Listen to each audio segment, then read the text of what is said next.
When the foremost agents of the Hunters Association ventured into the uncharted portal, they found themselves utterly stunned.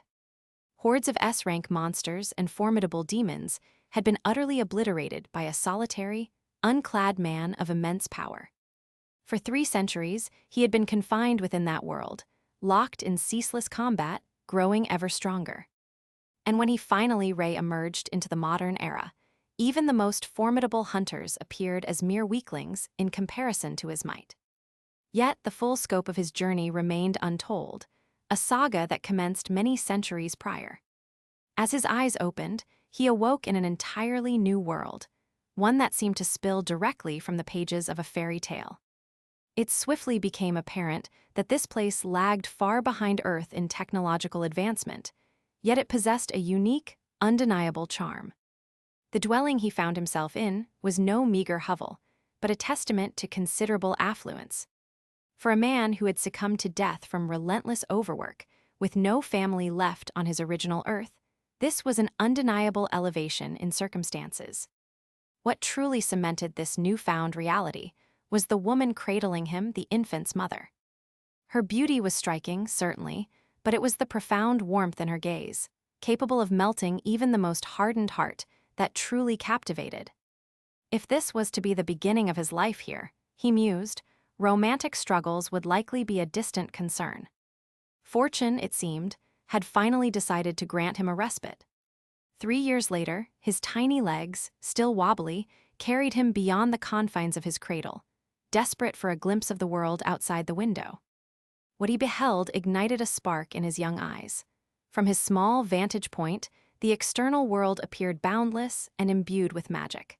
But just as he began to immerse himself in its wonders, the maid's watchful eye caught him mid-adventure, bringing his brief escapade to an abrupt end. Not long after, as he began to assemble the pieces of his new life, he realized his family wasn't merely wealthy. They held a prominent position within the Grand Duchy, a name widely recognized across the kingdom. This seemingly ordinary child, it turned out, was none other than the son of Grand Duke Draeania of the Kingdom of Lionheart, essentially, royalty. 8 years passed, and this young lion elevated his ambitions, embarking on rigorous swordsmanship training, his dreams set on becoming a knight of the kingdom. He couldn't help but ponder if concepts such as Kai or aura were an inherent part of this world's martial fabric.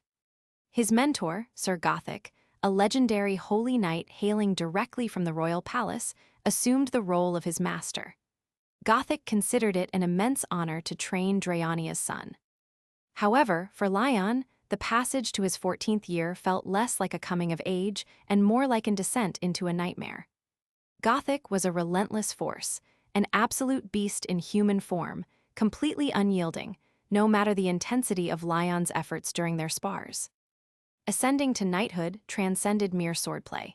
It demanded profound self-proving through quests and the earning of the title with unblemished honor. To aspire to the revered rank of a holy knight required nothing less than being chosen by the Holy Grail itself, followed by the consumption of its sacred waters. As the heir to Grand Duke Draeania, Lion's education encompassed far more than just combat. He was also tasked with mastering every facet of leadership, preparing him to one day guide the duchy. One swift strike from Sir Gothic was routinely enough to send Lion reeling, time and again. The arduous training to become a holy knight, undertaken solely to qualify as a successor, often felt like an unending punishment. More than once, he found himself silently pleading with the gods for deliverance from his predicament. Despite his initial lack of faith, by the time he reached his 16th year, drenched by a thunderstorm on a solitary road, he finally accepted his sacred quest to earn the goddess's blessing. As he took his first tangible step on this new path, he noticed flames billowing in the distance and heard desperate cries for assistance. While a horde of orcs swarmed, seeking to capture the goddess's attention, swinging a sword alone was insufficient. One had to forge a name, accumulate good deeds, and undeniably earn her notice through sheer perseverance. Sir Gildas was called into action when the orc assault spiraled beyond control, cornering everyone. In the ensuing pandemonium, Lion found numerous opportunities to wield his sword. Still, he charged headlong into the fray, his voice echoing curses at the grotesque orcs for daring to desecrate the kingdom's lands. The kingdom, it was clear, faced no shortage of adversaries, and tensions were escalating rapidly. By the time Lion turned 20, he finally stood face to face with the goddess Ariana, a radiant beauty who was, astonishingly, undeniably real. She presented him with a quest to demonstrate his honor and unwavering faith. Without a moment's hesitation, he accepted. After years of pushing himself to the very precipice of his limits, Lion finally earned the esteemed title of Holy Knight. Following this achievement, Lion embarked on a relentless campaign, cutting down orcs, eradicating goblins, and crushing malevolent cults. His relentless prowess eventually earned him the title of War Knight, a designation that granted him the authority to lead other knights. He continued his campaign, ultimately wiping out over 700,000 orcs. By the age of 35, the living saint and demigod, Argon Majesty Lionheart, tragically fell in battle against archdemons summoned by the Empire. With the orcs vanquished, demons began to unleash chaos, compelling humanity to once again place its faith in the gods. Lion, his voice laced with curses, muttered about the reckless magicians who had precipitated this new crisis. With the throne now vacant, a new holy knight had to be chosen to perpetuate King Lionheart's legacy. It was at this critical juncture that the goddess Ariana turned to Lion Drayania, and he, in turn, accepted her divine call, vowing never to betray his people's trust. With that solemn pledge, Lion received the sacred treasure, the lion heart, from goddess Ariana and swore to safeguard the Holy Grail. This was how he ascended to become Grand Duke of Drayania and, subsequently, King of the Lionheart Kingdom. By the age of 80, he had endured 3 brutal wars with orcs, confronted a twisted hunchback who had transformed into an archdemon, and navigated the chaos fomented by the Empire. As the Empire's dark magic schools reverted to their twisted experiments, Lion attributed their downfall to embracing a northern cult and turning away from the gods. He firmly believed it all originated when they extended rights to those he deemed unworthy. Enraged, Lion summoned his knights to arms, his gaze now fixed on conquest. At 96, a madman, obsessed with achieving immortality, orchestrated a mass suicide in the capital, claiming 3 million lives in a desperate bid to summon the Lord of Chaos. Lion, wielding the holy sword still stained with orc blood from his previous campaign, led his knights toward the Empire. By his 121st year, the world itself teetered on the brink of collapse. Lion comforted Arin, urging him to be proud, for his father had died with honor and ascended to join the gods above. Then, Lion rallied his knights, asking if they could hear the enemy who had claimed their brothers.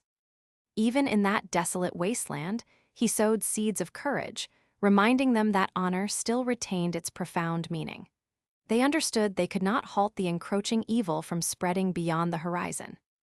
Yet the goddess, bearer of the holy sword, spear, and grail, stood with him until the very end. That was the moment they charged. That winter, Lion's forces engaged in their final stand against billions of devils scattered across the ravaged earth. Barbarian slaves were utilized as living shields, and civilian knights, armed with spears and shields, fell with honor alongside the glorious knights, those chosen by all gods and holy temples. Lion relentlessly crushed demons and archdemons to the bitter end, embodying the true essence of a holy knight. At 256 years of age, he destroyed the last demon gate, severing any escape route for the remaining vile creatures. By the time he reached 300, someone caught sight of a glowing warrior who had vanquished the grim archdemon with a single, decisive slash. When asked his identity, Lion stepped forward like a rising sun, declaring himself King Lion Drayania Lionheart, Knight of the Glorious Knights and bearer of the will of holy temples. That year heralded the return of the Night King, just as he encountered the Earthlings after eradicating every last demon. Subsequently, a mysterious gate materialized in the heart of Seoul, classified as an unidentified Black class threat. Korea and the global hunter associations summoned major guilds to raid it, but all recoiled from the unknown peril. The government ultimately assigned the Korean Hunter Association to enter first, essentially sending them to their demise. Inside, Associate Manager Hanhari's initial sight was that of a completely naked man, an image she found impossible to dislodge from her mind. Head Manager Kim Jin-soo snapped her out of her reverie with a cup of coffee. She confided that nobody believed her account, but Jin-soo had anticipated as much. A black-ranked demon gate, a great devil, and yet, somehow, they had all emerged alive. It felt nothing short of a miracle, attributed solely to that one man. Hanhari, seeking clarification, interrogated Lion, asserting that he survived within the gate as a survivor of the other world. It turned out some individuals had indeed emerged from gate realms before. Over the past 30 years, these gates followed a discernible pattern: a dying world or one already utterly destroyed. Occasionally, survivors returned from the demon realm, their insane strength inexplicably intact, which is precisely why the government exerted considerable effort to support and scout them. Hanhari perceived his potential, knowing Lion was profoundly unique. Jin-soo, too, was astonished. Rank hunters, he knew, risked their very lives against high-ranking demons, yet Lion had vanquished one in a single, effortless blow. The kind of monster that caused even S-ranks to tremble was inconsequential to him.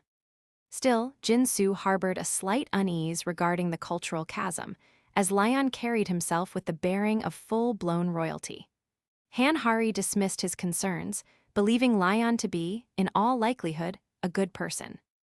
But upon their arrival, they witnessed Lion berating workers, shattering reinforced glass that even monsters found impervious. So much for being a nice guy. This individual, clearly, possessed a formidable superiority complex. Approximately 15 minutes earlier, in the interrogation room, Lion felt profoundly out of place. He recollected being a man in his 20s who had died from overwork, only to be reincarnated into another world, become a king and a knight, rule for over a century, and then spend 200 years ceaselessly slaying demons. Now back on Earth, he was relieved to retain fragments of memory from this place. He resolved to keep his original identity discreet. After all, the persona of a legendary Night King resonated far more powerfully than that of an overworked office drone. Lion, moreover, showed no inclination to abandon his regal demeanor. The bald agent struggled to manage him, but Lion presumed him to be either a government sycophant or simply someone attempting to maintain deference. When the agent brought up the Black Gate and Lion's demon-slaying spree, Lion swiftly corrected him, proudly stating he had eradicated all evil species and upheld knightly honor. He then demanded that the agent serve as his secretary, tasked with recording his grand tale. The agent, Baldy, played along, using the convenient excuse of cultural difference, and agreed. Lion subtly hinted that royalty deserved superior treatment, essentially conveying his hunger, prompting the agent to rush off to address the matter. More than anything, Lion yearned to understand what had transpired in the world during his long absence. Baldy began explaining how it all commenced 30 years prior, when gates abruptly opened across the world, inundating it with monsters and demons. After enduring heavy losses, people discerned a pattern. Each gate possessed a unique theme, and if left unattended, the dungeon within would rupture, unleashing catastrophic chaos. Just as he was about to shift the topic to food, Lion was deeply engrossed in thought, drawing parallels between Earth's gates and quests and his own world's descent into a demon invasion. It felt, to him, like a monumental trial designed to strengthen humanity. Then the meal arrived, and Lion was nearly overwhelmed by the rich aroma of bone broth, cooked for hours, perfectly seasoned, accompanied by crisp kimchi. As a former laborer, this was quintessential comfort food, almost sacred. Yet, Lion suppressed his reaction and chastised Baldy, asserting it was an insult to serve such commoners' fare to royalty. He reiterated his identity once more. Lion Dryania Lionheart, a noble from another world, a god's chosen guardian of the Holy Grail, bearer of the holy sword and spear, a slayer of millions of demons, the lord of chaos and malice, and the living history of the 300-year war. Once a humble earthling, now a returning king who believed this world was fractured due to its lack of faith. Lion perceived it as his regal duty to guide the lost. Even back on Earth, he continued to bear the immense weight of the Night King. After being served a succulent steak, Lion's pride was visibly restored. This honor-obsessed individual made Jin-Soo wonder how he had even recognized their chicken and black bean noodles. Han Hari was simply relieved he was enjoying a T-bone steak with a bottle of red wine from 1993. Jin-Soo discreetly signaled Hari to take the lead with the questioning, but she was visibly flustered, struggling with Lion's archaic manner of speaking. Jin-Soo, slightly exasperated, began to suspect Lion might actually be attracted to Hari, especially since he had commended her bravery earlier and hadn't dismissed her. Hari, a touch hesitant, peeked into His Majesty's room and politely inquired if she might interrupt. Lion, wiping his mouth, recognized the swordswoman from earlier and invited her to sit, a gesture that warmed her heart. She asked if he had enjoyed the meal, and Lion acknowledged the chef's sincerity and skill, assuring her that his frustration was not directed at the food itself. Rather, it stemmed from their perceived lack of respect in treating a king appropriately. He gently expounded that the manner in which they treated foreign royalty intrinsically reflected the status of their own nation. Hari, nervous, recognized the unintentional disrespect she had displayed. Lion let it pass, confirming her name was Hari, and also learned that demons were, in fact, terrorizing Earth. Hari then revealed her mission: to recruit Lion into the South Korean Hunter Association and, by extension, their country. She formally inquired if King Lion would consider joining the association. Lion comprehended that the intelligence war of the 21st century revolved around scouting survivors for one's nation, irrespective of the promises made. He understood he would be compelled to fight if he remained, but a king, he asserted, could not serve in another nation's military. Thus, Lion decided to establish his own order of knights here, in this world. Hari nodded, accepting his decision. She had little ground to dispute it. Later, Jin-Soo remarked that it was fortunate Lion wasn't swayed by another country or guild. Hari found it hard to believe that an association tied to the government had to defer to someone like him. Hari, impassioned, condemned the large guilds for leveraging their money and power to co-opt survivors. Just as Jin-Soo was about to divulge something concerning the Phoenix Guild, the floor vibrated. They suddenly received an alert regarding a dungeon break at the Hanam Plains. If a dungeon were to rupture near the granary, the ensuing demonic outbreak could severely disrupt food production. Hari knew that S-rank Hunter Lee Yong-won from the Phoenix Guild possessed the capability to vanquish an orange-colored gate. Jin-Soo, however, was convinced these individuals were orchestrating something insidious. Lion, overhearing the conversation, realized these people were in dire straits. When the dungeon break occurred, Lion surmised it would damage crops by infecting them, prompting him to take action in a location not under Diarra's immediate control. A blonde figure in a green cloak danced in the wind near a large white castle while the dungeon wreaked havoc at its core. Hunter Lee Yong-won, an S-rank and guild master of the Phoenix Guild, noted Jin-Soo and Hari's entry. Jin-Soo was convinced that this individual had deliberately allowed the dungeon to rupture, all because their request for a tax exemption on gate profits had been denied. Despite the rejection, the Phoenix Guild had amassed substantial profits from gate byproducts, such as magic crystals and monster materials.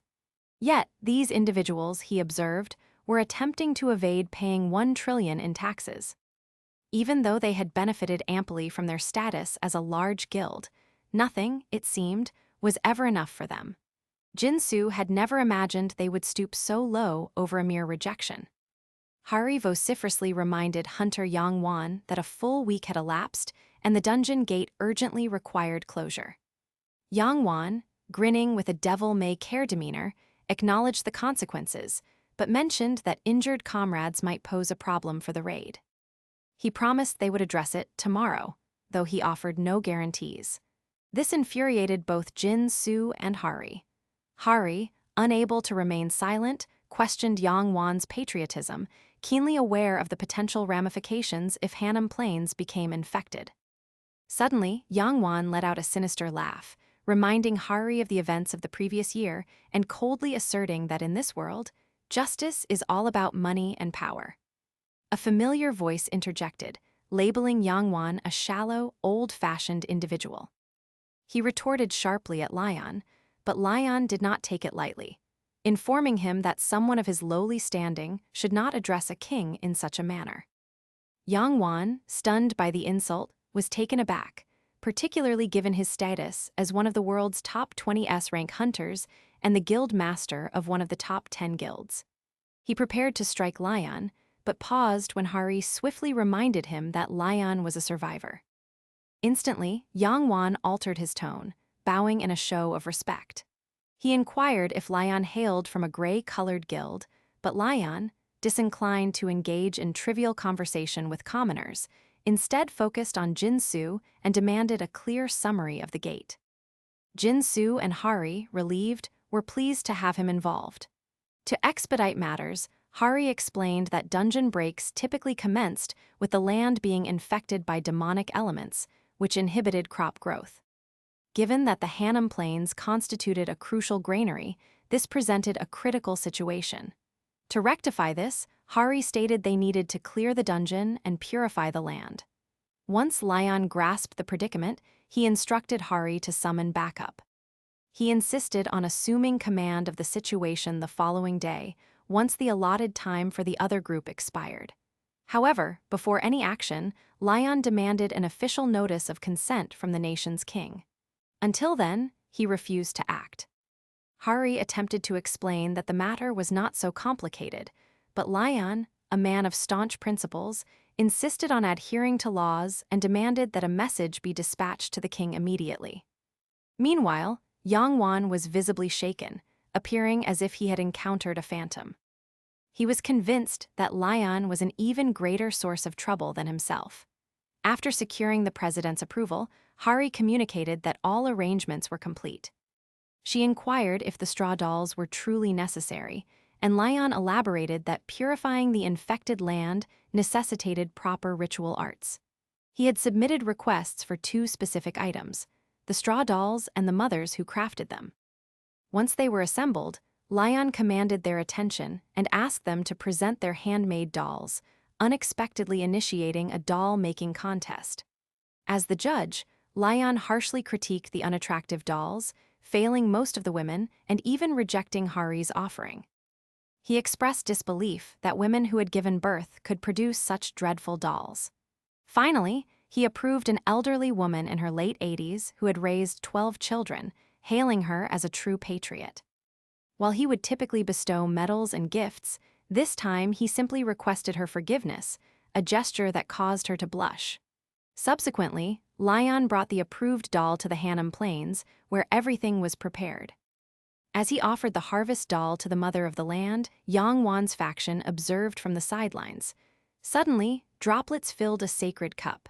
The sun ascended, and a red glow permeated the sky. The straw doll stood upright on its own, imbued with divine energy.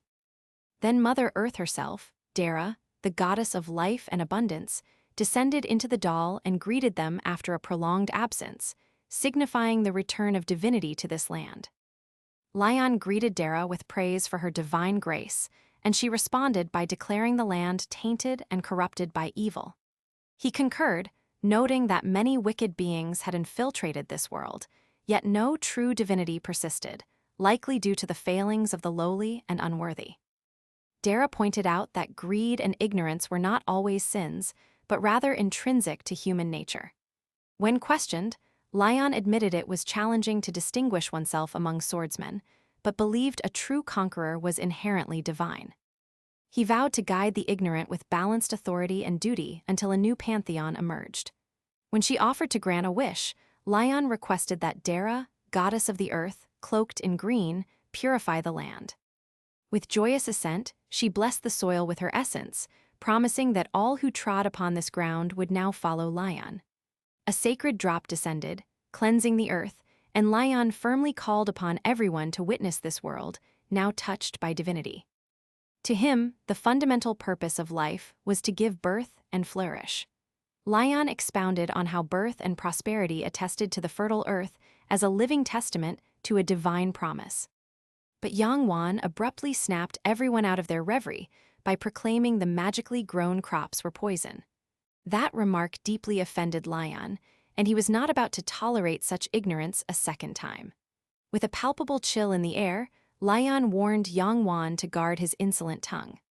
Still, Yang Wan refused to back down, intending to expose Lion as a charlatan by demanding proof.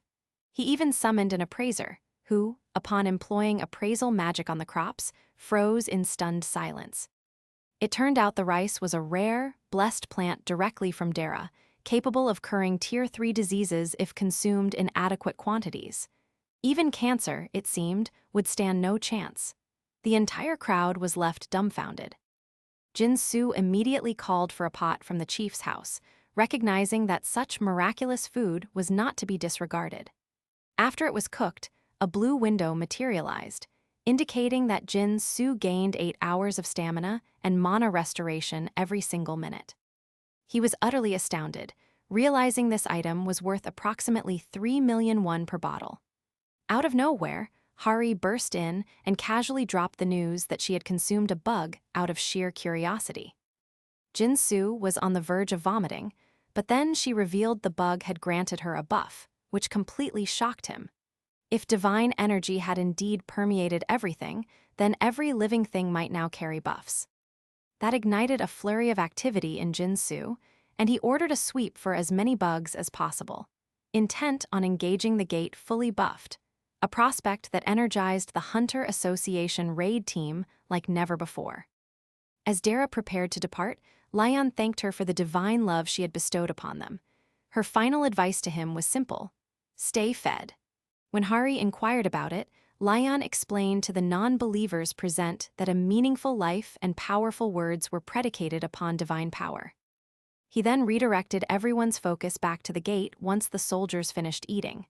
Meanwhile, Yang Wan fumed, furious that a survivor was disrupting his plans.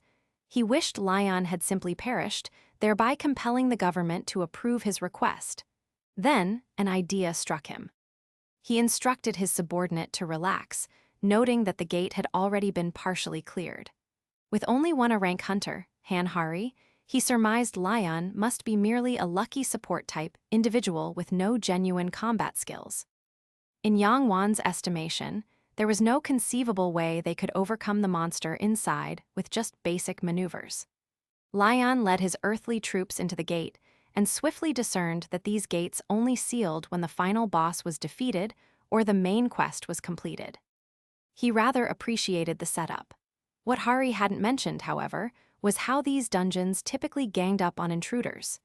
They encountered a burnt skeleton, likely belonging to someone who had previously failed, and began to notice the dungeon was teeming with monsters. When questioned, Hari explained that eliminating monsters usually reduced their numbers. But with undead entities like skeletons, zombies, or demons, they incessantly resurrected unless the final boss was vanquished. Lion realized the only escape was to defeat the boss. Hari suspected a necromancer was behind the skeletal army.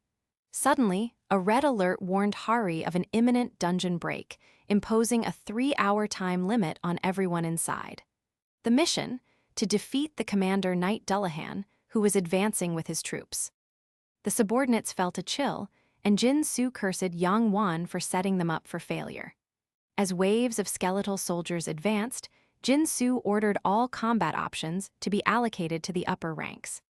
Mashik swiftly reported sighting approximately 30 archers and 2 mages, and Jin Su assigned snipers to long-range engagement and shielders to hold the front line. The eerie battle erupted into a clash of blades as they fought the undead army.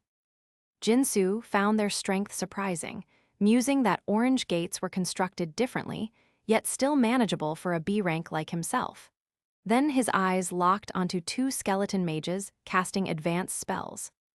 Jin Su hastened to draw their attention, but the unsettling mages unleashed their attack. Even then, Jin Su emerged with barely a scratch, a testament to his expensive gear. Just as the smoke dissipated, the final boss, Dullahan, made a dramatic entrance atop his horse, catching Jin Su off guard. One blow sent Jin Su hurtling directly into the wall. Hari grew concerned, and her subordinate suggested it was the optimal moment to summon reserve forces for assistance. Jin Su observed the greatsword accelerating in Dullahan's hands. After comprehending the gravity of the situation, Hari sought aid from the King of Lionheart, the very man who had once defeated a great demon. Lion, the self-proclaimed king, believed a minor skirmish such as this was beneath him. Instead, he instructed Hari to earn her honor, asserting it was pathetic to expect him to deal with a pile of bones or anticipate divine intervention from the goddess. That remark undoubtedly offended her. And with time dwindling, Hari perceived that he was clearly more captivated by Dullahan than by anything else. Without hesitation, Hari gripped her sword and committed fully to vanquishing the boss and concluding this fight. Concurrently, she commanded the remaining team to support Jin Su and the others. She charged, leaping at the boss for a decisive strike, but Dullahan effortlessly parried her attack. Hari resolved to separate Dullahan from the crowd at any cost. In a flash, Dullahan hurled his head to obstruct Hari's vision, catching her off guard and slamming her into the wall. Thankfully, Hari managed to forcibly separate Dullahan. With him no longer directly in her path, Hari tapped into her raw power, proclaiming her strength was far too immense to contend with. She incinerated the boss to a crisp and braced for the final, confident blow, certain it would complete the task. But Dullahan blocked it with the blunt side of his blade. And that spelled dire news for Hari, who was moments away from being cleaved by the massive greatsword. At that precise moment, Lion, visibly impressed by Dullahan's swordsmanship, applauded his one-handed combat. He was convinced this individual must have been a noble knight and even apologized for mistaking him for merely another undead. With that, Lion issued a challenge for a proper duel between knights. That audacious move brought the chaos to a standstill, and to everyone's astonishment, Dullahan actually accepted. Following that spoken challenge, Dullahan dismounted from his horse, and Lion received him as a knight of honor. Lion realized Dullahan was inherently a dual sword wielder, so he demanded a proper fight utilizing both blades, rather than adhering to one-handed combat. Dullahan remained silent, offering no response. Lion casually drew his sword when Hari finally conceded that the knight would not perish unless he was decapitated. Lion dismissed it as inconsequential, leaving Hari bewildered, wondering what strategy he had in mind to secure victory without adhering to that critical rule. Lion, a man of profound principles, declared that a knight's honor alone would determine the victor here. After stepping onto the field, he introduced himself as the first knight of the goddess of light and justice, Archduke of Draeania, and Lionheart King of Lionheart, officially sanctioning the duel. Dullahan bypassed the formalities and plunged directly into battle. With barely a movement, Lion parried his attack one-handed as if it were nothing, causing Dullahan to lose his balance. With a single, swift blow, Lion tossed him aside. Dullahan attempted a quick, close-quarters strike, but Lion anticipated his every move, countering instantly, catching everyone off guard. Hari was amazed, and Jin Su inquired if she had comprehended what had transpired. Only Hari seemed to grasp the intricate flow of the fight. Lion had shifted the weight by binding the sword guard precisely as the blade made contact, followed by a perfect crosscut, a maneuver most would not even dare to attempt. It had been ages since Dullahan had confronted a true knight in a proper duel. And even though he suspected this might simply be a ploy to avert further chaos, he couldn't help but admire Lion's upright stance and the seasoned gaze of a warrior who had witnessed countless battles. Lion braced to receive the next strike, but instead blocked and knocked Dullahan back for the third time. He calmly inquired if Dullahan still wished to continue, while Dullahan perceived him as the quintessential image of a noble knight. Deep within, he refused to employ necromancy against the King of Knights. The singular thought consuming his mind was the desire to engage this man in a proper, knightly fashion, eschewing shortcuts. Somewhere along his cursed journey, Dullahan had forgotten how to confront true knights, a skill he once possessed in the days when he roamed the world with honor. By the 10th strike, Dullahan's sword was sent flying into the air, and Lion calmly acknowledged the precision of his technique. He inquired if Dullahan recalled his past life, and Dullahan, thrilled, felt as though this night had just reawakened memories of his once glorious days. After countless battles fought without honor, concluding his cursed journey in this manner felt profoundly right. Lion smiled, proud to witness the fallen knight regain his dignity. With Dullahan kneeling, Lion quietly prayed for his soul to find rest or for the goddess of light to guide him to paradise. He expressed hope that they might one day reunite in the banquet hall of the gods. As Dullahan faded, his human visage finally appeared at peace. Outside the gate, Jinsu was stunned that Lion had honored his word, ending the conflict with a duel. Everyone, including Hari, was shaken by the divine power that had so cleanly eradicated the undead. Hari knew Lion could have finished it earlier with a single blow, but Lion explained Dullahan would have perished as a necromancer. Instead, he allowed him to pass as a knight, because honor, he asserted, originated from action, and action was born from will. With that, Lion proceeded to claim his reward, only to find Dullahan's sword and cape. Jinsu nearly fainted when Lion shattered the crystal lute, but Lion shrugged it off, declaring it to be nothing more than a chaos machine. The Hanam Gate had officially been cleared. Hari's face was the very image of horror, deep eye bags marking Lion's 4th day on Earth. So much had transpired, and Hari was utterly drained. First came the tax issue, where Lion refused to pay even a single coin from his loot, not even in mana stones. Asserting his royal status, he found it beneath him to count coins like commoners. Amidst the burgeoning chaos, Hari noticed a sudden surge in new followers. After Lion's divine power blessed the land, when these followers inquired about the tithe, Lion casually declared it to be 90% of their harvest. That pronouncement struck them like a ton of bricks, as living expenses and existing taxes were already exorbitant.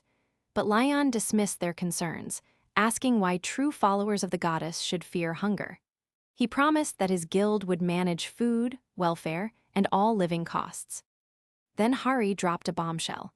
Lion's blessed rice possessed an extraordinarily high appraisal value. 80 kilos, she stated, commanded a price of approximately 1,500,000,000 won. Suddenly, everyone began to calculate, realizing they would still save a substantial amount, even after surrendering 90%. Just like that, their faith was sealed. Hari soon realized Lion's living situation was an absolute disaster. The man had lost his composure over the absence of a single artwork in his room and immediately demanded a luxurious bed, on-call servants, and art pieces he could perpetually admire. Nearly in tears, Hari spent the entire night calling every 5-star hotel until 2 in the morning just to secure him a suitable suite. At her wit's end, she implored him to simply go to sleep. Eventually, they reached a compromise. They would hang a painting or a ceramic piece. That brings us to this moment, with Hari entering his room to serve breakfast, having first secured his permission. Lion instructed her to eat as well, deeming skipping meals unacceptable. She found herself craving a sandwich, and for a fleeting moment imagined they were about to share a meal, but no. Lion swiftly dispelled the notion, reminding her that kings and commoners did not dine together anywhere. So much for that hope. Hari explained that the Hunter Association planned to support Lion with resettlement aid and ensure his comfortable living. Lion approved of the idea and instructed her to handle it. As for the loot, he entrusted Hari, but insisted on retaining the cape. Upon their arrival, Hari selected a convenient location near the Hunter Association that even featured a helipad. Out of nowhere, a stranger suddenly greeted assistant manager Han Hari, despite the entire arrangement being highly confidential. The man introduced himself as Park Jong-chan, director of Dujong's Food of the Future. Hari was stunned that Dujong Group, one of the nation's top 3 chaebols, had been awaiting their arrival. Jong-chan swiftly recognized Lion as the survivor, confirming Hari's suspicions. He attempted to casually offer a handshake, but Lion perceived it as a gesture of disrespect. Hari escorted Lion into his new residence, assuring him the Hunter Association would cover the rent and all other expenses for a year. But in her mind, she couldn't stop wondering how the news had leaked when Lion's identity was meant to be top secret. Survivor intelligence, she knew, was always handled discreetly. Thankfully, Lion had completely ignored director Zhang Chan, which worked to Hari's advantage. Still, she couldn't fathom why a businessman held such keen interest in Lion. Lion presumed it was entirely motivated by profit with individuals like him, especially given their rice fields in the Hanam Plains. It turned out the intelligence team had erred. Some streamer had filmed the entire event, and even though the government had requested its deletion, a farmer named Mr. Park simply uploaded the segment showcasing Lion's miracle. Meanwhile, Zhang Chan consulted his scientists to ascertain the veracity of the rice's claims. He wished to know if the effects observed in rats would translate to humans. His assistant reported they had contacted the field owner, and apparently, after consuming the rice, even a dying dog had recovered. All illnesses, chronic and acute, major and minor, were reportedly cured, and the entire village had experienced improved health. While human testing was yet to commence, the results unequivocally indicated the rice's efficacy. Zhang Chan mused he could have had it all, were it not for that aspiring survivor, Lion. He couldn't believe that arrogant individual had the audacity to label the director of Du Yung Group as merely a merchant. His secretary emphasized the rice's unparalleled potential, urging them to acquire it. Even if Lion scorned them, Yang Chan was not deterred. He planned to confront Lion face to face and demonstrate who he was truly dealing with. To him, Lion was probably just another survivor who mistakenly believed this world to be paradise. But Yang Chan harbored a plan to crush him with a dose of good old cultural shock. When Lion Drayania returned to Earth, he harbored 3 significant objectives. First, to propagate faith in genuine divinity. Despite the plethora of gods and believers, Earth, he observed, lacked any true divine presence. With people falling ill and the land decaying, Lion believed a genuine God needed to intervene and bless the world. For that to transpire, however, a greater number of individuals needed to believe. Second, he aimed to establish the Knights Templar. Given that this world possessed no warriors empowered by divine strength, as the guardian of the Holy Grail and the Lionheart King, Lion regarded himself as a demigod, while the Templars would stand as holy warriors, saints who instilled fear in evil. Lastly, he sought to reclaim divine power and raise the Templars to eradicate all the darkness proliferating on Earth. He knew that disseminating their faith and maintaining equilibrium among the gods was the sole path to building this sacred order. Lion conceded that forming the Templars might be an overambitious endeavor for a place like this, yet he still felt it was his inescapable duty to bring it to fruition. Just then, Hari informed him that someone officially sought an audience, and Lion respected that they had adhered to proper protocol in requesting a meeting. Zhang Chan finally met Lion Drayania, adopting his most polite demeanor while secretly prepared to do whatever it took to secure the deal. This time, he arrived with a flamboyant gift, confident that Lion had never before laid eyes on something of such high caliber. His retinue placed down a sleek silver box, and Zhang Chan was certain Lion would be astonished and ultimately plead to be managed by him. But to his shock, Lion accepted the gift without so much as a glance, acting as if he were granting Zhang Chan an immense favor. Zhang Chan, caught off guard, inquired why he wouldn't look. But Lion, indifferent to explanation, instructed Hari to handle it. As soon as she touched the box, it sprung open of its own accord, revealing one of the Du Yung Group's finest elite weapons. Zhang Chan invited Lion to select whatever suited his taste, and Hari instantly recognized the top-tier gear, masterfully crafted by Du Zhang's master smith. Zhang Chan boasted that they represented the pinnacle of their craft, and since Lion now oversaw the hunger problem, these might, he suggested, prove quite useful. Hari couldn't believe Yung Chan was relinquishing their prized unique rank weapons, items that money simply couldn't procure. But the true sting came when Lion dismissed them all as useless junk, a pronouncement sufficient to thoroughly rattle Yung Chan to his core. Even Hari was left speechless. Lion explained there was no purpose in wielding a sword that hadn't been bathed in starlight or blessed by the divine, questioning if it was merely intended for slaying beasts. Yung Chan began to wonder if this individual expected him to sunbathe the swords and commence praying to them.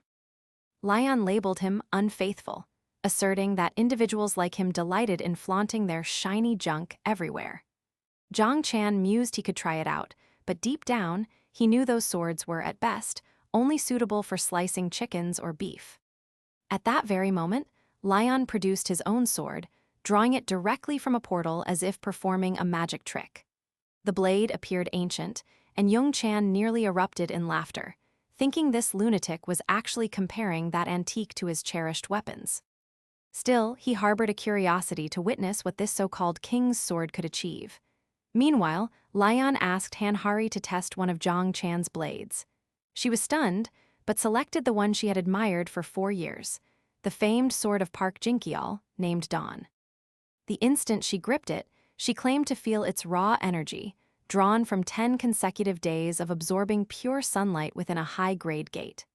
Out of respect, Hari looked to Lion for permission, but he instructed her that she needn't ask, merely to mess around with the new toy.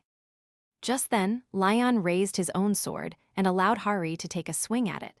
She put her entire force into the strike and ultimately shattered the supposed top-tier weapon from the Du-Yung group. That moment sent a wave of shock through the assembled crowd, while Lion, unperturbed, declared it nothing but trash, even worse than he had anticipated.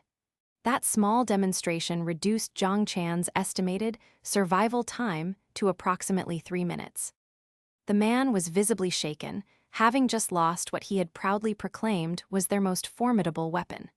Without further delay, Yung Chan candidly admitted his desire for patent rights over the miracle rice, promising to pay for it, and proposed a figure: 180 billion won. But deep down, he knew cancer-curing rice was worth considerably more. Still, he was quite certain this nut job of a knight had no comprehension of such monetary figures. When Lion inquired if Zhang Chan was attempting to purchase it with money, Zhang Chan believed he had him hooked and offered to draft a contract, granting Du-Zhang Group full control. But that proved the final provocation. Lion snapped, transforming into a veritable Lion King, prepared to tear down the arrogant merchant who dared to place a price on divine grace. Lion's rage soared through the roof, and Zhang Chan's entire retinue froze in fear. Zhang Chan himself was drenched in sweat, acutely aware he was inches from death. Lion declared that this fool had just confessed his sins. It was then that Zhang Chan broke, collapsing to his knees, crying out that he didn't even know what wrongdoing he had committed. Lion informed him that the crop was a sacred blessing from Goddess Dara, a gift to farmers who had poured their sweat and love into the land. It was not something money could buy. Only a grateful heart and true faith could receive it. Lion then chastised the greedy man, asking why he sought divine blessings when he didn't even believe in the goddess.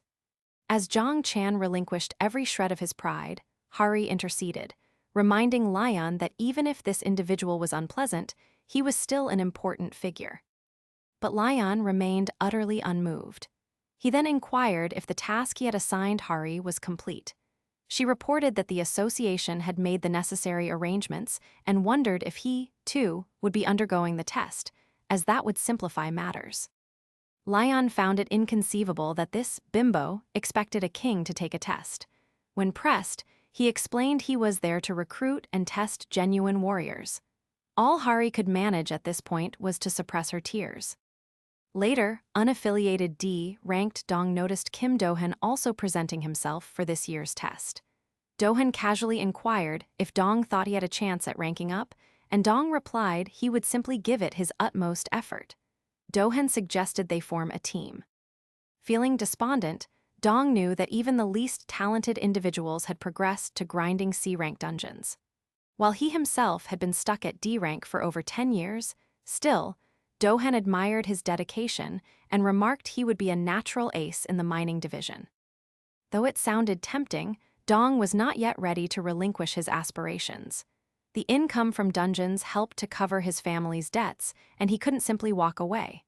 Suddenly, they spotted Lion, resembling royalty from a European fantasy, though he could just as easily be destitute. Do-han attempted to initiate a conversation, but Lion instantly cut him off, reminding the peasant of his place, leaving Do-han stunned. He attributed the misunderstanding to his Korean language skills, and Dong awkwardly played along. When Lion glanced at Dong, something about it rattled him to his core, as if merely standing near, Lion was crushing him with an oppressive, blinding pressure. Dong was called into room 2 for his interview, while Lion, unimpressed by the pool of low rankers and freshly awakened novices, awaited something truly noteworthy. His number, 77, finally appeared, directing him to room 9. Upon entering, Lion insisted everyone refer to him as Your Majesty, setting a distinct tone. He was requested to place his hand on a scanner, which he presumed would display his stats. But instead, he snapped at the machine and staff for daring to assess a knight, an act, he asserted, reserved solely for other knights or gods. The discomfited staff inquired as to his purpose there, and Lion explained he was scouting for capable soldiers, but the current batch, he deemed, was insufficient. He expressed interest in witnessing the next stage, which turned out to be a gate test that piqued his curiosity. Finally, an opportunity to observe genuine talent. Furthermore, Dong knew that most cleared gates were sealed, with the exception of a few utilized for tests such as this. Dong, recalling his experience from the previous year, knew he needed to deliver a top-tier performance to stand out. Jinmi and Tahan appeared utterly nonchalant, like oblivious rookies who had no true grasp of what they had stumbled into. Alongside Dong, there was an elderly man, appearing to be about 60, strolling as if simply enjoying a walk in the park. Most of them seemed to be C or D rankers. Dong also noticed the foreign laborer he had seen earlier in the lobby, who appeared young enough to be a beginner. With a group predominantly composed of novices, Dong began to question if this raid would proceed smoothly at all. To commence proceedings, Gyuda Sunung, primarily a dealer, initiated introductions by mentioning it was his 10th year as a hunter and warrior. Next was Shin Tahan, who had awakened earlier that year and operated with a shield and spear. His sister, Shin Nian, stood beside him, wielding daggers and also training with a bow and arrow. Dong was utterly shocked that these novices had not yet secured their primary weapons, even though they claimed to have trained at centers for 3 months. Then there was the old man, Oh Gang, in his 5th year, utilizing gauntlets. He had recently quit this pursuit after awakening with so little experience and a weapon that could not compensate for his age. It was a weak setup. Finally, Dong inquired of the foreign laborer if he could speak Korean. Lion directly stated he would not be fighting and could not employ a sword crafted for slaying dragons merely to dispatch chickens. After hearing him out, Dong was stunned to realize this individual spoke fluent Korean. The test involved hunting 50 kobolds, and during the mission, a null might potentially surface. The judges confirmed that if circumstances became too perilous, they would intervene, but otherwise, everyone was expected to exert their utmost effort. Dong was already stressed, particularly considering Lion's unarmed appearance. At that time, Nian had kindly offered her bow and arrows, but that aspiring king perceived it as a profound insult. Even when she stated he could return them afterward, Lion lost his temper, shouting that long-range weapons dishonored a knight and were for cowards. Without a second thought, he hurled the bow away in a fit of rage. Back in the present, Dong was a nervous wreck.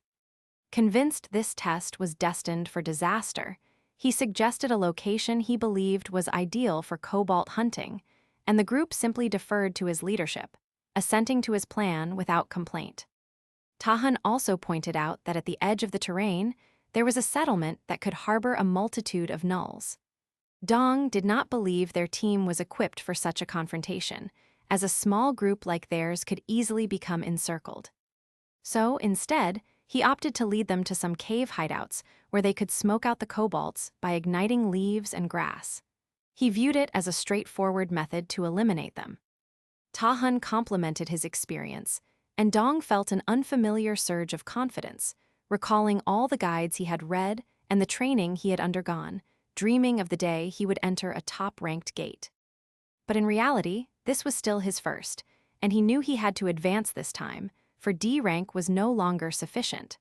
Suddenly, Dong noticed Tahan trembling uncontrollably and spotted a pair of kobolds stealthily approaching the cave entrance. Without hesitation, he stepped forward and instructed Tahan to block with his shield. One clean hit, and Tahan began to feel invigorated, believing he could easily vanquish these unintelligent monsters. It turned out he was proficient at blocking direct assaults, but he became overly confident and failed to perceive the cobalt leaping directly at him. He was moments away from having his face ravaged by those vicious teeth. Dong swiftly shouted to everyone that these kobolds were fast and cunning. Meanwhile, the old man and the others managed the situation professionally, eliminating kobolds one after another, which helped Dong calm down somewhat. Once the last few were dispatched, Dong praised the team, and Tahan apologized for his error. Dong dismissed it, noting that Nian had eliminated 2 on her own, and no one had been injured, thanks to the old man. Even though the individual had been quite nervous initially, things had unfolded far better than anticipated. Well, everything except for that one foreign man with the royalty complex. So, Dong finally confronted Lion, inquiring why he hadn't lifted a finger. The judge awkwardly stated he would make a note of it in the records, which merely annoyed everyone, but they resolved to press on and soon reach the cave. Upon their arrival, Dong adhered to his plan and instructed the group to ignite the fire to commence operations. But then Lion provoked him by asking if that was truly the best he could offer, a significant statement coming from someone who had done nothing. Dong defended his strategy, asserting he had employed it 3 times previously, and it had consistently proven effective. Lion, however, remained unconvinced, questioning his reliance on such limited experience.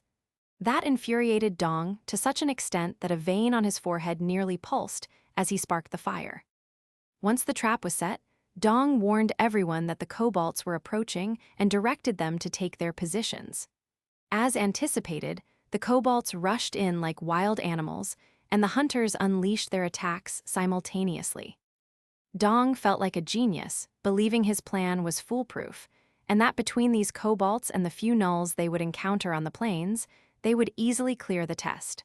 But just as he began to feel confident, a deep growl cut through the chaos. It emanated from the Null Captain, who proved to be the boss of this gate, far more formidable than a C rank. That monster's gaze locked onto Dong, and he felt as though he might truly lose control. Dong's brain nearly short-circuited the moment he saw the gate boss standing there in the flesh, and Nian had to yank him back to reality. He shook off the shock and quickly assigned Tahan and himself to engage the Null Captain, while Nian and Gramps were tasked with managing the kobolds in the cave. Dong knew every team required at least one solid player, and sending a rookie D rank like himself against a boss was tantamount to courting annihilation. But with no other option, he placed some trust in Tahan. Even though the individual was clearly not suited for this type of fight, as they confronted the beast, Tahan was paralyzed with fear, practically trembling, and Dong yelled at him to regain his composure. Though he understood, the entity before them was a pure nightmare. Dong began to panic, believing Tahan had completely lost his nerve and wouldn't even be able to lift his shield in time. Just then, Tahan stumbled and fell to the ground, appearing poised to become a kobold's next meal. Meanwhile, one of the judges quietly wondered when Lion would finally intervene. Without wasting another second, Dong seized the shield and charged directly at the boss, shouting for Tahan to fall back. Just as that monster was about to crush Tahan, Dong blocked the hit, employing every ounce of strength in his shield. The blow resonated through him, and the beast now appeared even more enraged. Another attack approached swiftly, and Dong was unsure if he could block it again or if this was where it all ended. He was convinced they might have had a chance if Tahan hadn't erred so severely. Now, death felt terrifyingly close. But out of nowhere, Lion appeared like an uninvited guest, catching the Null Captain's blade between 2 fingers as if it were nothing, and casually instructed Dong to try again, noting his first move wasn't half bad. Dong was left speechless, frozen by the sight of this foreign individual stopping a powerful beast with his bare hand. Lion calmly told him to raise his shield and engage the Null Captain for another round. He even questioned why Dong couldn't defeat it again if he had managed to hold his ground the first time.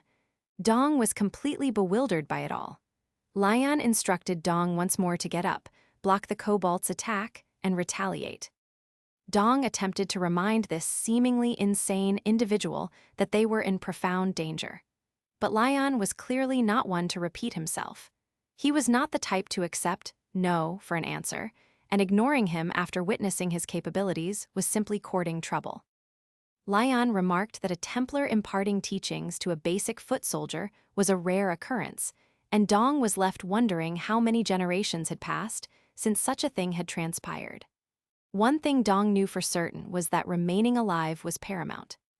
Out of nowhere, the kobold growled at Lion, and he began to think this dumb rabbit truly harbored a death wish. Lion glared at the grotesque creature, and it began to tremble uncontrollably.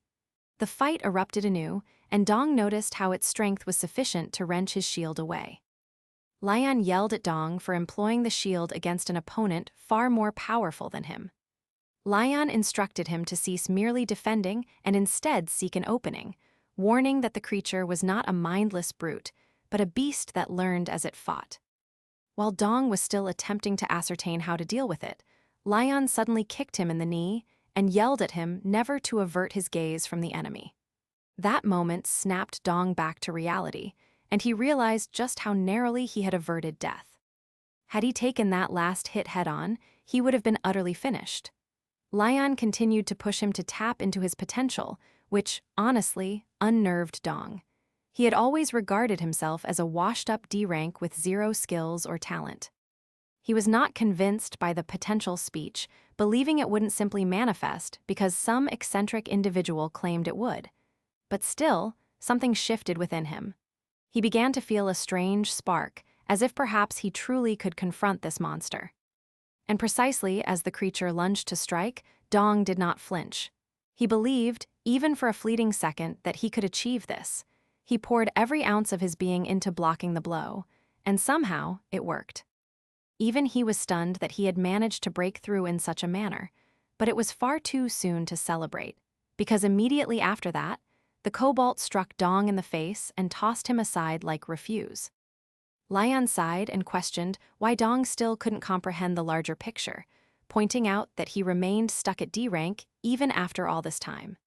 Then, Lion dropped a small truth bomb, stating he had never for a second believed that someone like him was merely some random mercenary. Meanwhile, the individual in the hat finally revealed himself by removing his mask. As it turned out, he was actually the president of the Korean Hunter Association, Kang-yuk. He admitted it all felt somewhat pointless in the end. Kang-yuk inquired of Lion if he had discovered what he was seeking within, and Lion replied he had at least identified one potential soldier candidate.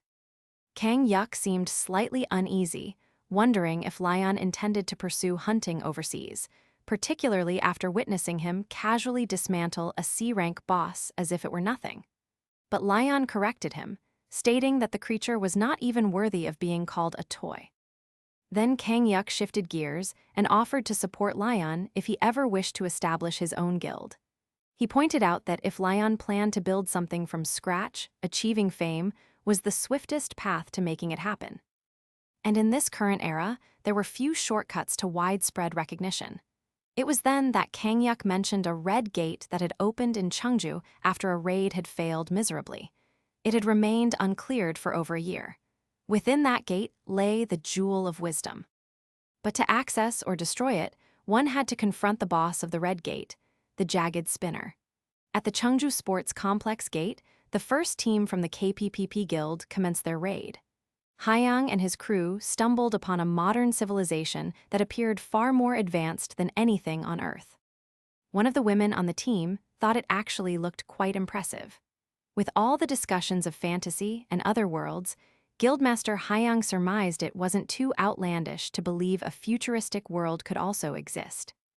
One of his subordinates even remarked it felt somewhat reminiscent of a cyberpunk setting. Reflecting on the situation, Hyang decided they should perhaps review the plan, starting with how they would organize the party. Hoyal believed the team was robust and prepared to engage a few strong enemies if necessary. After surveying the surroundings, Hyang indicated a nearby building to serve as their base camp, as it offered a solid elevated position for surveillance. Hoy confirmed he hadn't detected anything suspicious thus far. Regarding Jagged Spinner, Hyang mentioned he was supposed to be the boss here, but there was no sign of him anywhere. It was difficult to believe an entire city of this magnitude contained neither a single monster nor a person. In a way, Hyang considered it a blessing not to have some mind-numbing evil army or random resistance group breathing down their necks. Immediately after that, Hyang criticized the KP crew for lacking sufficient information on Jagged Spinner. He instructed them to remain vigilant and watch for anything unusual, and to select an expedition team to scout the area. But before they could even initiate a move, a beam materialized out of nowhere and obliterated Hyang's head. Hoyal stood there in utter shock, witnessing Hansu Hyang's brutal demise. The rest of the crew was frozen, horrified as their guild master's head shattered like glass. That sneak attack sent everyone scrambling for cover, desperately trying to avoid being reduced to ashes. Out of nowhere, fire arrows began raining from the ceiling, igniting the ground. Everyone was fleeing in terror. Hoy realized that if even a rank tanker like Hansu Hyang couldn't evade it, then whatever they were up against was far beyond their capabilities. It felt unequivocally like a death trap. One of the women spotted movement at 3 o'clock, but couldn't ascertain the distance due to the pervasive dust and sand in the air. Ho Yan, the Vice Guild Master of KP, stepped forward and called for a retreat before the entire structure collapsed. As for Hyang's body, Hoy stated they would return for it later after regrouping, because something about this place felt profoundly wrong. Hoy instructed Hyori to check the exit, and she headed there confidently, asserting she wouldn't detect anything dangerous and that it was safe. But out of nowhere, she suddenly froze, feeling a peculiar itch in her throat, then leaped directly into an invisible web composed of razor-thin blades. Hoyal and the others were horrified, watching helplessly as Hyori was shredded directly in front of them. He couldn't even determine when those wires had been set up. Without wasting time, he shouted to his crew to cut through all the wires and escape rapidly. Hyal instructed them to coat their weapons in mana to slice through the obstacles. Deep down, he was panicking, wondering if there was only one enemy or multiple, and how long they had been stalking them. While the crew worked on clearing the wires, a robot zoomed in on them with its lens, poised to strike. One hit annihilated Hoyal's team instantly, leaving Nim devastated. He screamed for the enemy to reveal itself, furious and desperate. It was then that the robot finally descended in front of him, and everything clicked. This entity was Jagged Spinner. A voice emanated through the robot, teasing that if Hoy possessed something similar, he would never exhaust his ammunition and could fight ceaselessly. Hoy was fuming, utterly beside himself with rage that this lunatic had wiped out his entire crew merely to prove a point. At that moment, Jagged Spinner produced a glowing rope and lashed it toward Hoy, intending to end him permanently, claiming it was all to protect the city.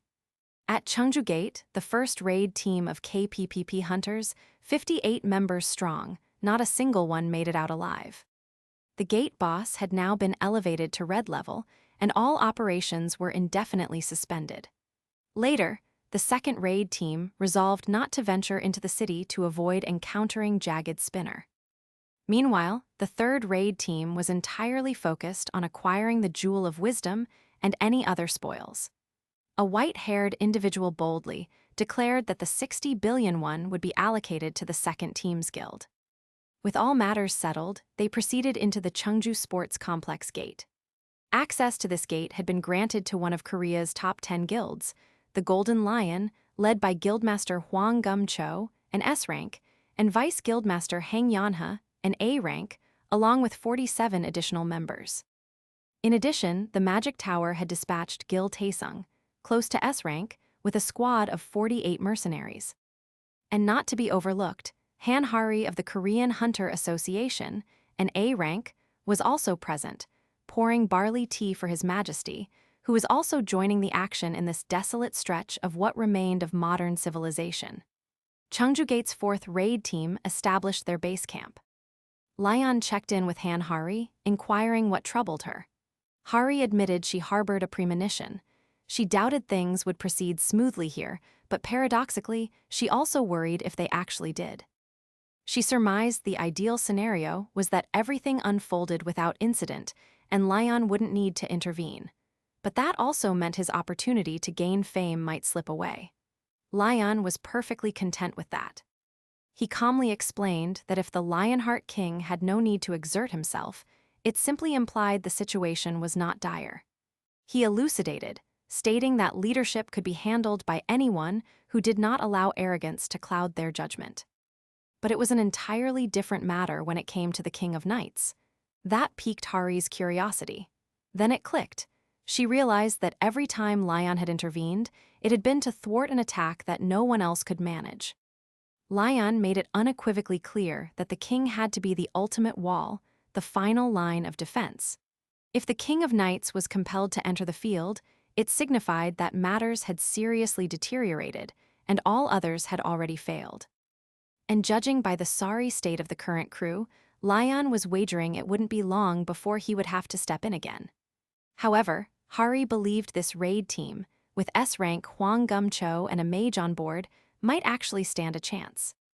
Lion regarded them as considerably stronger than ordinary humans, but still felt they lacked a true understanding of warfare in the way he did.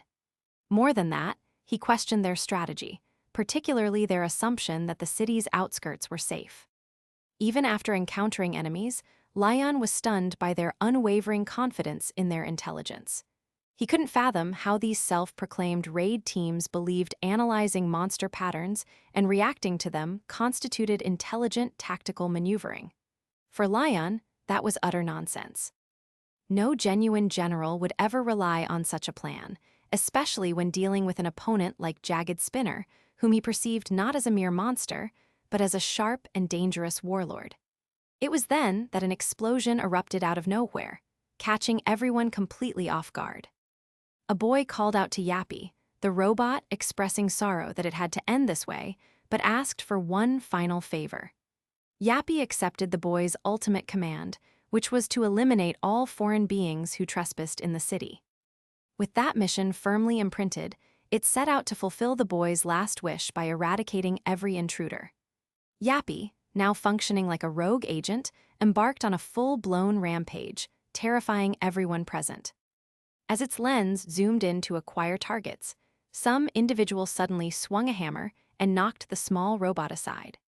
Immediately after that, everyone witnessed a massive explosion that shook them to their core, leaving them utterly bewildered as to what kind of monster had just depleted 23% of their life force. Yappy prepared to launch another attack, but the hammer-wielding individual struck it hard again, causing a significant spike in its internal pressure. Gum soon prepared to pursue the metalkin next. Subsequently, the Guildmaster intervened to assume full control and eliminate it, a move that seemed to cause the machine to lose its composure. Yappy began wreaking havoc throughout the field area. The Guildmaster swiftly activated the distortion force field and instructed everyone to gather. Even then, the location remained a chaotic mess. One individual mentioned to Gil Tong that the bullet trajectories were becoming completely erratic. Tae-ong pointed out how the magic tool designed to combat Jagged Spinner was already being affected, with bullets curving mid-air. He had not anticipated needing to employ it so prematurely. Just as Yappy detected the abnormality, it initiated a maintenance operation.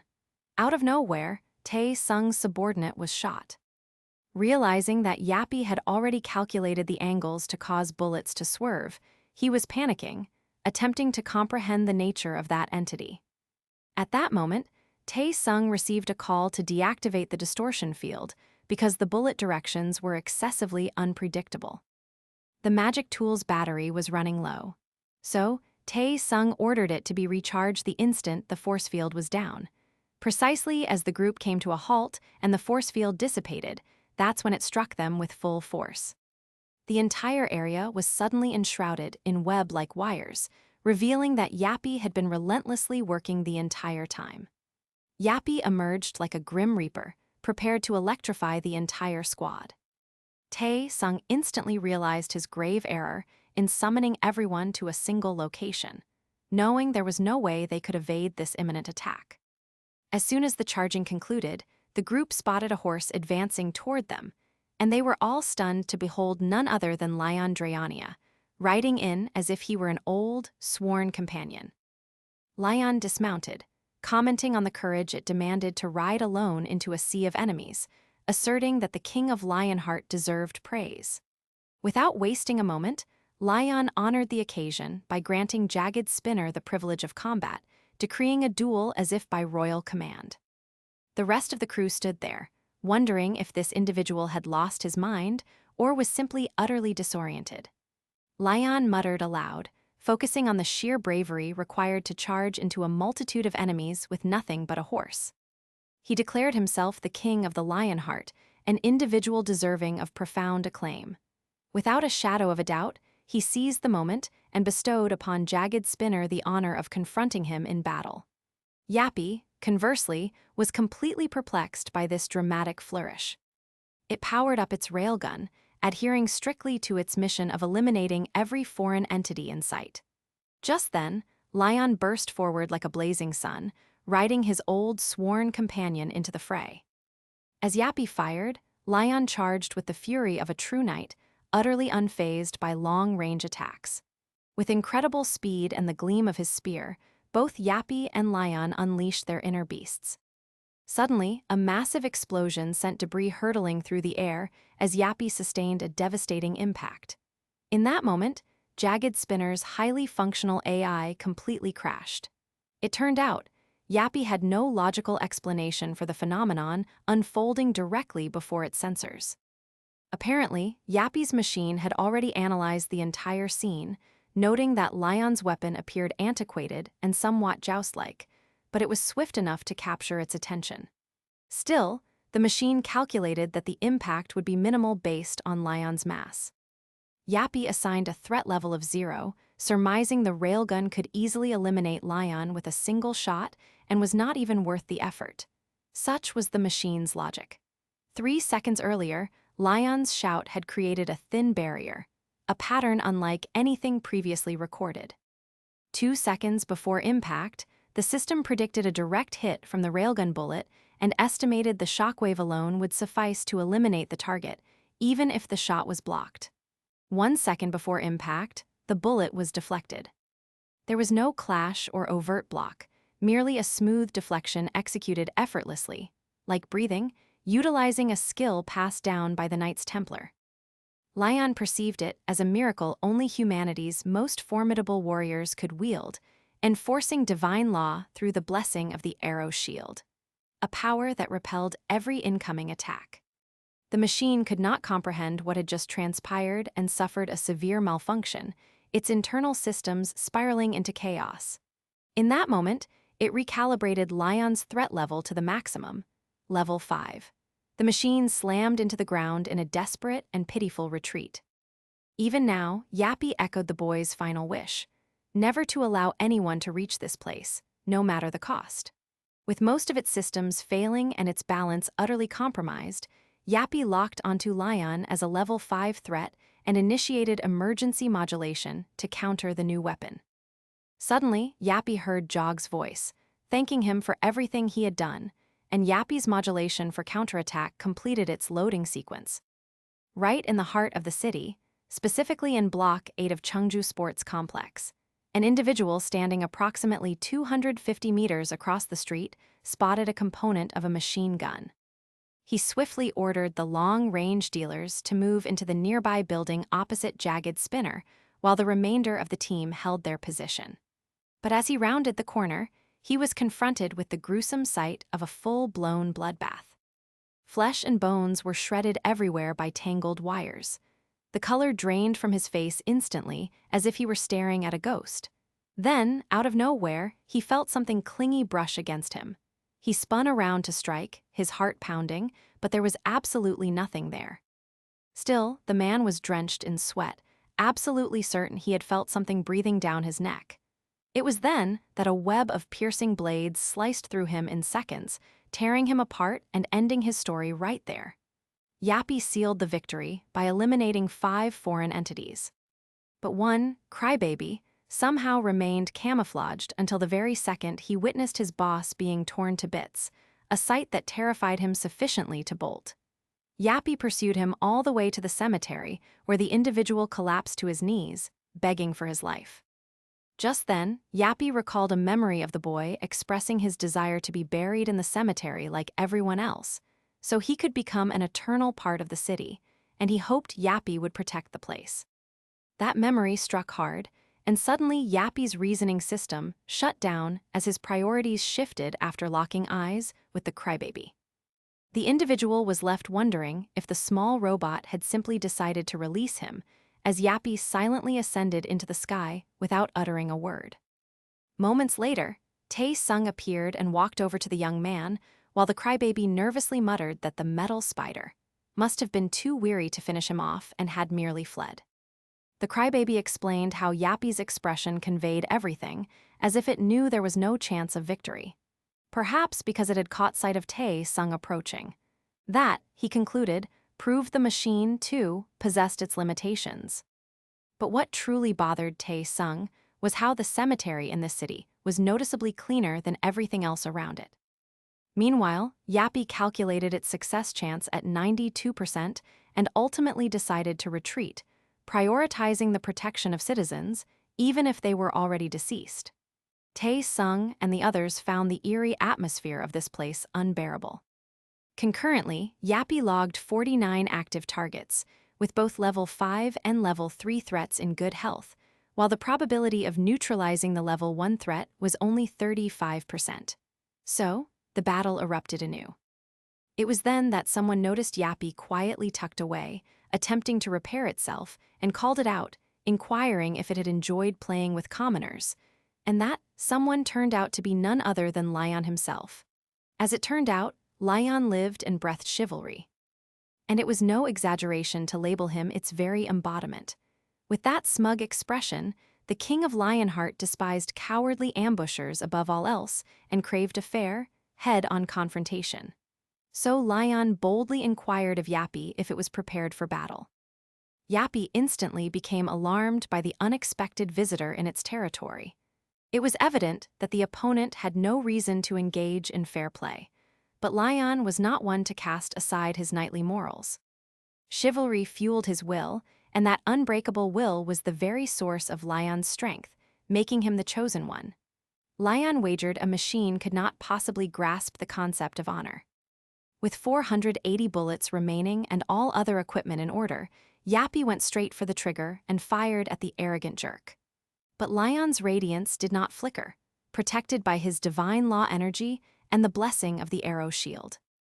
Yappy swiftly discerned the peculiar sequence unfolding in this fight and began analyzing the trajectory. It fired again, determined to shut down that threat level 5 nonsense. Still, Lion, wearing that smug expression, showed no sign of backing down. Without wasting a second, he charged forward, carving a path while slipping past Yappy's sight like a ghost. He materialized seemingly from nowhere, leaving the machine no time whatsoever to react. Yappy unleashed a laser, but it was stunned to see Lion charging directly at him on his knightly horse. Without hesitation, Yappy accelerated into high gear, blasting bullets like a storm to riddle Lion with holes. But landing a hit on him proved no easy task. Even the machine could not process Lion's sheer audacity. Lion, a smirk playing on his lips, referred to his steed as a stallion and teased that the enemy must be eager to engage in a game of hide and seek. Tensions escalated rapidly, both combatants moving as if chasing the speed of light to swiftly conclude the encounter. Still, Yappy could not fathom Lion's true nature, particularly since no human should be capable of moving with such velocity. Then Yappy unleashed a massive attack, and Lion yelled for his stallion to increase its speed. As they finally met head-on, Lion offered a genuine compliment for Yappy's efforts. But that did not slow things down as Yappy rained bullets his way, aiming for that perfect shot. Lion, however, was no novice. An explosion erupted, and he utilized that moment to leap into action with his stallion. After soaring through the sky, Lion landed directly atop Yappy, prepared to engage head-on. With no intention of evading, he descended and allowed gravity to handle the rest. With a final shout for glory to the Lionhearts, the Golden Sun Lion delivered his ultimate strike, tearing Yappy into scattered fragments. As Yappy sustained that fatal blow, it heard the boy's final command, never to release what was sealed within. Honoring that wish, Yappy activated its self-destruction, leaving nothing behind. But that wasn't the entirety of it. Yappy had already planned to detonate all the explosives wired into the landfill facilities, an eventuality Lion had never anticipated. Out of nowhere, the largest blast erupted at the center. When JS-10253 opened its eyes, it was lying inside a storage container, the air heavy with the scent of oil. A man shouted at Jagged Spinner to fulfill his duty and protect the city. At that very moment, Yappy witnessed an alien monster brutally crush that man into nothing but scraps. Without missing a beat, Yappy retaliated with a barrage of bullets, pouring every ounce of its being into that alien monster, knowing deep down that its sole mission from the very outset was to support its allies and safeguard the city. As fate would have it, the Jagged Spinners managed to vanquish the enemies and rose as heroes, eventually becoming known as the Guardians of the City. That is the narrative of those unmanned tanks that preserved the place when all hope seemed extinguished. It proved sufficient to reclaim the hearts of citizens who had begun to lose faith, transforming the Jagged Spinners into a symbol of hope, into Knights of Steel. But even they were subjected to remodeling, rebuilt repeatedly to continue their duty under their commander's orders. And they did precisely that. They continued guarding the city until there was nothing left to protect. It was then that the boy imparted to Yappy its final mission. The ultimate quest, to safeguard the city no matter the cost, because he wished for nothing to escape from this place. So, the last remaining battle machine was entrusted with one final task, to ensure no one could ever lay hands on that eerie object.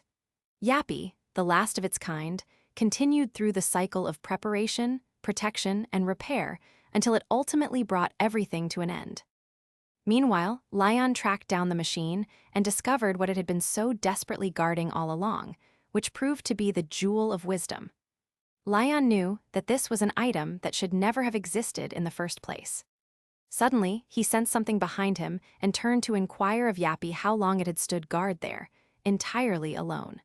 For the first time, Lion acknowledged the machine as a true knight of loyalty and devotion, an entity to whom all living beings across the continents owed a debt. All thanks to Sir Jagged Spinner's unwavering service.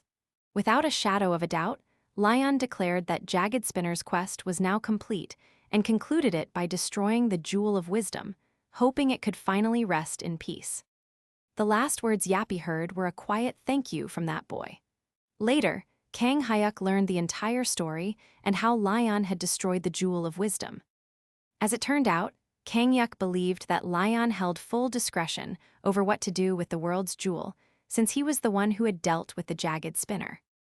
Lion informed the old man that the jewel was nothing but pure poison, crafted by the twisted forces of wisdom and pursuit to ensnare humans. In short, Lion labeled it a demon's object, a designation that caught Kang Hyuk off guard and left him stunned. To elaborate, Lion explained that the jewel granted wishes, but invariably demanded something in return, akin to feeding a beast to keep it placid. It fed off human temptation for eternal life, compelling people to relinquish their humanity and transform into demons. He made it unequivocally clear that if anything resembling that jewel surfaced elsewhere, it had to be destroyed at all costs. This news shook Kang Hyuk, and he swiftly expressed his intention to inform the U.S. government. It was, he recognized, the responsible course of action, but Lion warned that anyone already possessing one might have already succumbed to the demon's seduction. Afterward, they entered a room where Lion inquired of Kang Hyuk if that was where he was resting. Kang Hyuk nodded and led the way, guided by the scientist, who revealed the remnants of the Jagged Spinner. Lion took a long, contemplative look at the Jagged Spinner when Kang Hyuk inquired what His Majesty intended to do with it. With a smile, Lion referred to the Jagged Spinner as an honorable knight who had served his time. Thus, he wished to bury him with due respect and pray that he found his way to the gods' banquet hall. Prior to that, Lion mentioned blessing him first, then magically produced an ornate cup filled with golden liquid, surprising Kang Hyuk. Without a shadow of a doubt, Lion prayed that this loyal knight might rest peacefully and poured the liquid over him. That alone caused the machine to stir, powered by divine energy. Lion knew there was no actual energy source, but the blessing had triggered a miracle. Somehow, the jagged spinner created a tiny version of itself, and Lion told it that the goddess must have chosen him. Then, Lion drew his sword and executed a few air strikes to summon the goddess. The entire phenomenon left him breathless, and Kang Hyuk even collapsed after catching a glimpse of the goddess's face. Everyone present knew, without a doubt, that this woman radiating brilliant light was not human, but a divine being beyond compare. Goddess Ariana turned to her first knight and demanded to know the purpose of this summons. Lion bowed before her and explained that Jagged Spinner had been an honorable knight, a true exemplar for all other knights, and someone worthy of the goddess's care. Ariana observed the strange being and pointed out that he had not completed her quest, nor had he offered his glory to her. Lion interceded on Jagged Spinner's behalf, stating that if not for this one's existence, Jagged Spinner would have been worthy of claiming the glory of the King of Lionheart. Goddess Ariana listened and accepted Lion's words, choosing to perceive Jagged Spinner through his perspective. But she still required clarity on one specific matter. She directly asked Jagged Spinner if this otherworldly Steel Knight would worship the light and pledge to justice by joining her knightly army. Jagged Spinner stood before Ariana, who perceived it as a being replete with honor and knowledge, yet still possessing the heart of a child. She asked it to support her knight Lion in eradicating evil from this world, and only then would it be worthy of also becoming a knight. Jagged Spinner looked at Lion and allowed a hacking signal pattern of language to upload into its system. All of a sudden, the machine spoke, fully committed to the plan to combat demonkind. This brought joy to Ariana, who believed that if Jagged Spinner's loyalty and strength were dedicated to her first knight, then her glory would also shine upon him. As Knight Templar number 10,253 floated in the air, it was rewarded with the power of light and justice. Meanwhile, at the United States Magic Tower in Master Ronaldo Sherman's room, a man pleaded for forgiveness, desperate to explain why he had failed to execute a simple command. But the great being he addressed sounded profoundly disappointed, especially after blessing him with wisdom and truth. Ronaldo attempted to explain that this new survivor, Lion, had interfered. The crystal froze for a moment at the mention of that name. Then, suddenly, a news broadcast flashed on the screen, showcasing Lion Drayania Lionheart himself. That was sufficient to plunge the crystal into utter frustration. Furious that this individual was once again present, Ronaldo watched it lose its composure, swearing it would never endure this again. From that day forward, no matter how many times Ronaldo summoned the Jewel of Wisdom, it never spoke to him again. At the Korean Hunter Association, Kenya swiftly enlisted Jagged Spinner as a member of Lion's Guild. Even though it would require some time, Lion was entirely unconcerned. Subsequently, Yappy, also known as Jagged Spinner, exited with Lion. Out of nowhere, Lion suddenly coughed up blood, which worried Yappy. It inquired if he was all right, and Lion explained that summoning a Knight Templar in a land scarce in divinity exacted a heavy toll on him. He blamed himself for not possessing sufficient strength. But the goddess Ariana believed it was her fault for falling short. Lion assured her that, no matter what, he would never attribute blame to divinity for such a matter. Ariana was touched by Lion's unwavering loyalty and admitted that it was their collective fault for not intervening earlier in this land where divine power was scarce. Then something caught Lion off guard when Ariana gently requested him to have faith in the other gods and to take time to rest.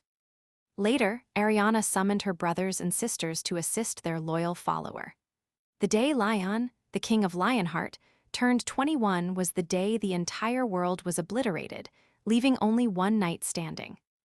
After expelling all divinity from his world and channeling it into his own heart, the gods retreated into the core of this holy man. They observed for a prolonged period as the King of Lionheart eradicated every evil monster for 180 years, bearing the immense weight of the entire world. Due to that immense burden, every god in the entire pantheon owed Lion a significant debt. To break the silence, Dara inquired of Ariana how the baby was faring, and Ariana explained that her favorite knight had pushed himself far beyond his limits. Everyone present knew that placing such immense pressure on a single Grail knight was unequivocally excessive. Unsurprisingly, Pedos, the god of war and fire, wished to know the whereabouts of the king of Lionheart, who had once been immensely powerful, imbued with the glory of the gods. Ariana taunted Pedos, urging him to show some shame, pointing out that her knight had fought for 2 centuries and still emerged victorious. The male god erupted, shouting that this was precisely why he was so furious. Then came a heavy silence that conveyed more than words ever could. 180 years, Ariana declared, is more than sufficient. And now, she asserted, it was their turn to speak up. She refused to allow their knights to suffer any longer. It was then that Hedo, the divinity of steel and blacksmithing, concurred with Ariana, stating they should embrace the honor of granting their blessings to foster faith among humans. Hedo added that, thanks to intelligence from Dara's followers, they could even utilize this thing called the Internet to their advantage and begin showering divine miracles upon the world. Pedos raised the question of why their knight, being an earthling, had not conceived of this idea himself. To intervened to defend Lion, stating the Internet didn't even exist in his time. Ariana, meanwhile, wished to comprehend the trial and error behind the plan, considering it had taken Lion 20 years merely for the news to take root. Still, Hedo was confident their Grail Knight was the key to making it work. Not long after, a bizarre phenomenon struck YouTube that completely bewildered Baldy and Kim Jin-soo, the head manager.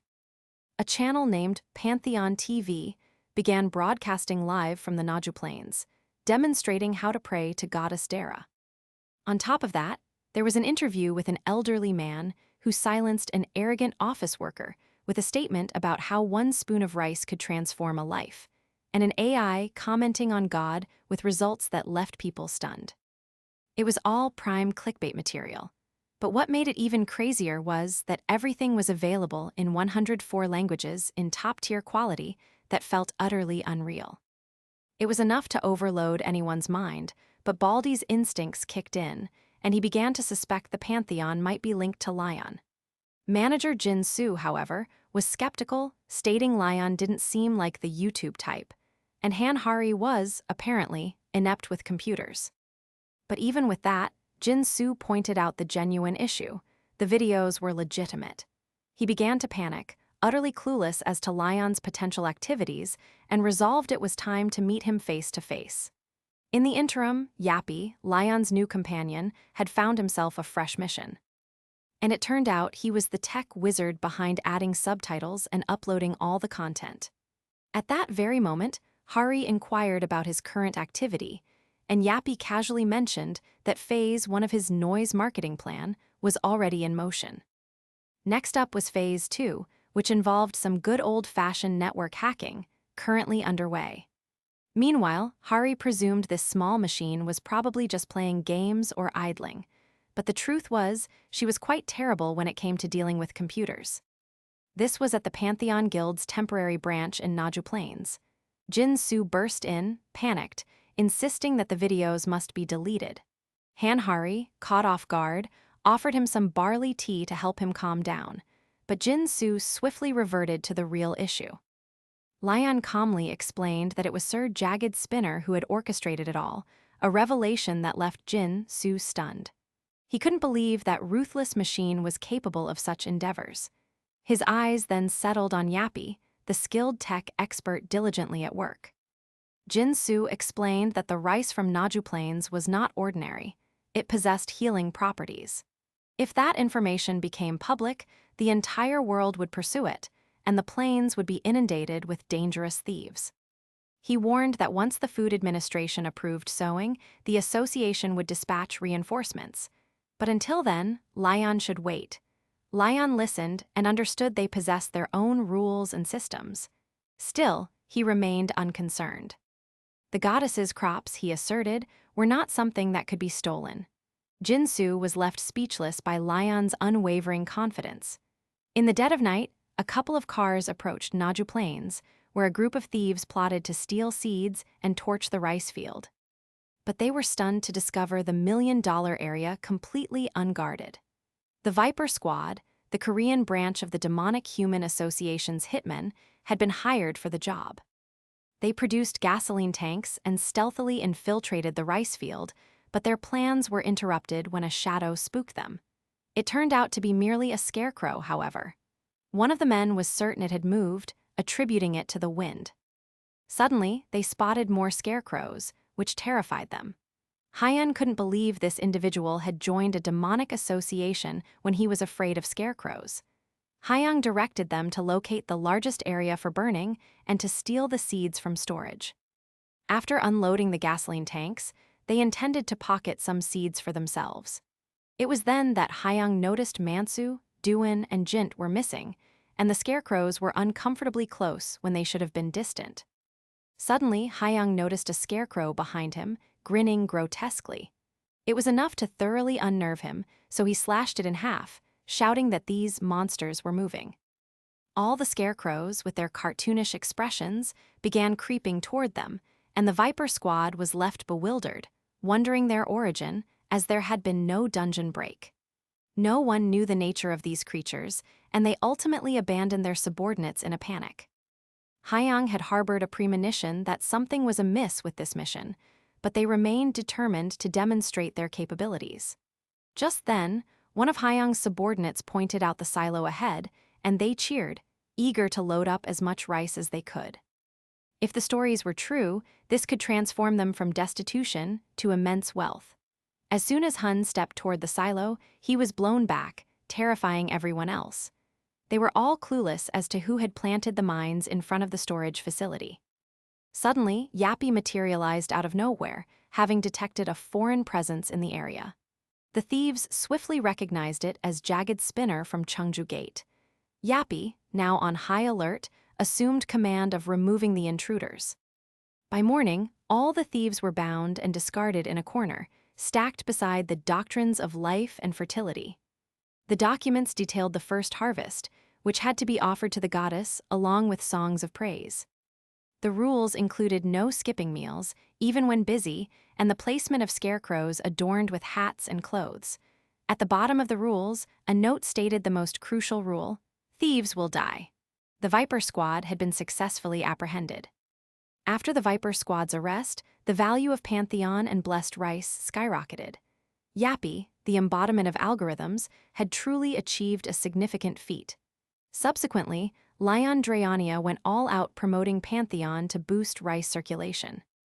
There was a minor hitch where Lion insulted some reporters for perceived disrespect, but instead of backfiring, it ignited the entire internet with discussions about Pantheon. Later, Lion finally took a breather and began contemplating how the gods were adapting to modern society far better than he was. Out of nowhere, Hari rushed up to him with startling news. A single pack of rice had just sold for 230 million won. That completely disoriented Lion. He believed it should actually be more affordable and began worrying about how ordinary people were supposed to afford such an item, even if the market dictated the price. So, he made it clear that divine blessings should be shared equally. He even recalled reaching out to the president about extending the gods' favor to farmers, but the individual had insisted on maintaining neutrality when it came to religion. Still, Lion had managed to accumulate sufficient faith to empower the Lionheart. In any case, Han Hari still worried about the Yellow Gate, even though she had successfully won the bid for it, precisely as His Majesty desired.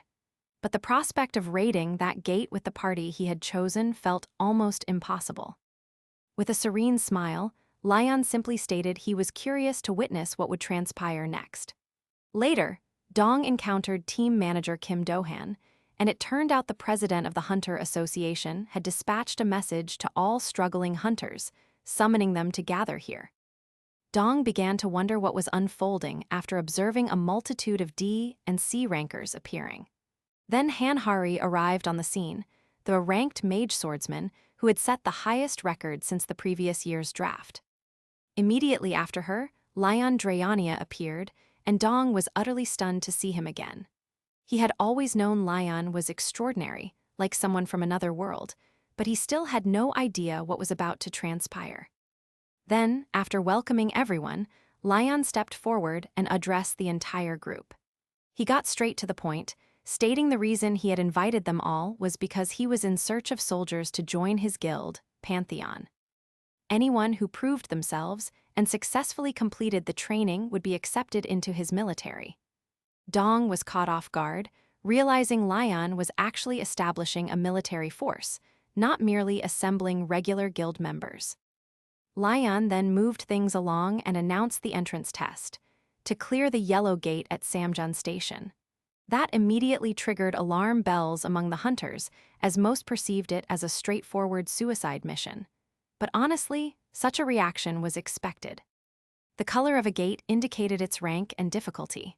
Black, red, and orange were the toughest, followed by yellow, green, and blue. Dong remembered that his very first test had been at a blue gate in Seoul Station. So, for a hunter ranked C or D, confronting a yellow gate was essentially a death sentence. Baldy attempted to calm the low-rank crowd, assuring them they were capable enough to emerge from this test unscathed. Frustrated and angry, people began heading for the exit, hoping to catch a nap after what they felt was a wasted opportunity. Sooner or later, the entire field cleared out, leaving only a few still standing. Then Lion pointed to the individual with the afro and inquired why he had chosen to remain. The afro-haired individual, internally panicking, stammered that he believed there might be some meaning to it. Some had no reason to stay, and some remained for their friends. Suddenly, Lion turned to Dong and asked why he had chosen to stay. Dong, aware that this guild was led by an S-rank hunter, wished to seize the opportunity. He shouted that he had stayed because he believed Lion would not allow anyone to perish. Lion appreciated that attitude. He reiterated his objective of gathering soldiers, emphasizing that their duty was to obey a knight's orders without question. He desired them all to trust in the knight's honor and power. Dong, drenched in sweat, heard Lion's wish to listen only to him. Lion signaled everyone to prepare, as they would soon be entering the gate. At the yellow rank gate in Samjun Station, all the recruits were outfitted in heavy, high-quality gear. Dong surmised the suits were of rare rank, and Dohan knew that C or D rank hunters could never afford them. What truly stunned Dohan was witnessing Lion enter without any armor or equipment. Dong inquired of Hari if Lion ever wore armor, and she casually replied his skin was tougher than armor.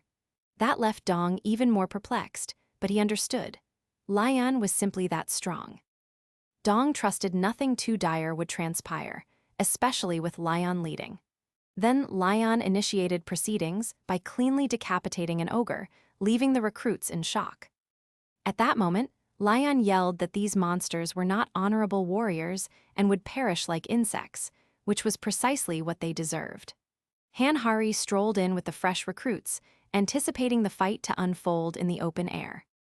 They were introduced as mercenaries from the outer territory and instructed to choose a side between two warring tribes. Dong surmised it was an NPC support quest and casually conversed with Dohan, wondering which side would simplify their lives. Suddenly, a herd of monsters appeared on boards and cornered Lion's group, demanding to know who dared trespass on the Battle Axe tribe's land. That question struck a nerve with King Lion, whose face twitched at the insult. Han Hari, keenly aware of Lion's short temper, kept a close eye on him as Yappy inquired if they should proceed. Lion suppressed his rage and simply instructed Yappy to do as they pleased. Hari stepped forward and declared their mercenaries were offering assistance in exchange for rewards. The monsters assumed these must be the troublemakers their leader had warned them about. When Han Hari caught a glimpse of Lion's deeply displeased expression, he knew this was not destined for a peaceful resolution as the tribe instructed them to accompany them. Everything aligned when the green monster Carter Karak, chief of the Battle Axe tribe, assessed Lion's group and immediately perceived them as a collection of weaklings.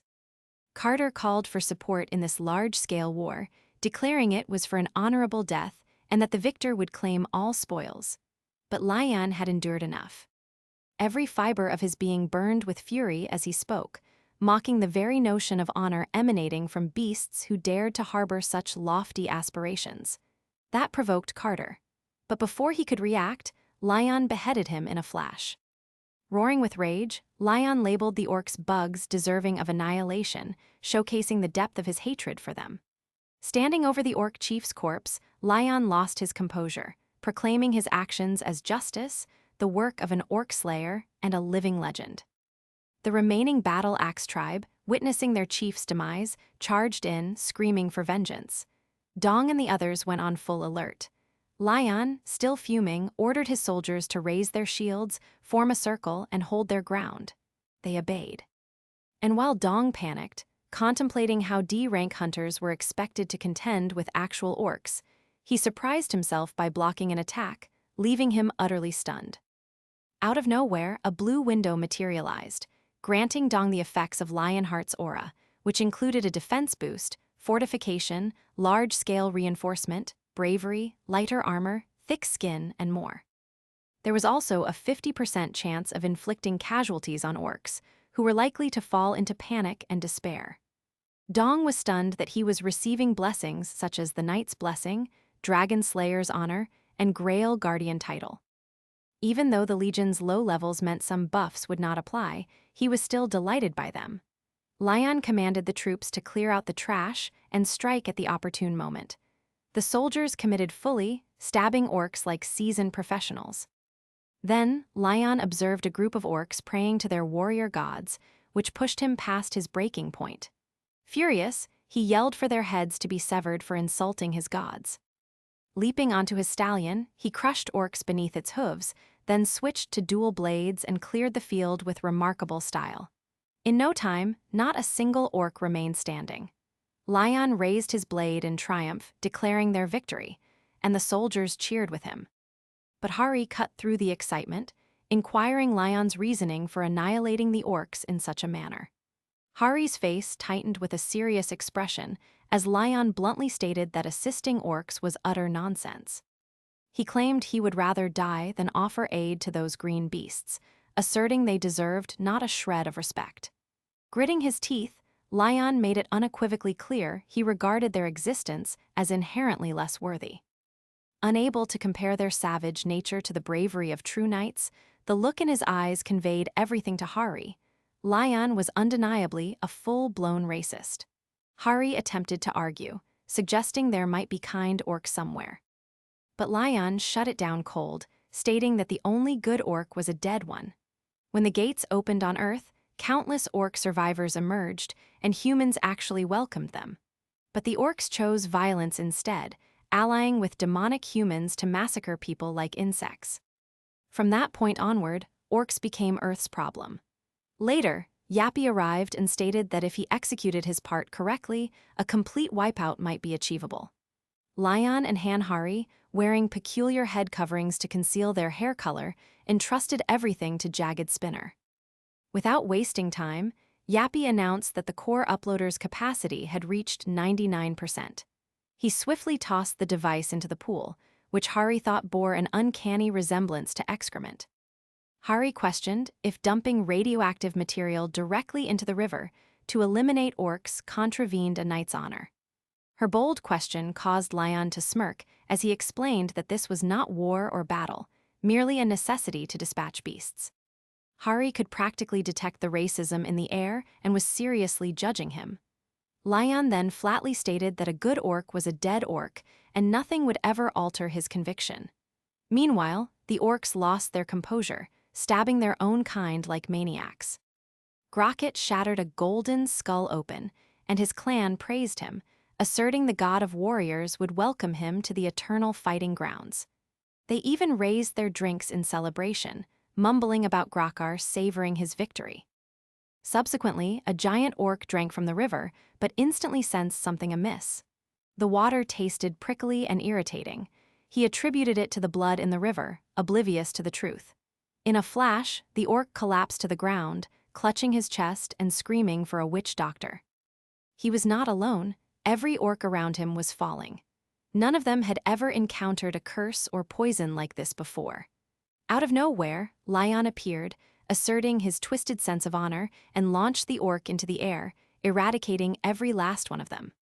Just as the next order was issued to kill them all, a massive number of soldiers ambushed the area, wiping out the remaining orcs.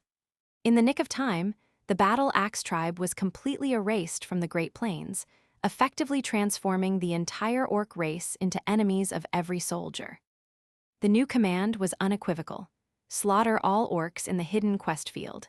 Lion was thrilled to finally secure a superior quest. Just as he was about to rally his soldiers with a speech about justice and honor, an orc suddenly spoke up, accusing Lion of poisoning the river. The orc snapped, labeling Lion a coward who dared to call himself a warrior. Lion was stunned, jaw agape, unable to believe a beast would speak of honor. Merely gazing at it filled him with enough revulsion to desire gouging out his eyes. But instead, he offered the orc the opportunity to end itself. That was all it took for the orc to explode in rage, unleashing a muddy aura and shouting that Grokkar would never forgive Lion. Lion noticed the orc was carrying chains, which piqued his interest. He moved to strike, but it was too late. The orc lifted Grokkar's body, offering it as a sacrifice, and with glowing strings wrapping around him, gained Grokkar's right eye and right arm. A hidden quest unlocked at that very moment. Without a doubt, Lion and his party now had a new objective: to eliminate Gokrak, the enchantment god orc.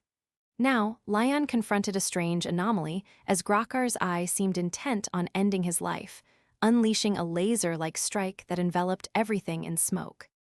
The eye spoke, mentioning a being similar to Grokkar protecting Lion and inquiring the name of his god. This question infuriated Lion to no end.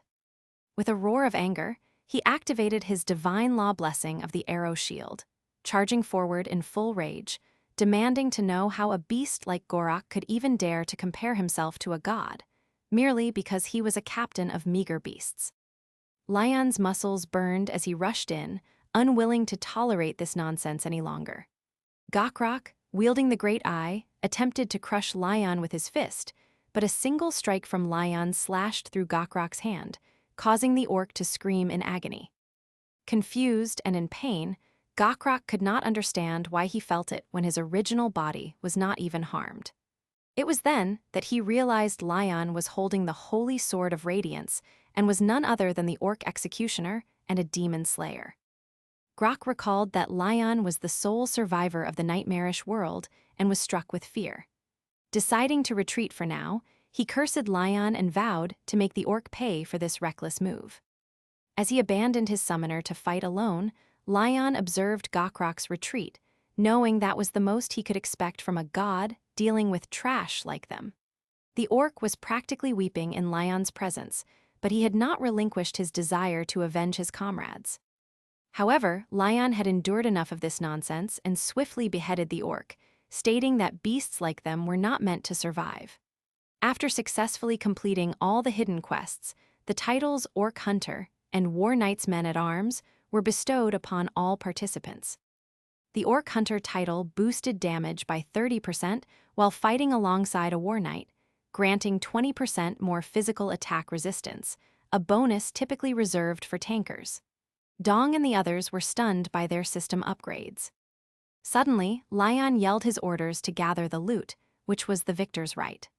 The soldiers hastened to search for great ranked warrior and advanced warrior equipment, as well as anything from the witch doctors.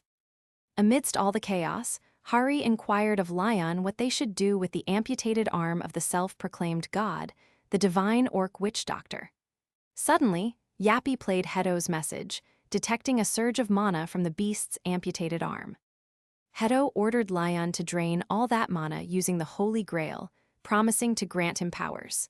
Without wasting any time, Lion directed the ornate cup to the giant hand and extracted all the mana. After absorbing it, Lion sensed a similar divine power and realized how deeply God enjoyed the beast's worship. However, their hatred for other species was what repulsed Lion, compelling him to extinguish this evil from the world. Out of nowhere, Ariana arrived, her descent facilitated by the beast's mana. She mentioned that this power could aid her in recovering a sacred item, and Pos was eager to choose the holy sword for it. Ariana left the decision to Lion. Of the four options, Lion firmly decided to empower the Holy Grail instead, as the Holy Sword's power, he deemed, would be excessive. His wish was granted, and the Grail's power increased. Just then, Hari rushed over to Lion, eager to show him something interesting, though she couldn't ascertain Yappy's whereabouts. Suddenly, a commotion captured Lion's attention, and he spotted Yappy on high alert, already expertly restraining someone. This man was panicking, bound tightly, as he observed a group of soldiers advancing toward him. Not only that, but he was cursing Jagged Spinner for ensnaring him in ropes. Soon, Lion casually intervened, and the individual accused Yappy of assaulting him. Lion threatened to sever his tongue if he referred to Yappy inappropriately, a pronouncement that stunned the man. Jagged Spinner swiftly exposed him, revealing he was a loot thief. The thief attempted to offer an excuse, labeling it a misunderstanding. But Lion, disgusted, decided to allow Hari to examine his possessions.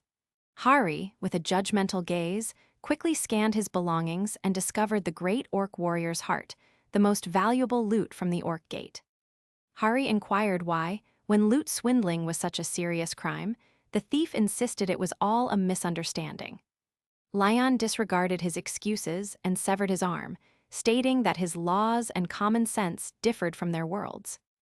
In the King of the Lionheart's military, that would be the established order. He then inquired if anyone harbored objections to his rules, urging them to speak now or forever hold their peace. It was clear that Lion had established a rule. Anyone who stole would have their hands severed, and that was the law of the Lionheart Kingdom. Though the people of modern Earth found Lion's laws somewhat harsh to accept, the benefits, such as incredible buffs and upgrades, were too significant to forego. Not to mention, they were quick to align with Lion, understanding that his strict laws would foster a fair environment in the lawless confines of the gate.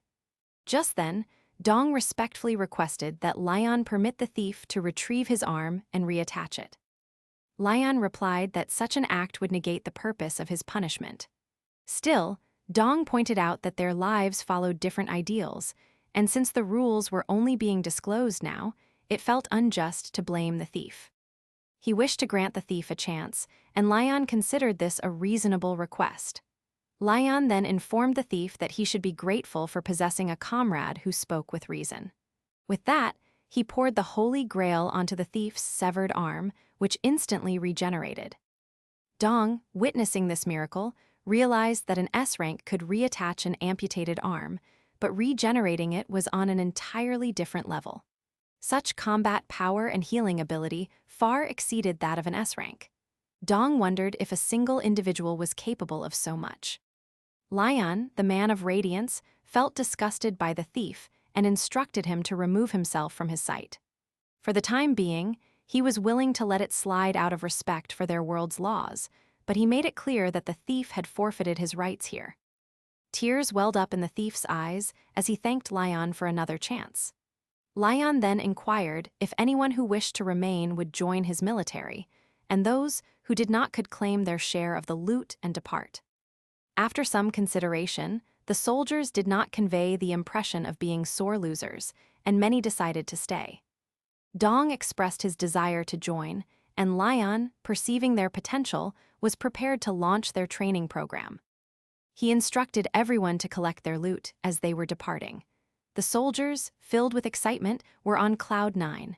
Meanwhile, Hari inquired of Lion his subsequent plans. Lion shared that he had decided upon physical training. Under the scorching sun at the Pantheon, a group of people gathered near a building. Dohan inquired if Dong had entered a gate, and Dong admitted he had been eager to participate in some capacity. Dohan suggested taking breaks as well, and their casual conversation continued until Han Hari captured their attention. She announced the arrival of Lion Drayania and Sir Jagged Spinner. As Lion arrived, he congratulated those who had successfully passed the simple test. He pointed out there was a slight disparity in their performance, but assured them it could all be improved with concerted effort. Dong was surprised to hear Lion label the orc test a simple one. Lion then explained that they had confronted all manner of problems, and their physical bodies would be crucial moving forward. So, he announced the commencement of stringent physical training based on the training manual from his kingdom's standing army. The group began to wonder if this implied they were in for the classic middle-aged muscle boot camp or something even more rigorous. Without further ado, Lion explained that training the body was fundamentally about training the muscles. Once the muscles were properly trained, the body could be pushed to its limits and even beyond. He openly shared that the Standing Army's training manual had been authored by none other than Sir Gratis, the Grail Knight and Giant Slayer. Lion added that Sir Gratis had once asserted that humans could elevate their strength by enduring more physical punishment, a revelation sufficient to completely unnerve the new soldiers. Lion shouted that a kingdom's soldiers must be trained more rigorously than a farmer. And those wise words, he claimed, had proven to be the key to the most efficacious training. Shredding and bruising the body not only facilitated faster healing, but also sharpened dynamic visual acuity to avoid further impacts. The mere concept of it caused the new soldiers' hearts to leap into their throats. And at that moment, Lion issued the order for the soldiers to commence beating each other. So, this seemingly madman Lion instructed his troops to beat each other into submission until their muscles were utterly torn and their fists were nothing but shattered bones. He even insisted they break bones as well. Dong yelled that this kind of madness would irrevocably destroy their bodies. It was then that Lion Drayania produced the ornate Holy Grail and dropped the bombshell that he was, in fact, the guardian of the Holy Grail itself. Out of nowhere, Dohen informed Dong that his injuries were already healed, and Lion explained that every warrior and soldier would be healed by the Holy Grail. The holy water, he stated, would literally regenerate muscles and bones. Without a second thought, Lion set a timer for 5 hours and ordered everyone to break anything and everything in their path. There were no teams, no allies, just fists and kicks flying from every direction. It was a complete free-for-all, and if even one person emerged without a scratch after 5 hours, Lion swore he would be the one to physically subdue them himself. With that pronouncement, he placed Yappy in charge and casually exited. The soldiers were absolutely stunned when they realized their physical training manual was essentially just one gigantic beatdown against a crowd of people. A few nervous laughs escaped, attempting to mask the panic bubbling inside everyone. Then, out of nowhere, Sir Jagged Spinner fired a laser shot to terrify them and initiate proceedings. It was a loud, clear message: begin fighting and let the chaos commence. On top of that, he warned that the armed forces would intervene if they failed to obey Lion's orders. Without wasting a second, the soldiers plunged into the madness, delivering bone-crushing kicks and gut-wrenching punches left and right. Even when injured, they were desperate to smash each other's faces in, solely to survive the training. Amidst the chaos, Dong was in complete shock and believed everyone had lost their minds, only to be punched in the face by someone unexpectedly. At that moment, it became clear what life entailed for Lion's future knights. At 9 in the morning, they underwent gratis standing army training, dubbed the Steel Skin Project. Then at 12 noon, it was lunchtime, consisting of nothing but water, salt, and sugar, all served by Lion, Hari, and Yappy. The soldiers were horrified to hear it, but the manual stated it was just enough to sustain them through the brutal training. Once they neared the status of genuine soldiers, that's when they would finally receive proper food. At 1 in the afternoon, it was time for tactical training, where a team of 5 had to intercept Lion, who was charging at them on his stallion. By 9 at night, all that remained was sleep to recuperate their energy. Dong couldn't help but feel as though this entire experience was directly from hell. Fortunately, Hari's warm and steady care helped maintain some semblance of order. Still, the hunters were oblivious to the fact that all of this had been part of Lion's grand design, even as they sat there eating. Later, Dong's training resumed in the field, and he was invigorated with a renewed wave of motivation. As he began to tire, he realized he was burdened by a heavy shield and sword that impeded proper swinging. The stances felt rigid and awkward, so he focused on stabbing to facilitate movement. It was then that Lion suddenly appeared and admonished him for executing it incorrectly. He instructed Dong to correct his posture and attempt stabbing again.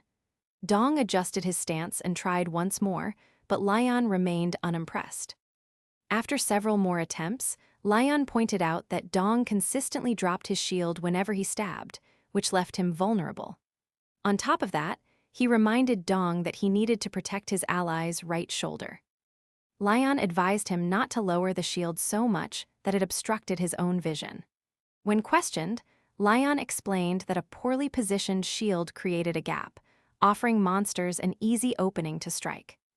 It was then that Dong hesitantly inquired if Lion's strategy was for soldiers to block enemies with shields while knights charged in to deliver the finishing blows.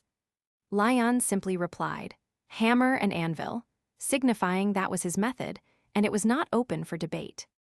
But Dong was not fully convinced and stated that tactic might not prove effective against monsters. That remark clearly struck a nerve, and Lion sharply questioned if Dong was seriously attempting to instruct him on how to combat otherworldly creatures. Sensing the tension, Dong quickly retreated. To clarify matters, Lion admitted he had battled the same species of monsters countless times in his own world, thus possessing a complete understanding. Then Lion expounded, asserting that the monsters here were akin to cute little pets compared to the nightmares he had confronted. He spoke of massive giants, hulking trolls, bizarre multi-limbed snakes, and enormous spiders teeming with goblins. And that, he noted, wasn't even mentioning the dragon that could pulverize mountains as if they were mere pebbles.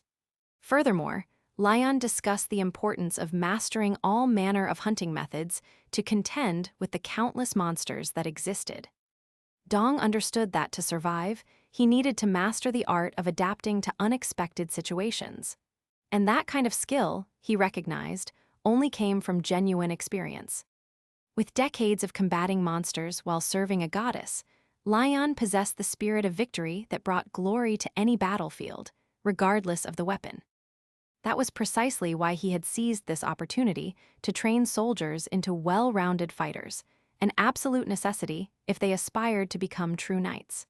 To sharpen their survival skills, Lion stated they needed to excel at least one talent. But Dong, deep down, yearned to surpass a single skill. When questioned about it, he stated that someone like him, a peasant, could not aspire to knighthood. Lion immediately corrected him, stating that knights were not merely nobles or aristocrats. They were individuals who willingly embraced a path of hardship with a noble mission. A knight was someone who chose to protect others, uphold righteousness, and possess the courage to persevere no matter the obstacles. They were the ones who swore eternal loyalty to the goddess and the people. Anyone could be a knight if they possessed the courage and heart to embrace that sacred promise. At the very least, Lion stated he would wholeheartedly respect anyone who demonstrated such immense courage and determination. Dong felt a degree of prejudice lift from his shoulders as his desire to become a knight began to feel a little more attainable. Meanwhile, over at the United States Magic Tower, Master Reynold was pleased to observe the ancient crystal finally returned to working condition. As per usual, the crystal demanded offerings in exchange for wisdom and truth. But this time, Reynold noticed something peculiar, a subtle alteration in its voice. The crystal suddenly demanded that Reynold enchant it with a space jump spell so it could propel itself into space should circumstances turn dire. It was then that the crystal revealed its profound aversion to being anywhere near that monster, Lion, claiming it wouldn't have even manifested if it had known Lion was present. Fueled by irritation and a thirst for retribution, the crystal began plotting Lion's downfall and insisted the opportune moment to strike was now. While Lion was without his army, it urged Reynold to enter the same gate as Lion, desperately hoping this time Lion wouldn't emerge alive. Then came the Pantheon Guild's standing army graduation ceremony, where Lion was fully prepared to raid a yellow gate using only trainee soldiers. Hanhari and Sir Yappy were not part of this raid, so Chief Jinsu was left to manage everything inside. Besides Chief Jinsu, Lion addressed the soldiers who had distinguished themselves during the past month of training. Now it was time for them to demonstrate their capabilities and finally put their skills to the test. Ordinarily, yellow ranked gates were off limits to individuals like them. but Lion thrust them directly into the deep end, allowing them to experience the true essence of being a soldier under the Lionheart King. He declared that they would be serving the divinity within the gate. With a powerful voice, he commanded, "Pantheon, head out at once." With 49 hunters of average D rank, 1 hunter from the Hunter Association, and Lion Dryonia Lionheart, they all stepped inside the gate. Concurrently, Hari reassured Yappy that there was nothing to fear since Lion was with them, so everything would be fine. But Yappy sensed something amiss, pointing out that the count should be 51, including the observer, the trainee soldiers, and King Lion. Hari didn't grasp the issue until Yappy elucidated. 52 people had just traversed the gate, a revelation that completely stunned her. After detecting an anomaly, Yappy's emergency protocols activated, and it shot directly into the gate. Hari attempted to follow, but the gate slammed shut before she could pass through, causing her heart to pound against her ribs before she collapsed to the ground. All of a sudden, Hari and the others noticed the gate's mana beginning to waver, shifting into a crimson hue. This sudden fluctuation was enough to trigger alarms and send a chill down their spines. Inside the gate, the scene was nothing short of horrifying, with countless demons wreaking havoc all around. Lion broke the silence with a sharp command, instructing his soldiers to raise their shields, recognizing they had entered a magic square. Without a shadow of a doubt, he called for the formation of Lionheart's Tudo and ordered them to advance. Chief Jin Su, utterly perplexed, couldn't believe they were progressing through a demon gate instead of retreating. But then he noticed something peculiar. None of the soldiers appeared frightened. Curious, he checked the effects of Lionheart's aura, and it absolutely stunned him. His jaw practically dropped to the floor as he realized this boost transcended commander level and was impacting the entire group. At that very moment, a pack of demons charged directly at the Tudo formation. Lion's command to raise shields resonated, and the soldiers repelled the incoming horde like seasoned professionals.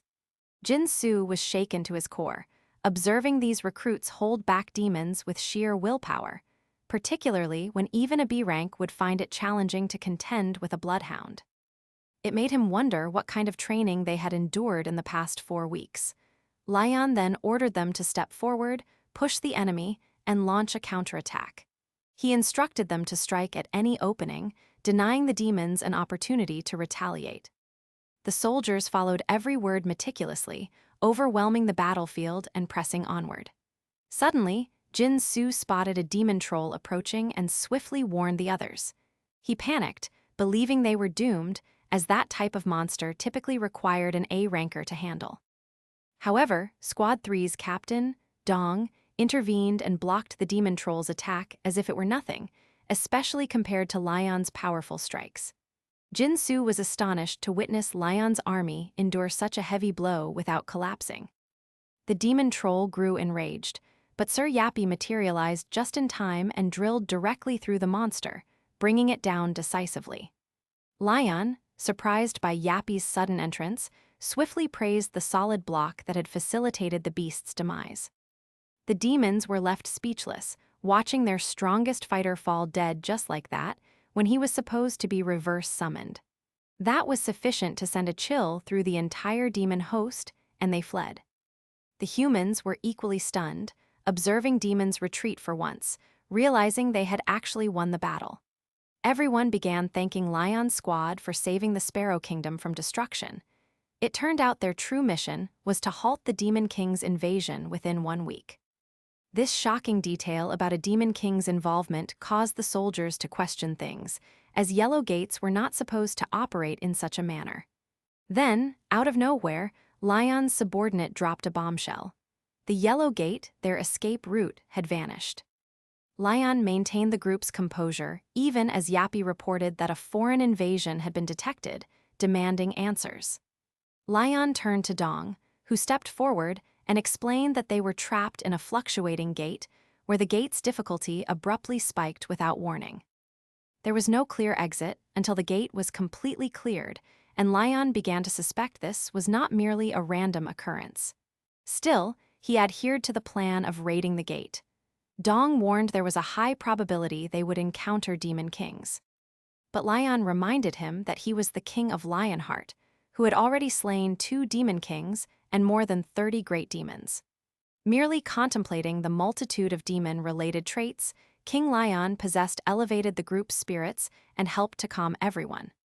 Deep down, however, Lion was uncertain if he retained sufficient divinity to guarantee victory against another demon king. But as a knight, he knew he had to embody the hope they could depend on in this crisis. Meanwhile, the crystal emitted a twisted laugh, asserting Lion had grown weak like any ordinary human.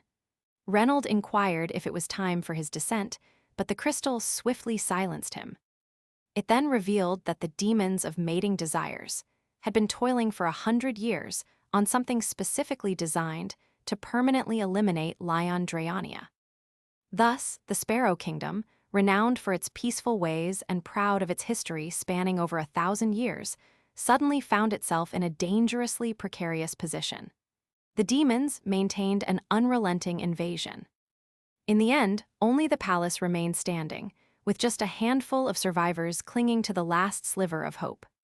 Dong explained that each gate possessed its own theme and distinct backdrop, but this one came with a time limit.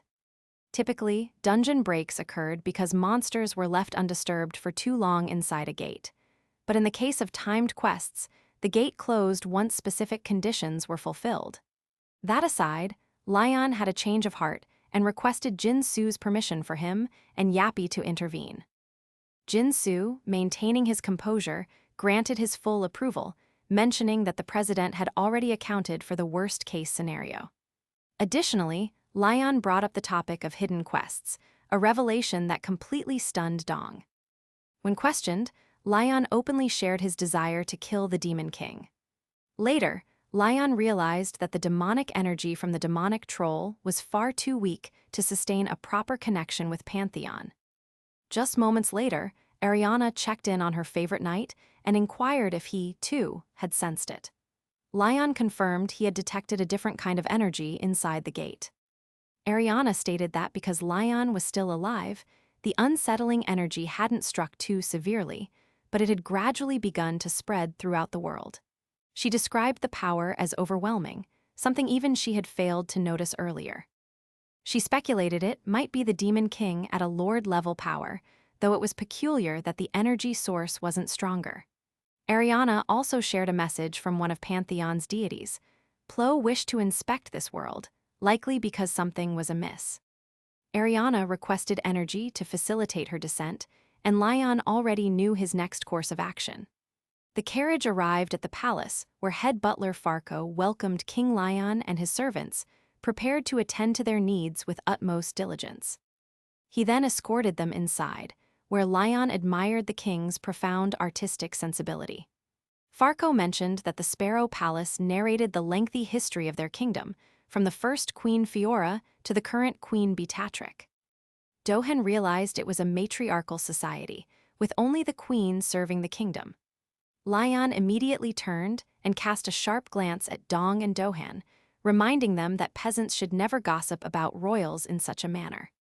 He swiftly apologized to Farco for their behavior, explaining that the urgency of the situation had compelled him to choose mannerless buffoons. Farco remained calm about it and led them to the presence chamber where the queen eagerly awaited. As they entered, Lion's expression conveyed his full focus on the matter at hand. As he continued forward, all eyes were upon him, and Chancellor Duke Aram addressed him, inquiring if he had contributed to their battle against the demons. He was swift to announce Lion as the knight, acknowledging his accomplishments in the recent battle. However, Lion interrupted the Duke and proceeded directly toward the Queen to speak with her. Suddenly, an elderly man stepped in and halted Lion, stating that no matter the grandeur of his achievements, they would not render him worthy of approaching the Queen as an outsider. Dong, Jin Su, and Dohan observed the Chancellor yelling at Lion, and they began to wonder if Lion was about to lose his composure. Meanwhile, Lion was clearly struggling to maintain his restraint. So, he turned to the Queen and boldly declared himself the king of the Lionheart Kingdom, Lion Drayania. The Chancellor noted what he perceived as rude behavior and immediately called for his apprehension, but Lion did not waste a second. He seized the Duke by the neck and twisted it with utter disgust. Such a neck twist was sufficient to bring Duke Archeum to his knees. The elderly man in armor was visibly irritated and demanded a proper explanation. Dong could discern Lion was on the verge of losing his composure while the Queen's guards drew their swords against him. Lion glared at the Duke and inquired how long he intended to maintain his pretense, believing he could deceive the eyes of the King of Lionheart. Then, in a blink, Lion detected the foul stench of a demon emanating from the Duke. Suddenly, the Duke flashed an unsettling smile and began shedding his skin, revealing his true form. He was not alone. Several others also began tearing out of their human disguises. The entire court was horrified, but Lion snapped, yelling at the panicking crowd to regain their composure. Without wasting a second, he ordered his squad to assemble and fight. Then, with just the tips of his fingers, he intercepted a blade mid-air and dispatched the demon in one swift movement. The elderly man was left in shock, unable to believe those monsters had been concealing themselves directly under their noses all along. Meanwhile, the demons began to unnerve everyone, so the old man sprang into action and cleaved them in half, shouting that the demons had infiltrated the castle walls. He ordered everyone not to allow a single one to escape alive. After a few minutes of chaos, the entire area was cleared out, and Lion redirected his focus to the Queen. But the old man intervened again, obstructing Lion and reminding him that his loyalty lay solely with the Queen. Lion was having none of it, however. He brushed past the old man, knocking his blade aside as if it were nothing. As a king himself, much like their queen, Lion declared that he possessed the right to make judgments and decisions, instructing the old man to remember his place. The old bones finally conceded, admitting that the queen was not in a state of mind to make sound decisions. After the chancellor's fall, he claimed the authority, and Lion assented without fuss. Then Lion brought up how the malevolent energy had deeply corrupted the castle, and how the cleansing needed to occur more rapidly than anticipated. When questioned, Lion simply stated that a king never lied and demanded command over the soldiers, along with the authority to eliminate the evil, now that the queen was powerless. Later, at the central square of the Sparrow Kingdom, Lion gathered the shaken survivors and casually dropped the bombshell that he was now fully in charge. After introducing himself as Lion Draeania Lionheart, he informed everyone that many among them had already been possessed by demons. He was certain that the demons had been plotting a revolution and had secretly infiltrated the castle to bring it to fruition. Lion possessed an inherent radar that could detect possessed individuals, and he was more than prepared to demonstrate its functionality. He yanked 2 people from the crowd and issued a bold challenge.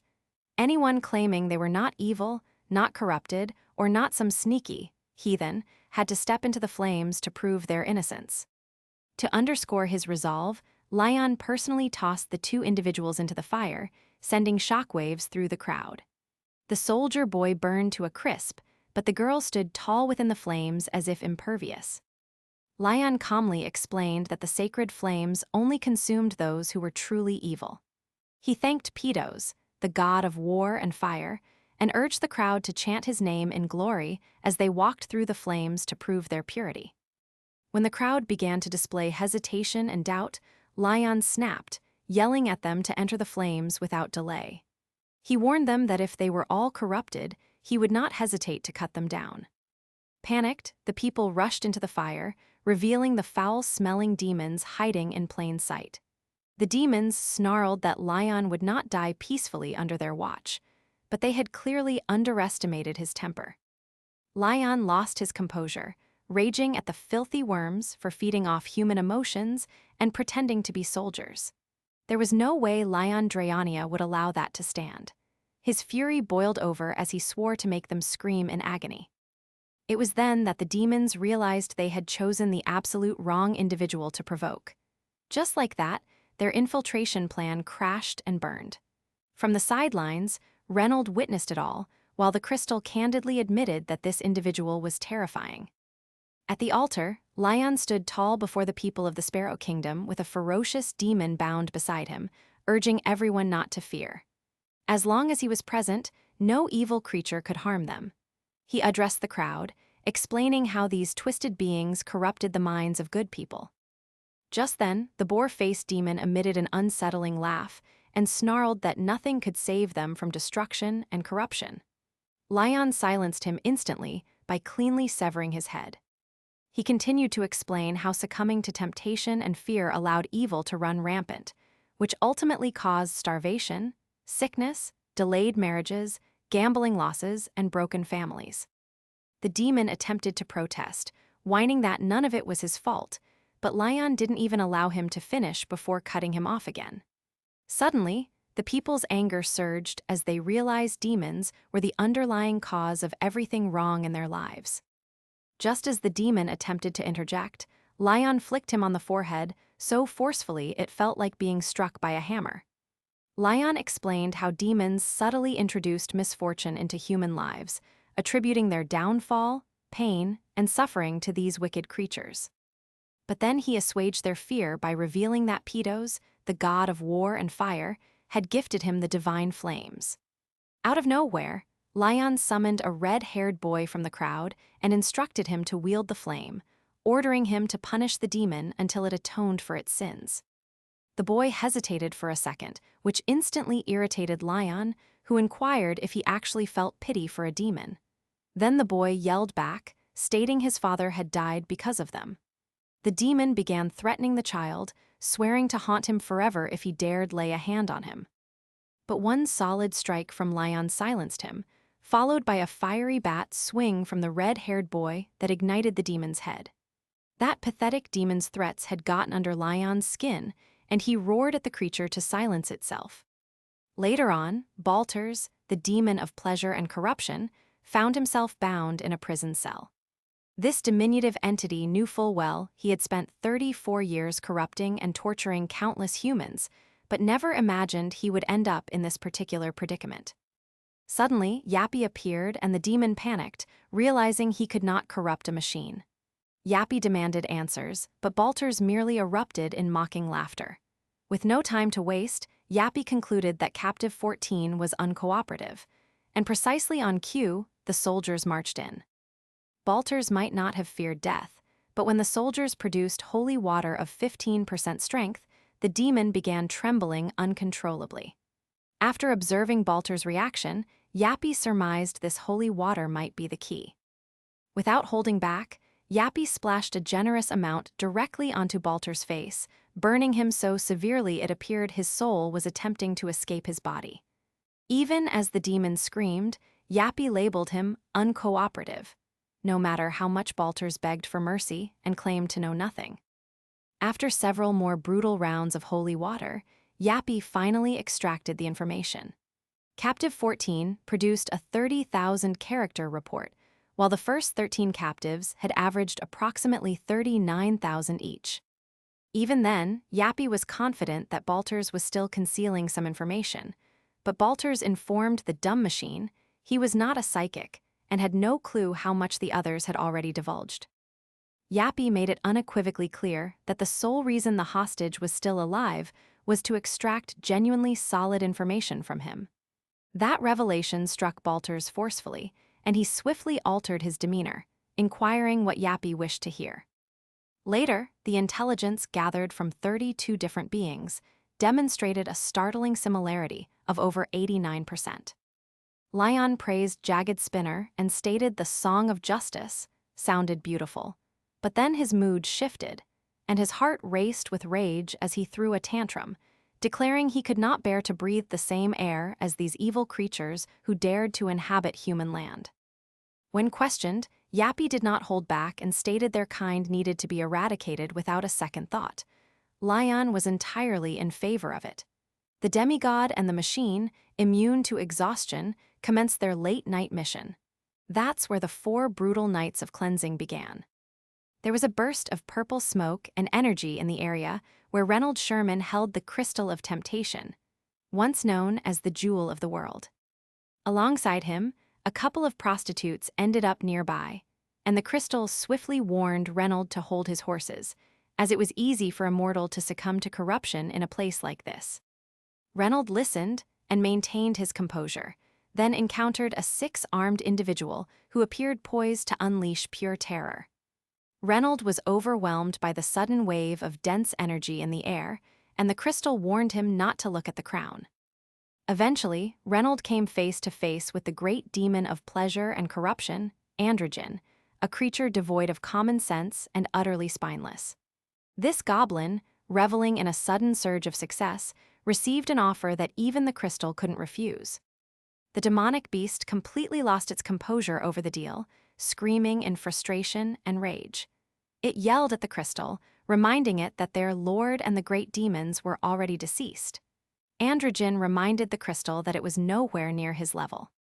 Androgen stated they had perished long ago, so the crystal should relinquish its arrogance. He was certain the crystal's lord had fallen during the Great Ascension 180 years prior, just as his own had. The crystal knew it well, as those had been brutal times. A journey back in time, 180 years ago, the five evils had allied for the first time to conquer the world. But that maneuver had severely backfired, transforming their lives into a nightmare, with three of the demon lords meeting brutal ends. Now, even the demons who remembered were fleeing in terror of Lion. With his clothes in tatters and temper flaring, Lion charged in like a furious beast, ready to settle the score. And that alone was sufficient to make demons soil themselves. Over 10 million demons were annihilated. The crystal admitted he was one of the few survivors from that heaven-like place. Androgen inquired if the crystal truly knew what had transpired back then, but the crystal retorted, accusing him of succumbing to his instincts and reminding him of the irresistible offer. The beast growled for him to reveal it already, so he could prepare a grave for that individual. The crystal brought up Androgen's latest order from the most distinguished great demon. Androgen confirmed it was almost complete and added that even if she persisted, she was still merely immortal. He claimed the end was nigh, without a doubt.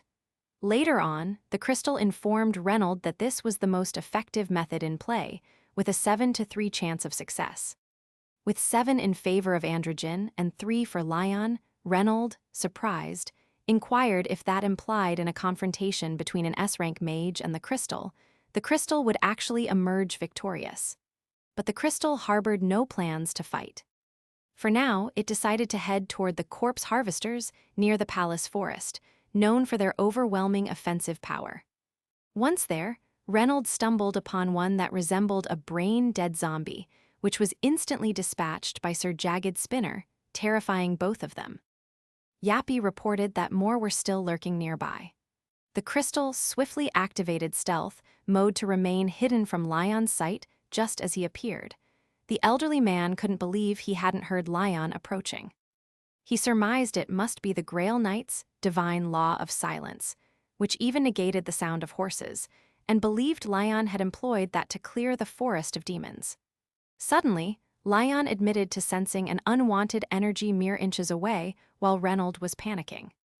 At that moment, Sir Yappy announced that a simple satellite had detected the target, declaring that more were still present. Lion dismissed it and rushed out without a second thought. Reynold collapsed, attempting to catch his breath, shaken by how close the encounter had been. Later on, Lion bathed, deep in thought about the demons of pleasure and corruption, viewing them as a collection of perverts with twisted desires. What disturbed him even more was how so many of these demons, even the high-ranked and elite ones, had managed to infiltrate the palace. He was certain the great demon was concealing itself somewhere here. Out of nowhere, a woman's voice commented on the disgusting smell of blood, catching Lion off guard.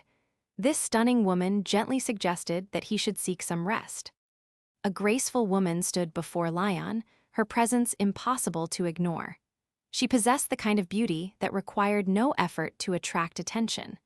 It was the kind of beauty that spoke louder than words, causing others to lower their guard without her needing to lift a finger. Lion realized she was not merely beautiful, but dangerously enchanting, the sort of person who drew others in so subtly that they didn't even perceive the fall until it was too late. Subsequently, she introduced herself as Beatrice Allier Sparrow, the queen of a small kingdom, to which Lion responded, stating his name and title as the King of Lionheart.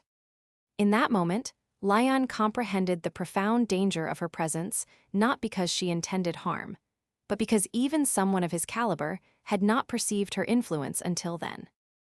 Beatrice then instructed him not to be so guarded, explaining she was merely there to meet the man who had saved her kingdom. Still, Lion knew this was not the opportune moment for such a meeting, and something felt amiss. The timing, the setting, nothing about it felt appropriate for a noble lady like Beatrice to visit him. Afterward, Beatrice quietly revealed that she was being observed, and that the general and his knights, while feigning service to her, were actually keeping her imprisoned and monitoring her every movement. Lion found it difficult to believe, especially since the general didn't appear to be the type to betray his ruler, but Beatrice was desperate and insisted there was no time to explain everything. She then requested a favor from Lion, to eliminate the general and his knights, and in return, she promised to cede him the entire kingdom. Beatrice also urged him to investigate the castle's underground floors, hinting that something significant was hidden there. Her request added a layer of tension for Lion, and he resolved to acknowledge the matter. Lion discovered that the general was concealing himself underground. That night, the general suddenly knocked and entered Lion's bedroom, apologizing for disturbing him at such a late hour. Lion chastised him for intruding into a king's room without warning, but the general insisted the situation was urgent. Later, Lion mentioned he had met the queen, anticipating a reaction, but the general remained calm and stated Beatrice often wandered out at night. Lion grew frustrated and pointed out the carelessness of leaving royalty unguarded while demons were omnipresent. The general calmly insisted demons did not attack at night, but Lion knew that was a falsehood. The demons had never distinguished between day or night, and he sensed something was amiss. The general's composure and denial only intensified Lion's suspicion, making it seem as though he already knew too much and was attempting to conceal something. The general quietly departed, but something felt wrong. The queen had claimed she was being held captive, yet the general acted as if nothing unusual was transpiring. His calm reaction did not align with the situation, which made Lion uneasy, and it seemed a hidden truth lay within this castle. To uncover it, Lion resolved to explore the underground levels himself. Concurrently, Sir Spinner appeared from the window behind, and Lion requested his assistance. Meanwhile, external conditions worsened beyond the castle walls. Dark forces gathered near the fortifications, loud, wild, and prepared to attack. Their leader promised rewards to anyone who first breached the walls. The enemies screamed and rushed forward, eager for destruction, seeking to ruin everything and spread pain and corruption wherever they went. Suddenly, a spear materialized, hurtling swiftly through the air.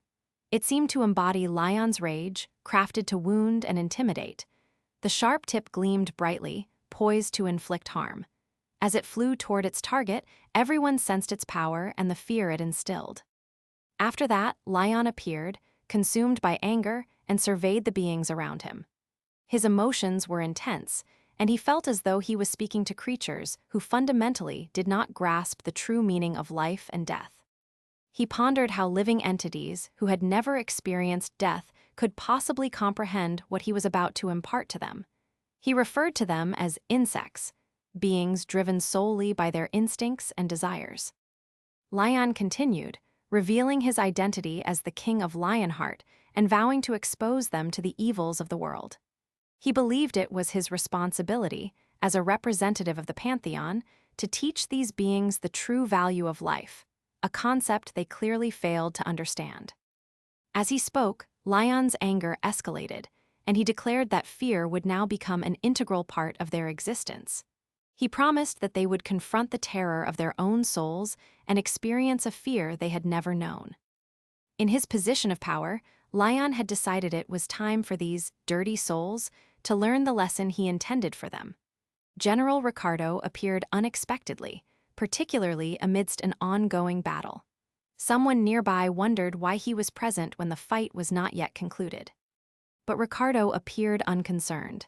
He trusted that the outsider would manage the situation. Instead, Ricardo focused on a more serious matter, the seal, checking if it still held. The answer returned, Yes, it was functioning. After that, Ricardo maintained his composure and reminded them that the waiting period was almost over. With just a little more patience, the anger and pain that had accumulated over 100 years would finally reach their culmination. As Ricardo spoke, Sir Spinner observed him from above, bearing a weight that hinted at something deeper, connected to what lay ahead. The monsters walked in a line, their hands bound with ropes like handcuffs. They moved slowly, one after another, under strict control. As they marched, one of them stumbled and fell to the ground. The soldier warned him to be careful, illustrating how weak and exhausted he had become. Meanwhile, a girl among them shifted closer to the hunter. Her hands were also bound, but her eyes held a different expression. She softly leaned in and attempted to capture his attention. She asked him to untie her, speaking gently and feigning innocence. Her tone shifted as she hinted that if he assisted her, she would reciprocate with something beneficial. It was evident she was attempting to seduce him. Immediately after her attempt to tempt him, a strange energy abruptly permeated the air, and the force called corruption resistance activated. In that moment, everything transformed. The hunter looked at the girl again and realized that her soft and sweet demeanor swiftly dissipated. Under the effect of the force, she no longer seemed harmless. Her presence now felt twisted, dark, and malevolent, more akin to a monster than a human. The energy surrounding her was cold and unnatural. After comprehending the truth, the soldier stepped back, realizing he had almost fallen for the trap. The monster stared in shock and wondered how a normal human could resist such seduction. His voice trembled as he questioned how his power, something utilized solely by demons, had failed so effortlessly. He had almost ensnared the hunter by transforming into a seductive girl, and now he could not comprehend why it had not worked. While the monster panicked, Lion appeared and demanded to know who had caused the commotion, and the soldier swiftly pointed at the monster. Without hesitation, Lion lashed out and labeled him a bastard, accusing him of attempting to seduce one of his soldiers using her filthy body. The monster pleaded for forgiveness, but Lion refused to listen and shouted that someone as lowly and disgusting as him had no right to speak. The monster apologized repeatedly, but Lion showed no mercy and informed him that he did not require his answer, making it clear that the monster held no value in his eyes. The other monsters observing were shocked and realized that Lion was more terrifying than a demon. One of the soldiers informed Lion that something felt amiss. The battle had concluded, and victory was theirs, yet the atmosphere felt strangely quiet. The people, instead of cheering or celebrating, seemed distant, and their reactions were cold, almost empty, as if the triumph held little meaning for them. He explained that even a weak demon could easily seduce a human and corrupt them. The war against demons never truly ended, it merely shifted and persisted in different forms. Because of this, only the strongest, those who truly understood the cost, experienced any joy in victory. This was the reality of a demon war, unending and draining. To keep fear alive and remind the people of what they fought against, an order was issued that citizens themselves must hang the demons. They had to witness the twisted souls of their enemies fade directly before their eyes. Only then would they comprehend the danger. The command was unequivocal, and the reply came swiftly with obedience. Yet, Lion and his soldiers returned victorious and noticed a massive castle standing tall in the distance. It appeared strange and imposing, as if it did not belong there. Lion reminded them that no one would welcome them. As they approached the entrance, the feeling became more somber. And when they reached the front gates, 2 guards swiftly stepped forward and raised their hands, indicating that no one could enter. The message was simple. This place was not for them, not even for heroes returning from war. After breaching the castle gate, Lion led his soldiers inside without hesitation. The heavy doors crumbled behind them, and their footsteps echoed on the stone floor as they moved deeper into the castle. Each hallway they traversed felt more silent than the last. The deeper they went, the stronger the feeling grew that something significant was hidden there. Something no one wanted them to discover. As they continued inside, someone suddenly called out in surprise, instructing the others to come take a look, and what they found caused them to pause. A hidden room lay beneath the castle, something completely unexpected, and Lion pointed toward a bed placed unusually in the center of the space. It felt like more than just a room, it felt like a secret. Lion wondered if this could be the hidden truth the queen had once mentioned. The setup made it clear that something was being kept out of sight. Lion stepped forward, deciding they could investigate for themselves. And when they entered the room, they all beheld a figure lying on the bed. A woman was resting there, quiet and still, yet incredibly beautiful. And the silence turned heavy as they realized this was no ordinary discovery. Her beauty was unreal, almost otherworldly. And the air around her carried a strange, dark energy. For a moment, a few soldiers stared too long, caught in the allure of her presence. And Lion noticed this and swiftly warned them to resist. Lion instructed them not to succumb to the dark energy enveloping her, but the room felt heavier, and even Lion could sense his aura was not proving very effective this time. Realizing that, Lion resolved to handle it himself directly and without delay. Without hesitation, Lion moved forward and struck one of the soldiers hard across the face, jolting the soldier back to reality. Another one trembled slightly as Lion stepped toward him and repeated the action. The sudden impacts jolted them back to their senses. Lion stared at them coldly and reminded them that it was neither the woman nor any magic that had brought them to this state. It was their own weakness, their own minds that had allowed it to happen, and they had fallen into the trap themselves. After that, Lion guided them to breathe properly, inhaling slowly through the mouth and exhaling gently, clearing their minds. Just then, General Ricardo walked in, observing the scene, and seemed impressed that Lion had not been seduced as others would have been. Ricardo pointed out something surprising, that all of them were standing strong, untempted by her, and further explained that it was because they had grown accustomed to such temptations, possibly from years of warfare and exposure to demonic trickery.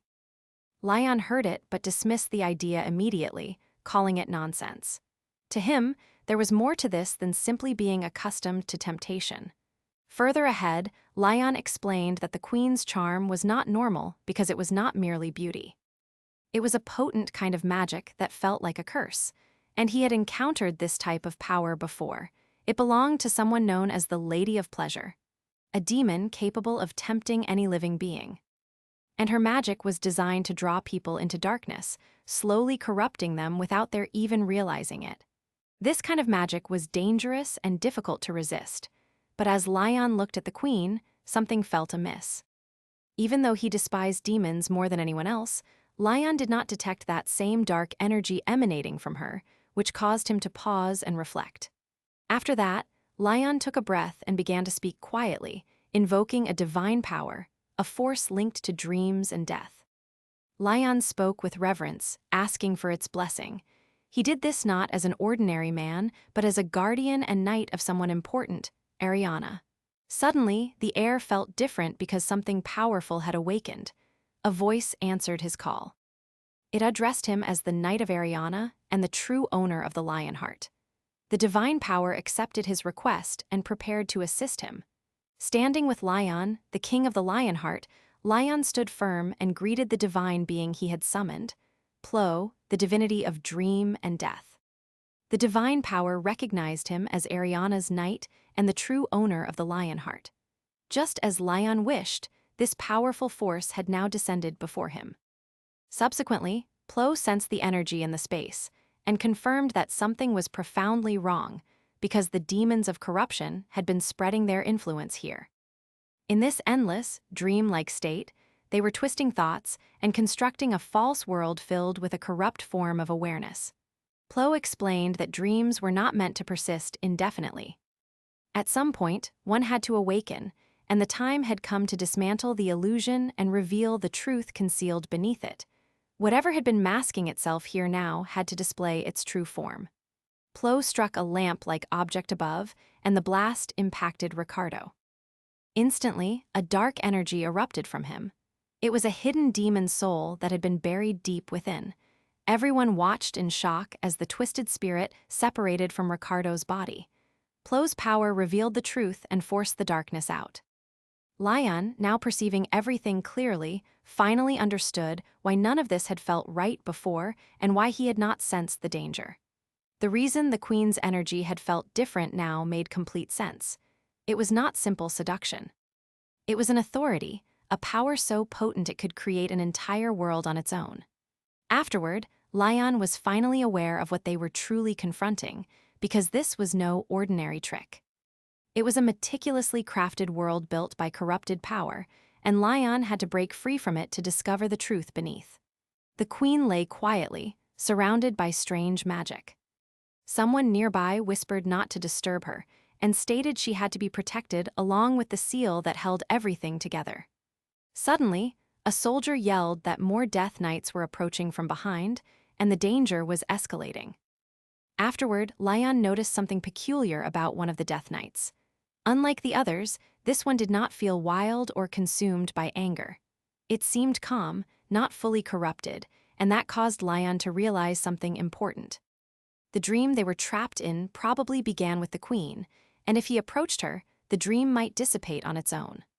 Lion warned Ricardo that stepping forward now meant fighting alone and could contravene a knight's honor. But Ricardo admitted he had abandoned that kind of honor long ago. As enemies began to surround Lion from both sides, Lion did not retreat. Instead, he prepared to fight, confident that even if he were attacked from two directions, he would not be deterred. Lion observed the strength of the undead knight before him. Surprised that despite becoming undead, the knight still retained considerable power. The knight, with distorted honor and pride, spoke of the queen and how Lion's single blow had already vanquished their royal bodyguards.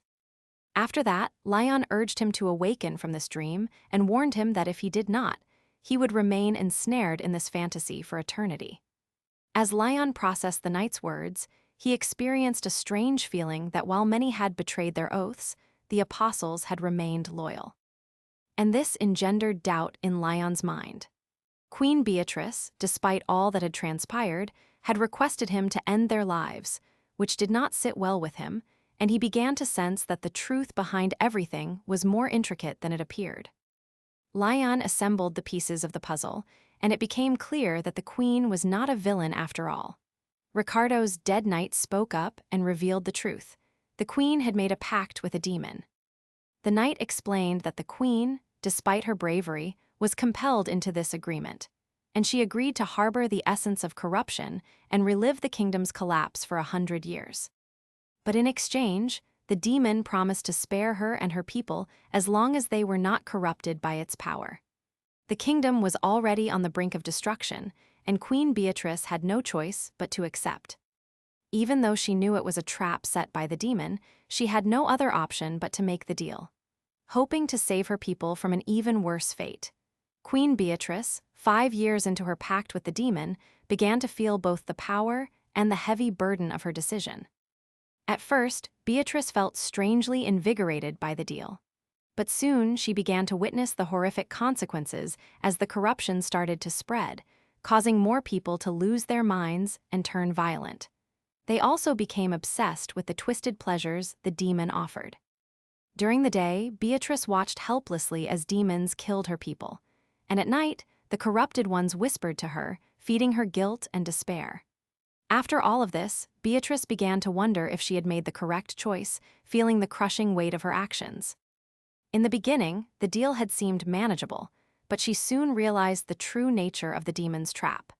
The demon's power was cunning and replete with deception, and there was no escaping the agreement. If anyone attempted to breach the deal by committing suicide, they were condemned to become lost spirits in the afterlife. Even worse, once the deal concluded, everyone would fall completely under the demon's control. As the years elapsed, the queen began to descend into madness, watching her kingdom crumble and feeling the corrupting influence growing stronger within her. After 50 years, her loyal knight could no longer resist the temptation, succumbing to his desires and entering the queen's bedchamber. This marked a turning point as the corruption overtook even the most faithful of her followers. After that, General Ricardo realized that no one could resist the seductive power of the deal, and everyone was now ensnared in the corruption. Ricardo felt the weight of the situation and arrived at a painful decision. To protect the queen and spare her further suffering, they had to end their lives. Even though committing suicide would mean breaking the contract and becoming lost spirits, wandering the netherworld forever, Ricardo believed it was the only way to safeguard her. Additionally, General Ricardo knew that by defying the agreement with the demon, they would become servants of corruption at the conclusion of the 100 years. Yet, despite the inevitable consequences, General Ricardo and his comrades chose to remain loyal to Queen Beatrice, willing to sacrifice everything, even their own souls, to ensure her safety and protect her from the dark forces controlling their fate. Long ago, the Queen's most loyal knights, Beatrice and General Ricardo, made a painful choice. They ended their own lives and transformed into Death Knights to resist the Queen's demonic temptation.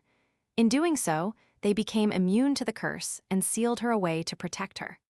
Since that day, 80 years had passed, and all they could manage was to keep her asleep for just half a day at a time. Their loyalty ran so deep that Lion now understood why the Queen had once asked him to end their lives. And it wasn't out of hatred, but mercy. Plo reached out to Lion and inquired if he could feel the encroaching darkness.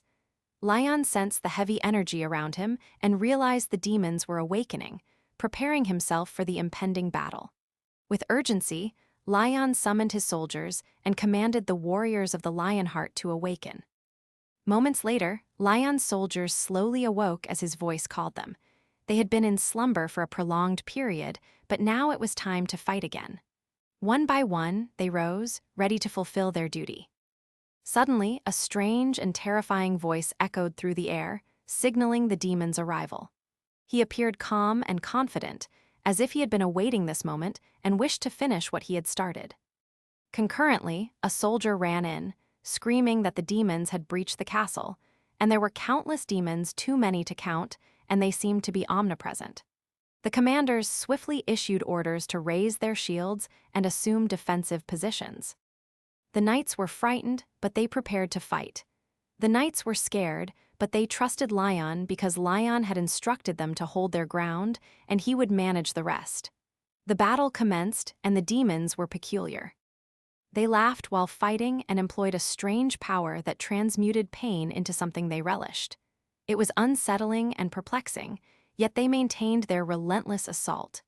Even though circumstances were terrifying, the knights remained resolute because they remembered their purpose. They were fighting to protect their home and believed that Lion would lead them to victory. As the battle intensified, Lion called out for Stallion, his trusted companion. The soldiers were struggling due to the sheer number of enemies swarming the castle grounds. Their shields were raised, but even that felt insufficient. Still, they clung to hope, trusting that if they could endure just a little longer, Lion would turn the tide. One soldier looked around in panic, searching for their king, but Lion was not visible, and doubt began to creep in. For a moment, they believed it was all over. The enemies were demons of pleasure.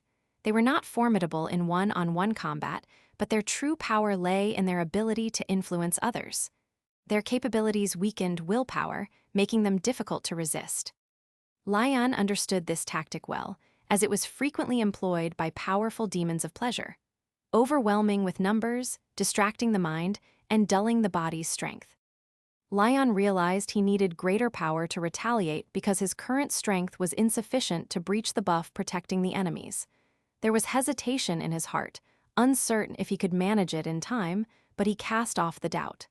This had to end, and he knew it had to be done. Lion shouted for everyone to charge, and with his voice leading the way, the soldiers pushed forward.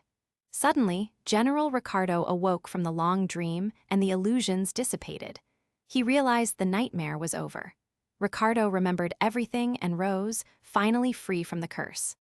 Lion noticed that Ricardo still clung to his loyalty to the Queen deep in his heart, and that loyalty had not waned. Lion acknowledged it, for that kind of faith, he believed, was how it should be.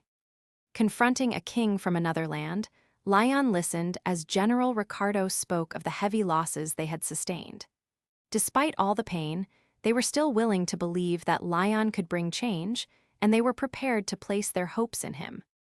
Lion made a silent promise to bear their expectations and prove their trust was not misplaced. In that moment, Lion stood as more than just a warrior. He became a symbol of hope. Lion then called out to the divinity of war and fire. Even when the world had fallen to demons and the gods were forced to retreat into his heart, Lion had remained resolute. Now, in this moment, when everything felt like it could unravel again, Lion asked for strength. He carried not only the will of hunters, but also the hopes of the queen's loyal knights, refusing to allow the darkness to triumph. Lion refused to retreat because he knew that without his strength, the flame of hope would vanish. Still, he chose to bear the weight, just as he always had, resolving to remain at the front and protect everyone until they were strong enough to advance without him. Through every difficulty, Lion persevered, striving for something better, even if the path was arduous. Lion, the Lionheart, stepped forward and invoked the power of Pitos, the divinity of war and fire, asking for flames of battle to consume the evil surrounding them. As the most skilled horseman of his god, he rode with purpose and honored his duty. The battle intensified, and then a majestic beast appeared. It was not just any animal, but a legendary golden lion glowing with incredible energy. The lion moved forward with pride and strength, and on its back there was a perfectly crafted seat, as if made solely for Lion. Lion thanked his fallen comrade and instructed Stallion to rest. Assuming command, Lion urged his allies to follow him, vowing to lead them to victory. Despite the impending danger, Lion charged alone into the front lines, fearless and determined. The enemies attempted to strike him down, but Lion retaliated with fierce confidence, mocking their ignorance by stating they did not even comprehend the might of cavalry. And he was about to demonstrate precisely what that meant. Lion charged forward with unwavering determination. And for him, entering battle transcended mere movement. It meant wielding a sword and a spear, prepared to fight with every fiber of his being. As Lion moved, a powerful energy enveloped him, and a skill called Strongest Attacker activated, making him even more unstoppable.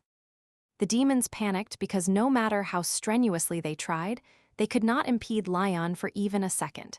In fear, Androgen shouted to fire the magic cannons. Explosions illuminated the battlefield, but Lion did not waver.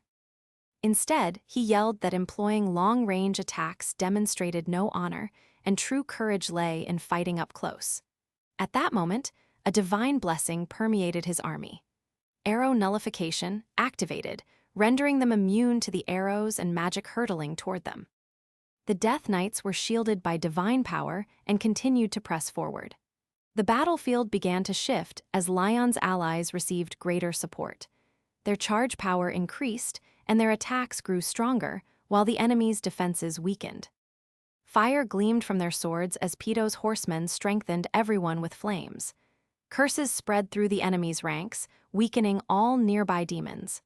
Their strength, defense, and even their connection to divine power began to dissipate. The androgen demon rushed at Lion, screaming, but Lion continued moving forward because his mission was clear: to lead his army and secure victory. After that, the androgen demon sustained an injury and looked around in confusion because Lion, the warrior they feared, had vanished without a trace. And his powerful presence, which had once dominated the battlefield, was suddenly gone. Because of this, the demons grew restless, shouting at one another in panic, uncertain of their next course of action. Lion ordered them to hold their ground for just one more minute, and although it seemed like such a brief interval, everything felt different now. The androgen demon realized that the knights of the once fallen kingdom were no longer weak. They stood tall, stronger than anyone had anticipated. Then Lion returned, and the demons realized that 1 minute was not about time. It was about granting Lion just enough space to prepare for the final strike. The androgen demon recognized him and was shocked to realize that this was the same man who had killed the mighty demon Dothredin. That demon, renowned for his immense size and twisted power, had been vanquished by Lion, just like the others who had fallen to his blade. The demon forces began to feel the weight of their situation because Lion was not merely another knight. He was a storm moving with fierce strength. Lion informed the androgen demon that he would soon meet the same fate as the others. And the only distinction was that this one possessed more limbs for Lion to tear apart. The androgen demon roared back and swore he would eliminate Lion no matter the cost, charging in with every ounce of his being. But Lion did not flinch. He exposed the truth. The androgen demon was not even fighting with its own strength. Instead, it was reliant on magic, and that, he asserted, was why they were all so weak. None of them possessed genuine power of their own. The androgen demon unleashed attack after attack, but Lion deflected all of them with ease. As the final strike failed, the androgen demon realized it was damaged beyond repair. Lion reiterated his words, more serious than ever, stating he would tear all of the demon's limbs apart, precisely as he had promised. Suddenly, the atmosphere shifted, and a strange and terrifying energy permeated the battlefield. As the demon activated a powerful skill, Crown of Desire, it compelled any nearby living being to succumb to their deepest, wildest instincts, and no one could resist it.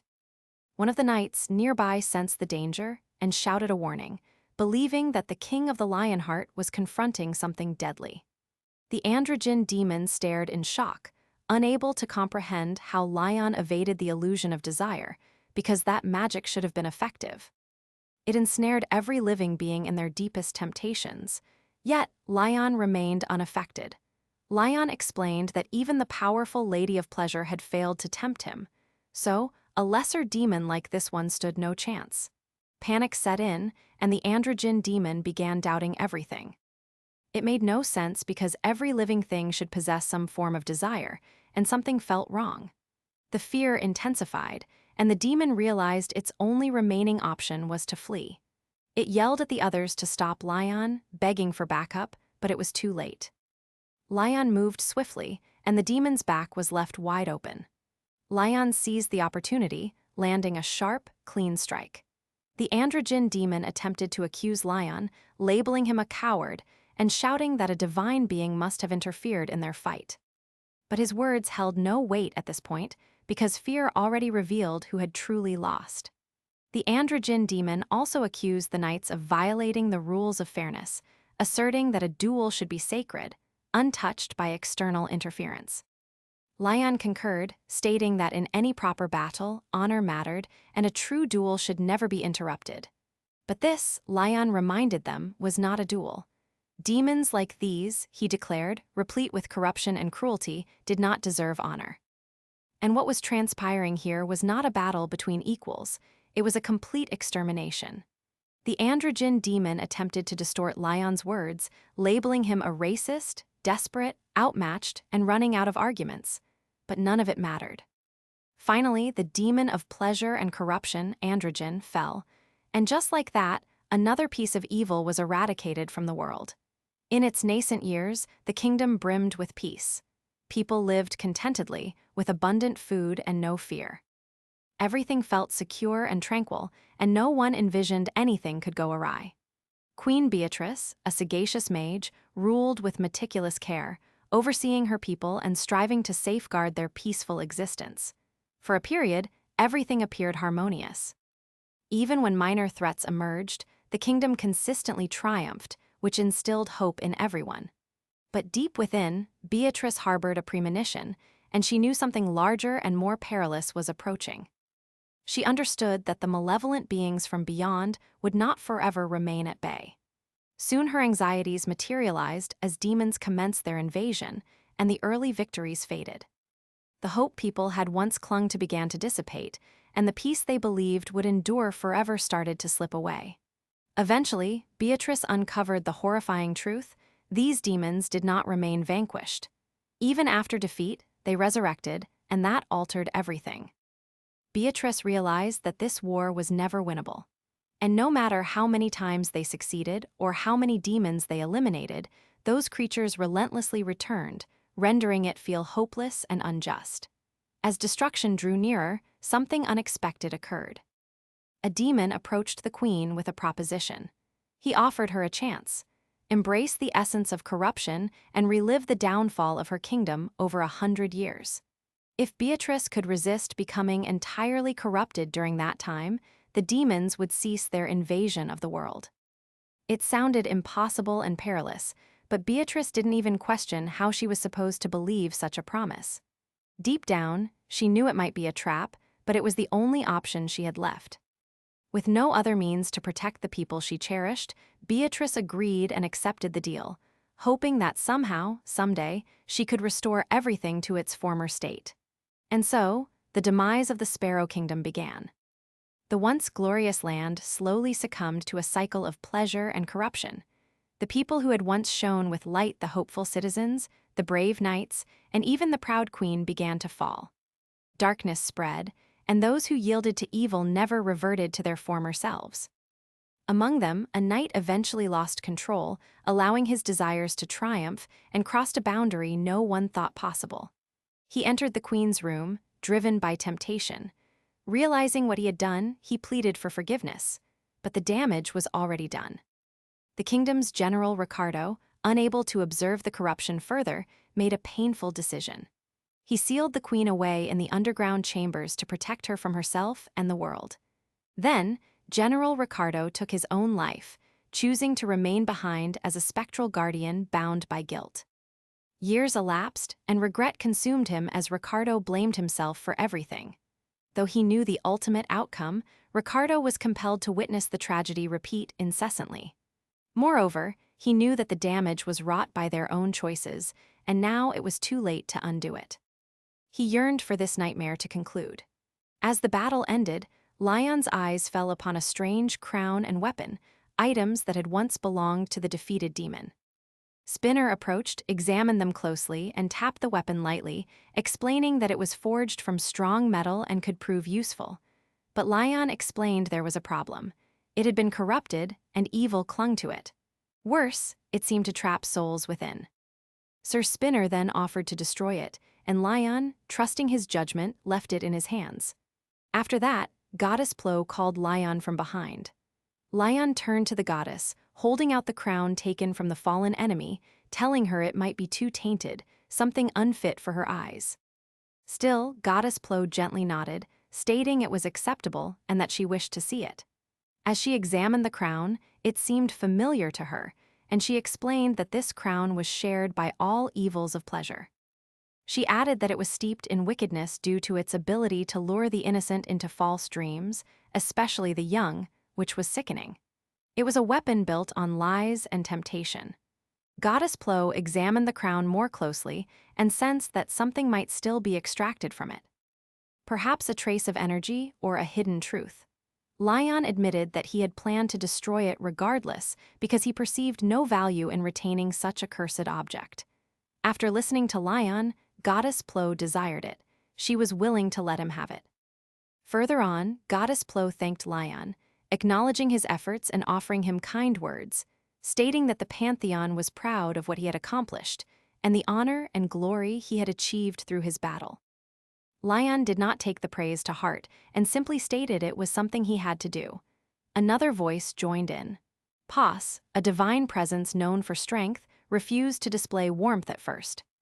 When instructed to offer a greeting, Pos scoffed and provided a half-hearted good job, to which Goddess Plo gently reminded him to be more sincere with his words. Then, in the stillness, Lion made a request. He asked Pos to perform something meaningful, to gather the souls of the fallen, guide them to peace, and bring their spirits to a place where they could finally rest. Pos paused for a moment and understood that it was more than a request. It was a gesture of mercy. Pos, the god of battle, spoke with cold certainty and declared, "These souls have been cast out from the natural cycle of life and death. They don't belong anywhere now, not even in paradise." Another divine voice spoke up, the goddess of death herself. She reminded Petos that the cycle of life and death was her domain, not his, and it was not his place to decide who deserved a second chance. To which Petos questioned what kind of divinity would permit the undead to enter a place meant for peace and rest. Subsequently, Goddess Plo agreed, stating softly that what he said might be true. Goddess Plo turned to Lion, addressing him by his full name, Lion Lionheart, and declared that those who had defied death must be punished because escaping the natural order was not something the heavens could overlook. Suddenly, the queen, Beatrice, stepped forward and simply asked the goddess to forgive them. Beatrice did not argue or demand anything. She knew she was risking disrespect, but Beatrice bowed her head and spoke as the failed ruler of a fallen kingdom. She pleaded humbly and asked the goddess of death to reconsider. Goddess Plo paused, absorbing the weight of their words, and spoke to the loyal knights, telling them that no god in the pantheon would accept their souls into paradise. The laws of divinity had no place for those who had extended their time beyond natural limits. Still, despite everything, their noble actions shone through the darkness. In the end, the goddess admitted that their good deeds outweighed their transgressions. Moved by the knights' unwavering loyalty and Lion's heartfelt plea, Goddess Plo acknowledged that their loyalty had touched even the divine. And because the king of the Lionheart personally interceded on their behalf, she could not disregard it. To the goddess, there was no greater sign of approval. With that, Goddess Plo promised to cleanse their stained souls and grant them a second chance at life. However, the goddess turned to Beatrice with a condition. She offered the fallen queen a path forward, a means to bring peace to her knights. She asked Beatrice to become her priestess and stand by Lion, assisting him in spreading faith, because it was the only way to restore the afterlife she governed. Once it was active again, she promised the souls of Beatrice's knights would have an opportunity for reincarnation. Beatrice did not hesitate and agreed, ready to serve once more if it meant her people could find peace. After the divine discussion, Lion calmly requested a damage report. The response was somber. Most of the injured were recovering thanks to the sacred grail, but 6 had already perished. The weight of loss settled over the field. Against the never-ending tide of demons, only 6 lives lost was considered a small mercy, yet each life still mattered. The fallen were not forgotten. Lion stood with solemn resolve, offering a prayer for those who had given their lives, and invoked the divine powers of Pitos and fire, asking them to guide the souls of the fallen. If those warriors bore any sins, Lion hoped they would be absolved. More than anything, Lion desired their courage to be honored and their strength to be remembered. Lion envisioned them now, feasting beside the gods, their bravery rewarded in the afterlife. Still, duty remained. Afterward, he ordered a list of the deceased to be compiled so their families could be informed and their memories preserved. The gods themselves, he knew, would remember this sacrifice. As Lion and the others prepared to depart the battlefield, a divine gate opened, the path to the gods' paradise, but the system halted their passage. One by one, it denied entry. The souls did not meet the requirements due to insufficient faith, inadequate honor, or not yet being prepared for paradise. Then the impossible occurred because the king of the Lionheart uttered a blessing. His words carried the weight of something divine. With that single act, the gates recognized the souls, and they swung wide open. The fallen, now enfolded in honor, finally passed into paradise. The Hunter Association dispatched every available hunter to confront a sudden and dangerous fluctuating gate, something unlike anything they had ever encountered. As the days elapsed, fear grew. And then, after a week inside the gate, the hunters finally returned. The crowd felt relief as the announcement was made that the gate had been cleared and there were survivors. Subsequently, the news was rushed to the higher-ups. President O Kangyuk of the association officially recognized Beatrice as one of the survivors. While expressing sorrow for those who had not made it, Kangyuk also paid his respects, hoping the fallen hunters might rest in peace. In the aftermath, the president reviewed footage captured by Sir Spinner. The Red Gate had harbored a powerful demon, and it was now clear that the battle could have concluded far worse. Despite the danger, it was a miracle that more lives had not been lost. Afterward, Lion planned to visit the families of the deceased by himself. When asked if he would go alone, Lion calmly stated that those hunters were his soldiers, and visiting their families was the least he could do. Though President Kangyuk warned him that the experience might not be pleasant, Lion stood firm. He understood the grief and anger the families might harbor, and Lion hoped that hearing the truth from him would offer them some solace. Lion then turned to Kangyuk with a new directive, asking the association president to release the video footage and gather more hunters. The reason was clear. The demon threat was not over. Lion warned that the demons would soon commence invading this world, and they needed to prepare. For that, they would require soldiers and knights ready for battle. Kang Yuk understood, and without delay, he promised to create a detailed schedule and plan, assuring Lion he would send it over as soon as it was prepared. Inside the Pantheon building, Lion sat in silence and realized that the demon movements were suspicious, each one more troubling than the last, and something felt amiss. He knew this was not merely a minor threat. It was different, and urgent help was needed. Unlike before, Lion did not plan to dispatch anyone else. This time, he resolved to go himself because he could not remain passive and observe from a distance. As Lion arrived, the guards and holy servants welcomed him with profound respect, hailing him as the greatest Grail guardian. Anjak, a high-ranking soul within paradise, stepped forward. Lion inquired how life in paradise had been treating him, and Anjak responded that it had been peaceful, all thanks to Lion's protection. Lion's eyes scanned familiar faces: Sir Gildas, Sir Antok, and all former warriors and companions. They appeared healthy and radiant in this peaceful realm. Further on, Lion complimented their condition, and one of them chuckled, stating they would have arrived sooner had they known how pleasant it would be. Lion chastised him and reminded him not to jest about such matters, especially in a place where so many had sacrificed their lives for peace. Lion met Argon, the former king of the Lionheart. Although Lion apologized for disturbing his peace, Argon reassured him it was no trouble, as they were connected by the same spirit and duty. Lion inquired about any new souls, and Argon mentioned it had been 180 years since any had arrived, but those who did were being treated well. Relieved, Lion swiftly shared his true purpose. He needed to meet the gods of the Pantheon, as the situation was urgent, and he sought their guidance. Understanding the gravity of the matter, Argon offered his assistance and instructed Lion that they must journey to the forest to meet the gods. He also lent Lion his trusted horse, Pelion, for the journey. As Lion prepared to depart, he reflected on the future, knowing that one day, when his duty was complete, he would ride freely through these fields alongside Stallion.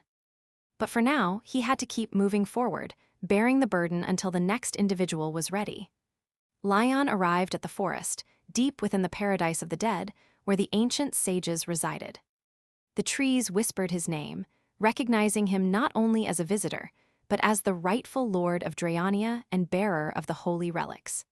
Despite the weight of his titles, Lion entered humbly and apologized for encroaching upon their sacred ground. The sages greeted him with quiet respect, perceiving him not merely as a king, but as a protector whose actions had earned the gratitude of all living things, even the gods. The forest, alive with ancient magic, welcomed him. Lion sought out the youngest sage, Gunnar, a long-trusted friend. When Gunnar appeared, they shared a moment of silence, a wordless bond of ancient friendship. Gunnar inquired Lion's purpose for being there, and Lion explained he needed something important: Gunnar's seedling. Not for power or glory, but for a reason only Lion understood, one likely linked to the survival of the world he had sworn to protect. Lion reminded Gunnar of an ancient truth. When he first came to the paradise of the dead, Gunnar had not planted a seedling as others did before passing on, skipping a tradition. Perhaps because Lion had never intended to linger. Now, sensing Lion's urgency, Gunnar listened as Lion explained that Earth was under attack, with demons commencing their invasion. His latest mission confirmed the threat was real and escalating, and the enemy knew he was still alive, operating from the shadows and spreading decay as they had in the Empire. Lion feared Earth would suffer the same fate if nothing was done. Gunnar, understanding the gravity of the situation, agreed and reminded Lion that only he could transport something from this realm back to the living world. Trusting him, Gunnar gave Lion the seedling, a rare and powerful gift. As they parted ways, Lion thanked his old friend. Seeing him again evoked memories, but there was no time to dwell on them. Before he departed, Gunnar offered one final piece of advice: not to rush back to this world of the dead too soon. Just prior to departure, those closest to Lion Gratis, Anjak, and the former king stepped forward with parting gifts. The former king presented Lion with a pair of ancient reins that had once belonged to a legendary animal trainer who had tamed even monsters. Though they had been interred with the former king, he wished Lion to possess them now. Sir Gratis then presented an unexpected gift, an old battle manual instructing how to use common swords to fight and even vanquish giants. Lion was stunned, recognizing it immediately, and Gratis jested about the past, when 300 out of 500 swords had perished in a successful campaign. Finally, Anjak offered a holy relic that had once belonged to a saint. Though hesitant, Lion accepted it, knowing it was a gesture of trust and protection until his sacred sword was reborn. Anjak reminded him that no one would question his authority as the chosen agent of the Pantheon. Lion accepted the gifts with gratitude, promising to honor them all. Each item represented more than mere power. They were symbols of loyalty, shared history, and faith in the journey ahead. He then approached Beatrice's door and respectfully inquired if he was permitted to enter. Amused by his formality, Beatrice teased him for being too serious before smiling and inviting him in. After entering Queen Beatrice's room, Lion apologized for not providing a more suitable abode for her. He felt it was unjust for a queen from a fallen nation to be treated in such a manner, and hoped she could forgive his lack of hospitality. Beatrice reassured him not to worry, but Lion noticed the aura around her, the divinity within her struggling to repel the corruption, unable to completely eradicate it. For now, a delicate balance was required, and Beatrice quietly accepted it. She offered a farewell drink to honor the fallen knights. A small gesture, but the best she could offer at the moment. As they sat together, Lion inquired how Beatrice was adapting to this new world. She admitted she required more time because everything felt so profoundly different from her homeland. Lion advised her not to hasten the adjustment and encouraged her to remain true to her determination, forging her own path wherever she found herself. A king, he stated, must adhere to their own rule of virtue, and all criminals must follow the king's way. Beatrice remarked that his words sounded like the mindset of an invader, but Lion gently corrected her, explaining that it was something distinct. He asserted that harming the world out of selfish desire was the act of an individual, but aiding the people and enlightening them was the true illumination of the king of the lion heart. Beatrice listened and realized it must necessitate such a mindset to combat demons for hundreds of years. She also comprehended that Lion's adversaries were not merely demons, but something even greater. Lion nodded and revealed that he was pursuing a divine quest bestowed upon him by the gods. He offered Beatrice a place by his side, inviting the Queen of the Sparrow Kingdom to join him on his journey. Beatrice felt deeply indebted to Lion for saving her kingdom. Knowing she could not decline his offer, she agreed and added one request. She asked Lion to teach her how to eliminate Ki, the archdemon of pleasure, a creature she clearly despised. Lion eagerly assented, stating he would gladly do anything to eradicate such disgusting parasites. He even admitted that it thrilled him to destroy evil beings with the divine laws they feared, a sentiment that caused Beatrice to quietly marvel at his fierce spirit. Beatrice shared how the Sparrow Kingdom traditionally executed demons by boiling them, hoping to traumatize them, as demons invariably resurrected no matter how many times they were vanquished. Lion found her approach sagacious, knowing demons feared pain most when it was inflicted upon them. Lion then excitedly inquired if Beatrice had ever hammered nails under a demon's claws, stating it elicited the loudest screams. Beatrice, without hesitation, explained that she used to skin demons and then roll them over nails instead, prompting Lion to laugh and commend her method as creative.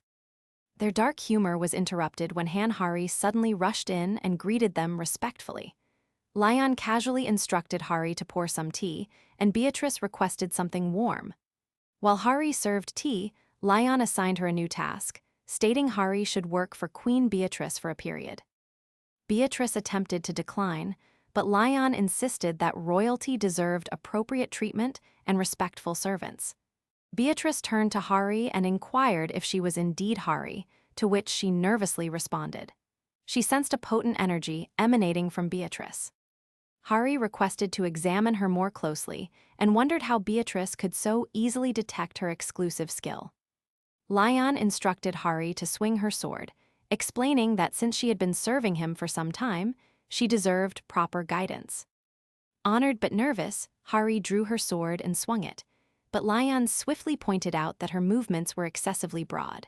Hari froze, realizing her error.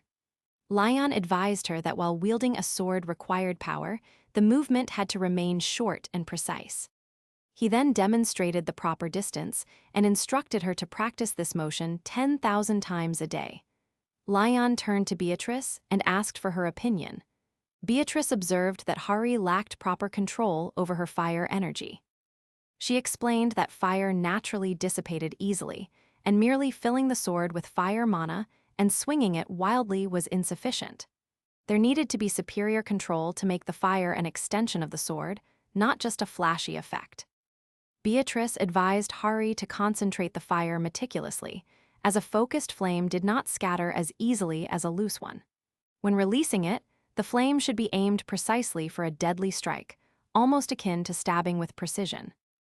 Beatrice demonstrated by intensifying the heat to an extreme level with a simple movement, making it appear effortless. She inquired of Hari if it, too, seemed simple.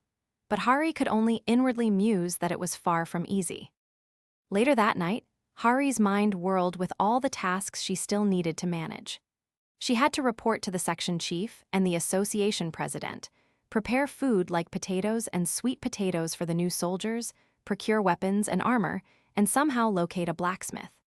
On top of all that, there was the matter of taxes, which Hari had no idea how to navigate. Panicking, she realized the academy had never prepared her for these responsibilities. As she struggled, Sir Yappy suddenly appeared and startled her. Calmly, Yappy suggested dividing the accounting work to enhance efficiency and offered assistance precisely when Hari needed it most. Hari felt relieved, remembering that Sir Yappy was a supercomputer, so managing all this intricate work should be effortless for him. As expected, Sir Yappy immediately commenced explaining everything, mentioning big data, applying hunter administration laws to cover meal costs, and confirming that registration for equipment and armor production was complete. He also informed Hari about the surge in crop prices at Naju Plains and suggested applying for special agricultural support benefits. Additionally, Sir Yappy recommended utilizing the Pantheon farm for extra benefits and pointed out ways to gain additional tax advantages. He added that welfare and other benefits were available for the families of the trainees. Hari watched in awe as everything was organized so swiftly. Though she understood not a single thing Sir Yappy had just explained, she felt immense gratitude for his assistance. Yappy calmly reminded her to report back if any further problems arose. Feeling encouraged, Hari nervously brought up one more matter. Since she would be serving Queen Beatrice, she inquired if she should acquire appropriate attire. Sir Yappy bluntly suggested a maid uniform, leaving Hari slightly flustered. In the Lionheart Kingdom, where the culture mirrored medieval European kingdoms, it was customary for servants to wear maid uniforms.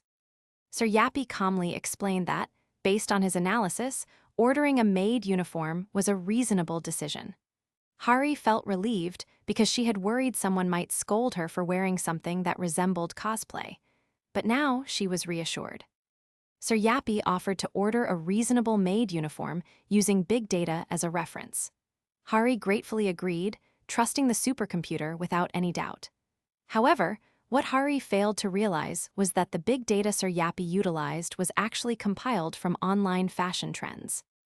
Without comprehending the real-world context, Sir Yappy ended up purchasing the most popular item: a flashy, heavily censored, rainbow Magic Girl ribbon-made stocking set renowned for comments like, "Boyfriends love it," and promises to wear it often.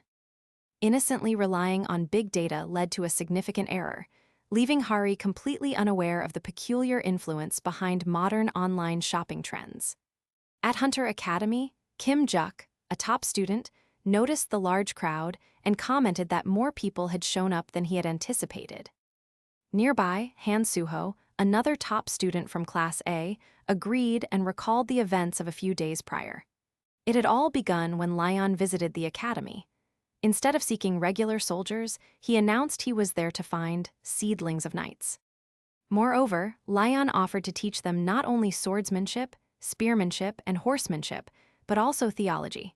The mention of theology left the students perplexed, and they whispered among themselves. Some students specializing in archery felt anxious. One student nervously pointed out their focus on archery, but Lion immediately dismissed them, stating that such an attitude was suitable for a soldier, not a knight. His blunt and demanding words led many students to perceive him as arrogant and unreasonable. Initially, complaints were endless, and students questioned why they had to study theology or divine law, wondering if they were being transformed into priests. However, Lion calmly demonstrated something simple, a glimpse into divine law. Despite their initial resistance, the students quickly found themselves intrigued. The students were stunned by Lion's overwhelming power as they witnessed a force that allowed anyone to utilize powers akin to magic, but not actual magic. It was far beyond what they had known, leaving them in awe. Among the gathered students, Chan Soon from Class A was also present. She had been furious earlier when Kim Juk had labeled her a peasant, and now Soon warned others to be careful about how they addressed her.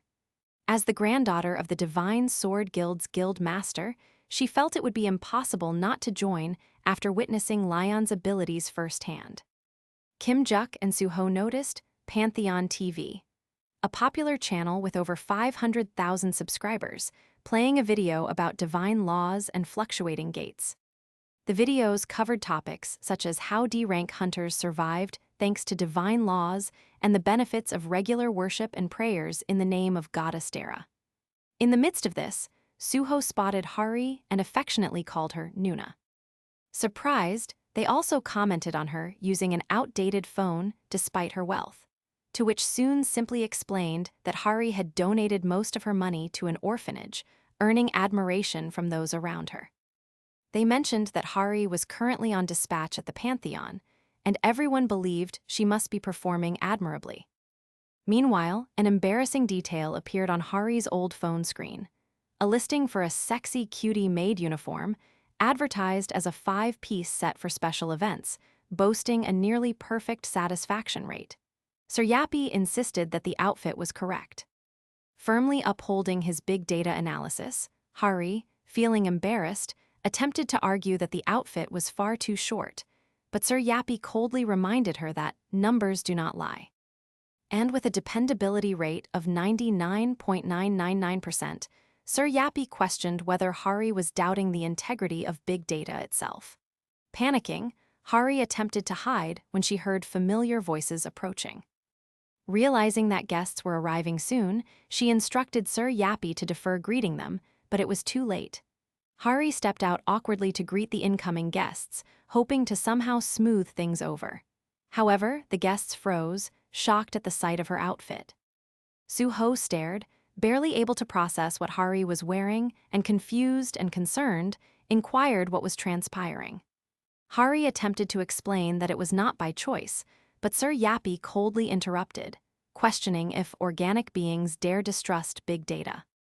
As Hari struggled, Suryapi tugged at the skirt to adjust it, exacerbating the chaotic situation. Lion soon arrived and stared at Hari's outfit in disbelief. He demanded to know what she was wearing. Embarrassed beyond words, Hari attempted to explain, but Lion cut her off sharply, ordering her to change immediately and chastising her for appearing so indecent. Hari quietly obeyed Lion's furious order, promising to change immediately. Meanwhile, Suryapi announced that it was trainee food time and that salt water had to be distributed. Hari could only sigh as the situation spiraled out of control. The reunion with her respected juniors had become an utter disaster. Meanwhile, on Jeju Island, a red gate loomed. After a long and arduous journey, the Golden Lion Guild, led by Hwang Gumcho, finally arrived. Gumcho jested about how swiftly they had boarded a flight at the mention of money, candidly acknowledging their own greed without shame. Hang reminded her sister that after the catastrophic losses at the Cheongju Gate, their guild's financial situation had been dire, and they urgently needed to recover, even if it meant undertaking risky missions like this one. Alongside Huang, approximately 40 other guild members were gathered, prepared for the challenge. Suddenly, a familiar voice greeted Huang. Li Yangwan appeared. Huang teased him lightly, recalling the government blackmail scandal that had caused Li to vanish for a period. Huang then inquired if Li had been specifically chosen for this dangerous mission. Li, however, responded coldly, stating that, unlike Huang, he hadn't experienced the death of any guildmates, a heavy reminder of the brutal realities of their world. After that, Huang brought up the core issue. He demanded that the payment be split evenly, 50-50, to which Li immediately snapped, calling it complete nonsense. Li pointed out that Huang would clearly not be undertaking as much of the strenuous work, so an even split was ludicrous. Still, Huang smoothly retorted, reminding Li that no one else would have bothered to assist him and referring to him as hunter-trader Nim. Clearly a veiled jab at Li's reputation. Li's patience snapped, and he warned Huang not to cross the line. In the end, Li offered a 6-4 split, absolutely refusing to concede any further. Huang laughed it off and cheekily told Li to treat them all to a meal, but Li cursed and refused, telling him to procure his own damn food. Observing the childish behavior of both, Gumcho could only sigh in disappointment as they acted more like children than professional hunters. Ha Yuri suddenly materialized from behind, causing Gumcho to jump in surprise. Gumshell swiftly chastised her, asking her to make some noise when walking around so she wouldn't startle him again. However, Yuri simply instructed Gumcho to speak more politely. Despite the tension, the assembled hunters knew this was a critical moment. With 3 S-rank hunters and 1 hunter almost at S-rank, they had gathered precisely in time, just before a dungeon break. Given their collective strength, they were confident that clearing a lower black S-rank gate should be achievable. After that, the group moved together and entered through the red gate into the dungeon, immediately encountering an overwhelming presence. A knight clad in holy armor stepped forward, declaring his identity as Gaover, an honorable Grail Knight of the Lionheart Kingdom. At that moment, a quest was triggered. They had to rescue those being slaughtered, and the clear condition was simple: defeat the so-called Magnificent Goric. After entering the dungeon, the group suddenly encountered a huge armored knight. Gaover demanded an explanation, asking why they had harmed the royal military, and warned that his actions with his warhammer depended on their answer. Gumcho and the others were perplexed, wondering what this Goveric was even referring to. However, they swiftly realized it was merely a misunderstanding. One of the group members, Li, explained that they had been attacked first by one of the knights and had only retaliated in self-defense. Upon hearing this, another knight, Delian McCain, was summoned. Gaover chastised Delian harshly, reminding him that his impatience could bring ruin and accusing him of staining the goddess's name with reckless behavior. Delian apologized shamefully. Gay then apologized to Gumcho's group for the misunderstanding caused by Delian's actions. To which Li replied politely, relieved the misunderstanding was resolved. However, internally, Li thought Zhou was much easier to deal with than anticipated and felt that resolving matters would now be simple.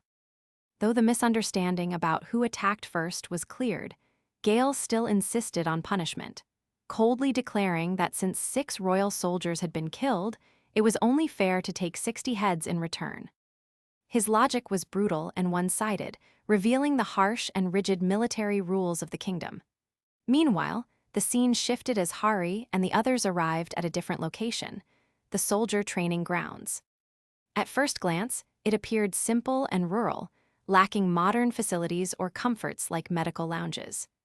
Kim Juk noticed that even in the cafeteria, the trainees were only drinking plain water instead of consuming proper meals. And when they finally reached the training ground, they were shocked to witness trainees beating each other amidst screams, blood, and chaos. It resembled a brutal battlefield more than a training area. Newcomers like Sun were stunned, questioning if they were dreaming because they couldn't believe such harsh training was considered normal. However, Hari observed the scene gravely and realized there was a deeper meaning behind this brutal training. It was not merely violence.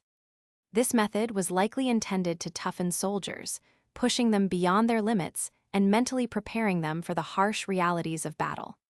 As the brutal training persisted, someone remarked that the night training manual was actually distinct from what the soldiers were enduring.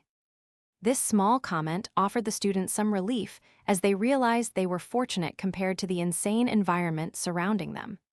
Kim Juk, still shocked by the brutality he had witnessed, desperately contemplated escaping this madness. However, before he could act, Lion appeared at the training grounds and announced that today was a special day. Students had come to observe and decide if they wished to join his military. He then ordered the trainees to pause their brutal training and take their seats. The students swiftly obeyed, though Hari felt confused when Lion instructed her to stand with the students rather than the soldiers. Lion explained that he wished Hari to aim higher and prepare to become a mission knight, a role suggesting a superior status and greater responsibility compared to ordinary soldiers. Hari assented respectfully. Lion then officially commenced the selection process, stating that he would personally choose the most talented individuals from the students to become his disciples. Being selected would be an immense honor, as it implied direct training under him. As the selection began, Su-ho, one of the students and Hari's close companion, quietly called out to her. Hari sternly warned Su-ho not to be rude to Lion, reminding him of Lion's strictness and intimidating presence. She conveyed this solely out of genuine concern for him. Without affording them much time to process, Lion ordered everyone to raise their swords and attack him simultaneously. The rules were simple. The time limit lasted until the last student fell. Lion reassured them that they needn't worry about injury because he possessed the Holy Grail, an artifact capable of healing wounds. With approximately 40 students standing before him, Lion admitted that he would actually be pleased if even one of them managed to land a hit on him. The students, overwhelmed but unwilling to retreat, rushed forward. However, before anyone could properly react, Lion struck, and the first student fell instantly, without even realizing what had transpired. Shock permeated the group as they realized they hadn't even caught a glimpse of Lion's movement. Some began yelling to properly ready their weapons, understanding that this was no ordinary test and that their opponent was monstrously fast and overwhelmingly strong. Lion stood firm and instructed everyone to attack him again. Despite their fear and hesitation, the students rallied themselves and charged. One by one they fell, but not because they were holding back. They exerted their utmost effort, fighting with everything they possessed. After the clash, the students were left breathless. Even so, they reflected on their effort, feeling a small measure of pride that they had not hesitated. Kim Juk admitted that initially he had been somewhat taken aback, but afterward he had fought seriously. Hari felt that the fight had been as exhausting as raiding a powerful boss monster, and she also noted that Lion had displayed no openings throughout the entire battle. Lion, meanwhile, praised them, stating it wasn't bad, and acknowledged that they had at least recovered their physical strength sufficiently for training to continue. Lion then transitioned into lecture mode, explaining the fundamental difference between a soldier and a knight. Training soldiers was straightforward. It focused entirely on pushing the body and relentless physical endurance. But knights, Lion stated, demanded a deeper form of training. He set clear expectations. The first group, those who had endured the longest against him, would need to grow strong enough to match the level of a kingdom knight. And the rest, he declared, must also improve by at least one full level. One of the students admitted they didn't fully comprehend the standards Lion was employing, to which Lion responded calmly, explaining the knight system in his kingdom. He stated that knights were categorized into 5 levels. First, there were the knight-errants, those who had not yet been officially appointed, but after proving themselves, they became kingdom knights, serving formally under the kingdom. Next, those who ascended further became war knights, possessing the authority to command other knights. After that, Lion explained the mission knights, who were special because they abandoned everything to seek out God's quests. Their duty was to wander ceaselessly, sometimes for decades, until they discovered and fulfilled a divine mission. Lion revealed that he himself had once embarked on such a journey, received a quest from goddess Ariana, and successfully completed it.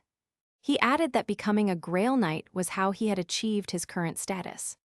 When someone inquired if a Grail Knight represented the highest level, Lyon affirmed, but provided further detail. He explained that beyond a regular Grail Knight, there existed the Grail Guardian, a special title bestowed upon the one Grail Knight who succeeded the King of Lionheart.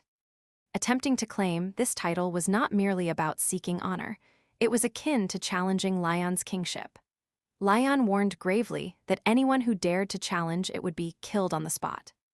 He added that currently represented the sole opportunity anyone would have, given his diminished power, which brought him closer to a normal Grail Knight than a full-strength Grail Guardian. Even with that context, the students were stunned, wondering how this could be considered weakened, given Lyon's still overwhelming presence. One student nervously inquired how strong a Grail Knight truly was, to which Lyon paused before admitting that it would be difficult for them to even comprehend. Gumcho slowly awoke, clutching her head as pain surged through it. Her mind felt heavy, and she wondered why she had even been unconscious. No matter how strenuously she tried, nothing about what had transpired earlier came to mind. As she slowly rose, she noticed a girl standing nearby, her calm presence surprising her. The girl introduced herself as Hild Deer from the Woodsling tribe and mentioned that she had protected them from the kingdom's soldiers. Gumcho was confused by the word hero, clearly having no recollection of performing such an act. Before she could inquire further, a familiar voice echoed nearby, and a man joined them, stating his sister appeared alive and unharmed. It was Huang Gumcho, who had just returned after evading enemies. However, Gumcho admitted that her memory was completely blank.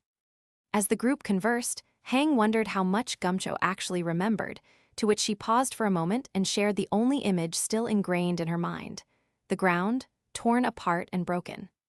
Hang listened, still attempting to comprehend the situation as Gumcho's mind remained foggy. But the conversation began to piece things together. The mention of a lost day's memories captured her attention, and she wondered how she could have forgotten everything. She also heard Huang explain that the spell had failed. They had barely managed to escape, and a relentless monster had pursued them. The mention of the Woodsling tribe assisting them provided Gumcho a brief moment of clarity. Gumcho learned that during the battle, she had been struck by a hammer, teetering on the brink of death for 2 full days. Stunned, she inquired about the healers, but they couldn't assist due to a curse placed by Jovi, the Grail Knight. The curse prevented any healing, transforming powers of recovery into something destructive, which left Gumcho in disbelief. Her eyes then fell upon the unfamiliar markings spread across her skin. They felt strange at first, but Hilder calmly explained that they were part of a healing spell, etched to support her recovery. Each symbol held meaning, tied to an ancient method practiced by the local tribes. Gumcho later examined them more closely, quietly noting how they almost looked cool despite everything. As she pushed herself upright, her sibling gently checked if she could stand, because a meeting was about to begin and everyone was expected to attend. Afterward, the tribal chief, Beldy, stepped forward and spoke with a serious voice. He explained that for years, the Crown's army had attacked their people, labeling them heretics. Many had been killed in horrific ways, and some were even skinned. Even after all that, the tribes refused to surrender. Moreover, 3 entire tribes were obliterated along the way, but they continued fighting. In the end, when all else failed, they prayed to the gods, hoping for strength they could not find on their own. As a result of their prayers, the heroes answered the call. Huang brought up the formidable power of that enemy. Even with 3 top-ranked hunters and a raid team of over 100 fighters, they had barely held their ground. Gake was no ordinary foe. His armor could withstand a direct hit from a giant beast without breaking, and his body could heal from even the most severe burns. His army was equally resilient. As long as he remained alive, they shared the same strength, healing swiftly and standing firm. The only thing that seemed to affect him was Yanha's special weapon, specifically designed to penetrate heavy armor, and it was the only thing that left a mark. After everything that had transpired, the tribe felt grateful for the immense risks the heroes had taken for them. Now, they were prepared to assist in any way they could, without requesting anything in return. Meanwhile, the scene shifted when one of the cadets suddenly shouted in surprise after seeing a real horse for the first time. This occurred at June Ranch on Jeju Island. After completing their basic training and tests, the Academy cadets were brought here by Lion as part of their next learning stage. The peaceful ranch was a significant departure from what they were accustomed to. For some, even something as simple as seeing a horse felt special. Soon after, Lion arrived at the ranch, and people greeted him with deference. Lion took a quick glance around and quietly remarked that the horses appeared decent. Not bad, just sufficiently good. He thanked the ranch staff for arranging everything on such short notice and got straight to the point. He was there to find a warrior. The staff seemed excited and honored to assist, proudly mentioning that their horses descended from famous racing bloodlines and were renowned for their strength and speed. Lion listened calmly and responded with a brief comment, stating that a horse's true worth depended on its sire, its lineage. He then turned to the cadets and spoke seriously, explaining that for a knight, a horse was not merely for riding, it was a lifelong partner. It was crucial to forge a connection and move as one, both in battle and beyond. Lion instructed them to walk around and choose a horse they felt drawn to attempt forming a bond before mounting it. The cadets grew excited, cheering with energy and promising to exert their utmost effort. As they surveyed the expansive field, Beatrice quietly noted the sheer number of horses, almost overwhelmed by the sight. Lion thanked the queen for meeting him on such short notice, and she responded kindly, stating it would have been impolite to refuse. Lion then inquired if he could assist Beatrice in any way, and she assented with a gentle smile, happy to share the moment. At the center of the ranch, they observed the horses. Beatrice offered a brief nod, deeming them pretty decent. Lion then turned and offered her a ride, to which Beatrice agreed immediately and requested a recommendation. Lion pointed toward a black horse nearby, suggesting she try that one. With a smile, Beatrice accepted and moved toward it. Lion then turned to Hari and instructed her to also choose a horse. Surprised, Hari nervously pointed to a white one, uncertain if it was the correct choice. Before she could finish, Lion intervened and suggested a strong-looking yellow horse instead, one with a sturdy build that would be a better match. Hari quietly agreed, and as she observed it up close, the horse seemed even more charming than anticipated. As Hari calmly watched, Lion stepped forward, gently pushing her away and instructing her to move aside before swiftly approaching Beatrice, asking to assist her. Hari found this somewhat unkind. Suddenly, someone shouted in a panic, calling out to Lion. He turned with a calm expression, wondering the cause of such noise as even the horses began to grow restless. Breathless, the individual explained that it was an emergency call from the president of the association. Lion nodded and instructed him to connect the call. A voice came through the line, and the man greeted him respectfully, introducing himself as OK. Lion got straight to the point and inquired what was transpiring. Kang-yuk hesitated for a moment before explaining that a dungeon break was imminent and requesting Lion's assistance. Lion sharply retorted, reminding him that it was not his responsibility to resolve the association's problems and that he hadn't traveled all this way to rectify their messes.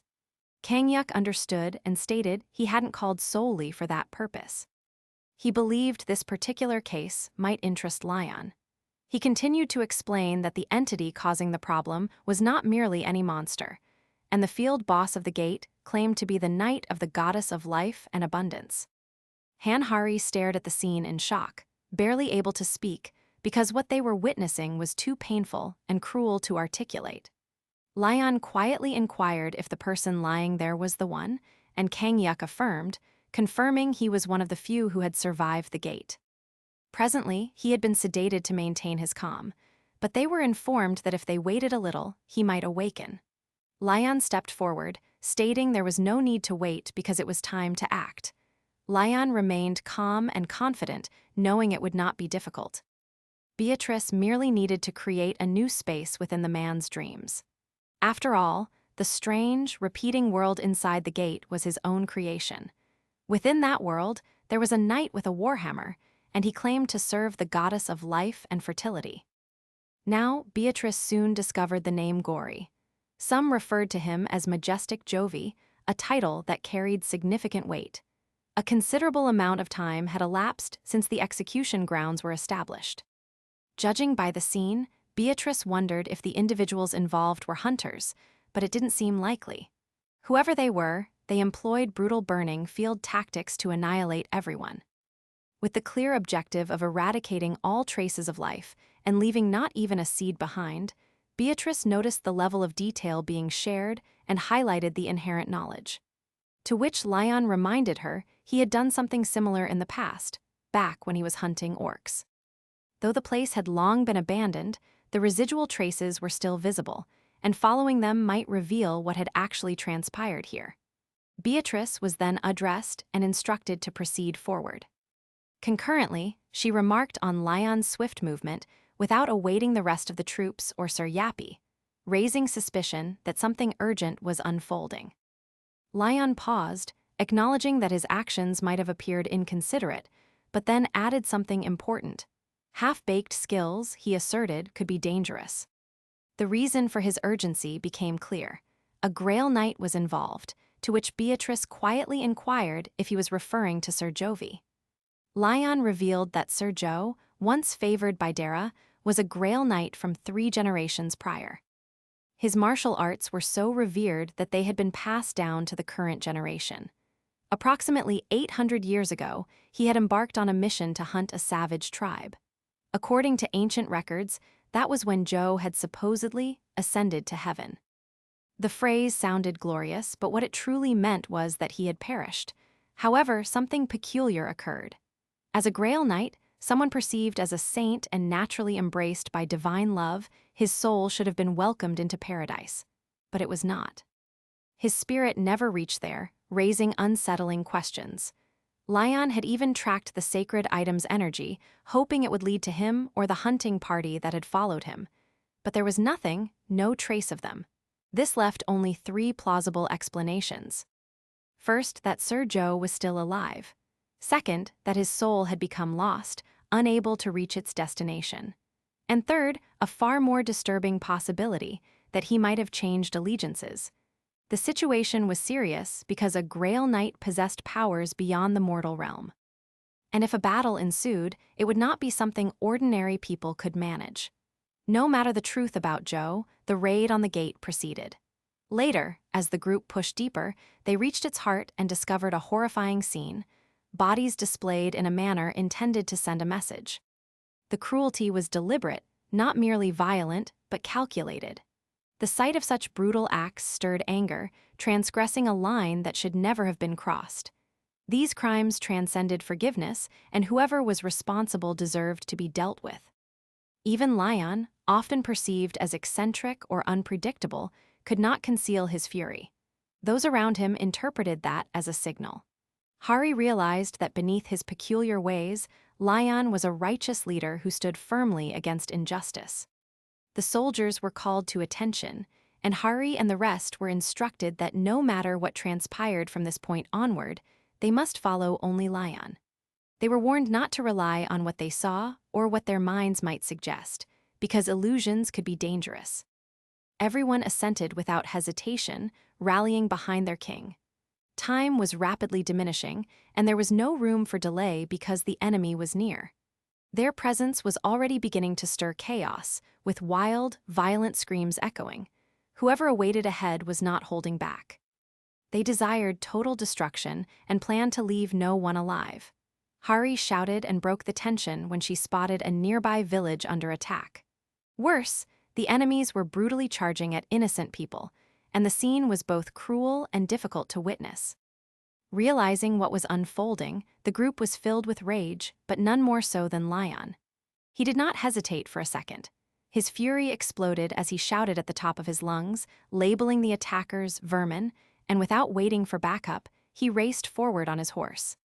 His soldiers called after him, stunned, as they had witnessed him like this before, particularly during the orc massacre. When innocent lives were at stake, Lyon could not restrain himself and charged directly into danger, driven by pure anger and a profound sense of justice. The others struggled to keep pace because he was already far ahead, moving too swiftly to follow.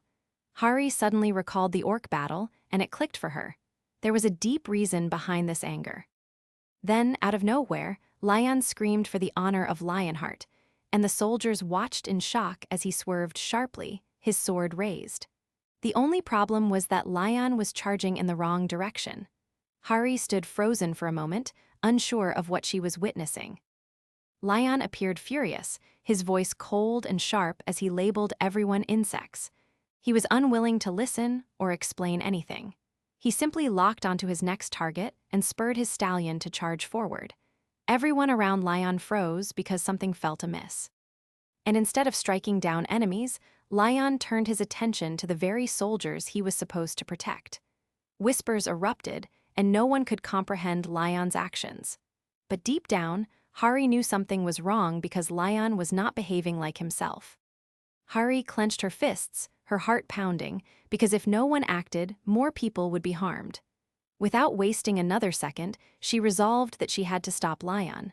Hari heard someone call her name and paused her steps. Beatrice instructed her to trust Lion, stating there was always a reason behind his actions. Hari hesitated, still uncertain, but Beatrice's words left her pondering. She quietly wondered if that could truly be the case. Up ahead, Lion continued fighting fiercely, labeling the enemies garbage as he cut through them. Lion had already established new records, completely absorbed in battle.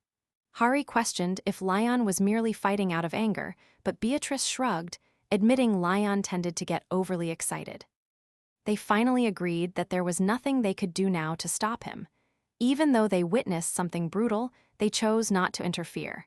Not because they lacked justice, but because the individuals being attacked were not real. These villagers were merely fakes, NPCs created from old memories within the gate. Only a few present were genuine survivors.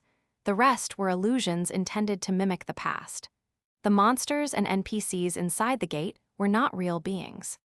They were merely leftover memories, shadows from events that had transpired long ago. So whether they were killed in battle or even publicly executed, it did not constitute a genuine sin. Lion charged through them, shouting that he would not allow a single one to survive, determined to make them all suffer. Then a knight stepped forward and bowed respectfully, greeting the Grail Knight, the one known as the Living Saint. Lion instructed him to rise, reminding him they were still amidst a battlefield. The knight introduced himself as Toskata Vendelik, the brother of the Lord of Vendelik and a member of the Labanine Dawn Knights. Vendelik, the city, was situated near Lanquil. Toskata nodded, adding that he was the only one in his family whose skills as a knight were truly recognized. He had not yet commenced his pilgrimage, but planned to after this mission. Lion responded quietly, stating he did not recall ever hearing the name Toskata Vendelik. And if Toskata had truly become a Grail Knight, they would have met in paradise. That could only signify one thing: either he had failed his sacred mission or he had perished somewhere during this raid. Lion surveyed the knights standing before him, but recognized not a single face. These had once been proud warriors, yet none of their names seemed to have endured in history. Lion introduced himself confidently. Lion Drayania Lionheart, the ruler of Drayania and the chosen bearer of the Lionheart, a title bestowed upon him by the goddess of light and justice, Ariana. Tassa stepped back, clearly shaken by the holy presence Lion exuded, wondering if this was some form of jest. But Lion remained firm, asserting no true knight would dare to fabricate a claim to being the Lionheart's king. Lion realized that back in their time, the king of the Lionheart must have been someone else. Still, Toskata nodded and resolved to trust him. Lion then turned to all of them and confirmed that these knights had come to raid the barbarians. Lion pointed out the war knight among them and reconfirmed that the Grail Knight was blessed with the power of life and fertility, to which the knights responded without hesitation that it was Sir Joe. Lion insisted that he must meet Sir Joe immediately, his tone urgent and allowing no delay. The group explained that Sir Joe should be, and was, tasked with hunting down the remaining survivors. The mention of skinning and the strange events surrounding them made it clear something was profoundly amiss. Sir Joe wasn't merely patrolling, He was heading directly into battle, prepared to eradicate what they termed the barbarian tribes. And with that, Lion understood that something was about to go terribly wrong. It was soon revealed that the Grail Knight would confront an unexpected incident during this war. Before long, the enemy appeared, and their leader materialized in person. The gate's classification was labeled red, and the danger felt closer to a black grade gate, but they believed it was manageable. This implied that the various local tribes, who typically would not collaborate, had resolved to unite because they had been incessantly attacked by the knights. These raids had compelled them to set aside their differences and fight as one. However, despite their alliance, the knights still possessed more soldiers and resources than all the tribes combined. As the warriors prepared, the effects of the blessings and seals took hold. Mers Molar enhanced their ability to pierce through defenses. The White Tiger's seal sharpened their speed and focus, and the Iron Bear's fur granted them raw strength and tougher skin. Finally, the Black Eagle's claw reduced enemy resistance and provided wind protection. Now, fully empowered, they stepped into a fight that might be more than just another raid. It could be the turning point of everything. Geover explained that the potent seals he bore were bestowed through worship of the beast gods honored by the local tribes. And these seals, he asserted, enhanced his abilities, serving as proof of his strength and divine favor. Despite this, a familiar group of mercenaries appeared, having survived a previous encounter with him only because he had shown mercy. Now they had returned not to plead, but to challenge him, and their objective was clear: to close the gate. And for that, they had to defeat Gorich. Subsequently, Gori remained calm and offered them a single chance to surrender their weapons and depart. He warned them that they had not committed any grave sin worthy of death, but the mercenaries stood firm. One of them threw his words back, questioning how someone who skinned people alive and spared neither children nor elders could speak of sin or justice, to which Goric declared that he felt no shame or regret for his actions. In his eyes, everything he had done was righteous. Governor stood firm, declaring that everything he had done was righteous. In his view, he had committed no wrong, and those who opposed him had transgressed a line that could not be disregarded. He warned that divine punishment was now upon them. Then, one of the warriors nearby sensed the danger and urgently instructed the others to activate their defense arts. They knew this kind of power was not something Governor could unleash frequently. So, if they could withstand it just once, they might have an opportunity to turn the tide. At that moment, the knights loyal to the kingdom, who had long entrusted their lives to the gods, began channeling their faith into a single point within Gori. Their devotion, unshaken and pure, flowed into him like a powerful current.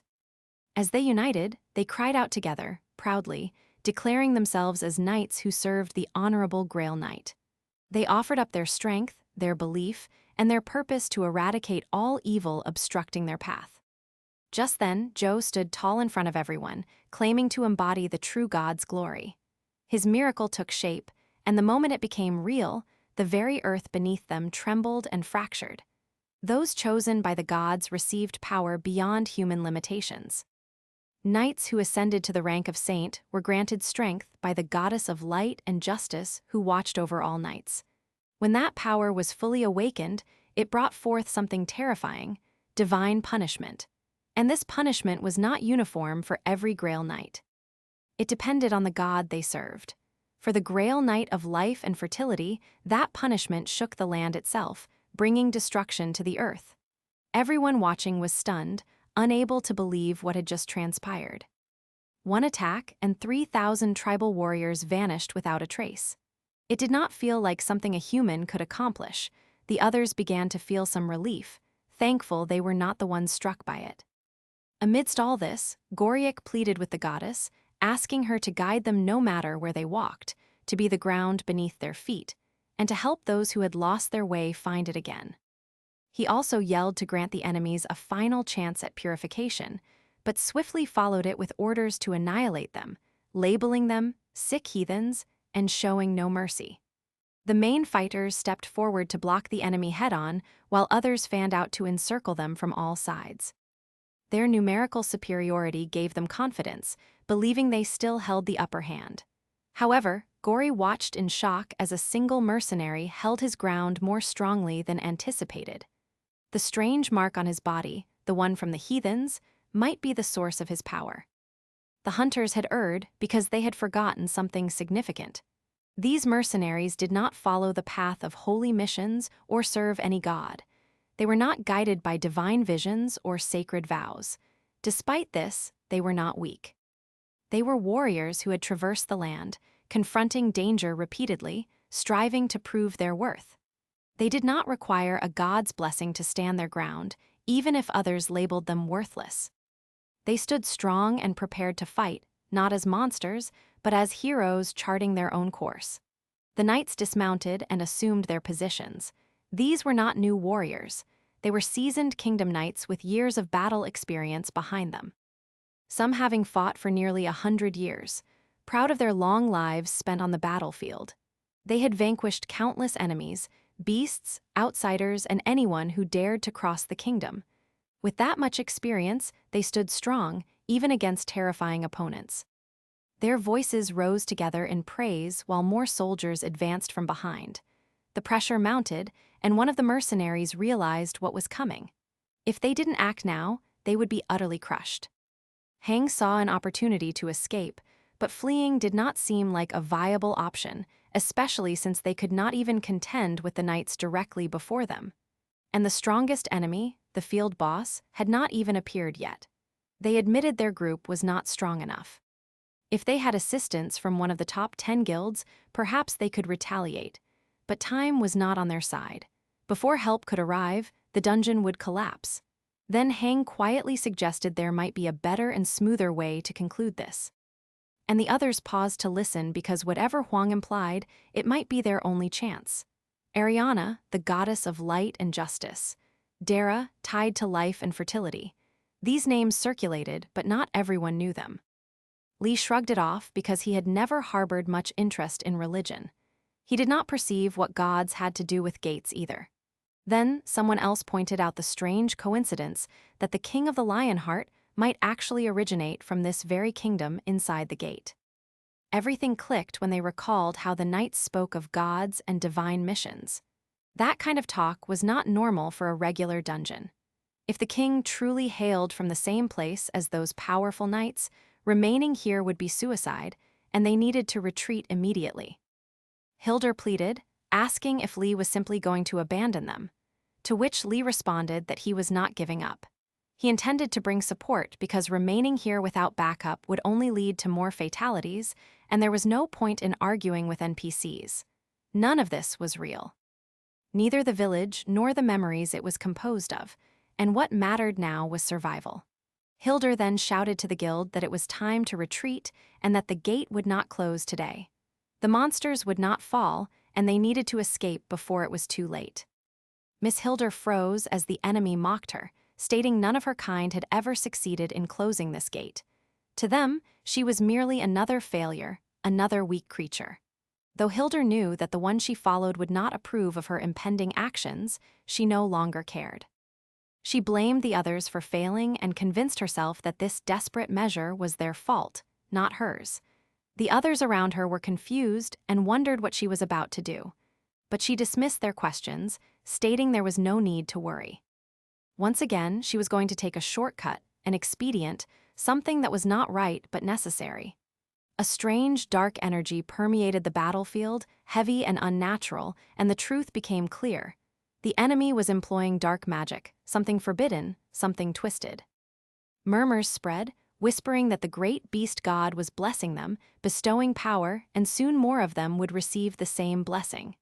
Fear crept in as one of the soldiers stared, frozen as the dark power intensified. He could not comprehend what he was witnessing. Something dangerous. Something wrong had been unleashed, and there was no way to stop it. Hildur looked at the warriors with cold eyes and instructed them not to bother resisting. Soon, the power would completely take over. It was only a matter of time. She explained that their sole objective now was to eliminate every last knight in their path. Hildur shouted that they had to begin anew because despite all the worlds they had visited and the battles they had fought, none of them had managed to defeat the enemies, and nothing had ever worked. Frustration escalated as their enemies, now marked with the heathen's curse, stood stronger than ever. Huang then shouted a warning, stating the cursed mark on their skin was their weakness, and that was where they had to strike. The moment of clarity sharpened their focus, but the danger had not passed.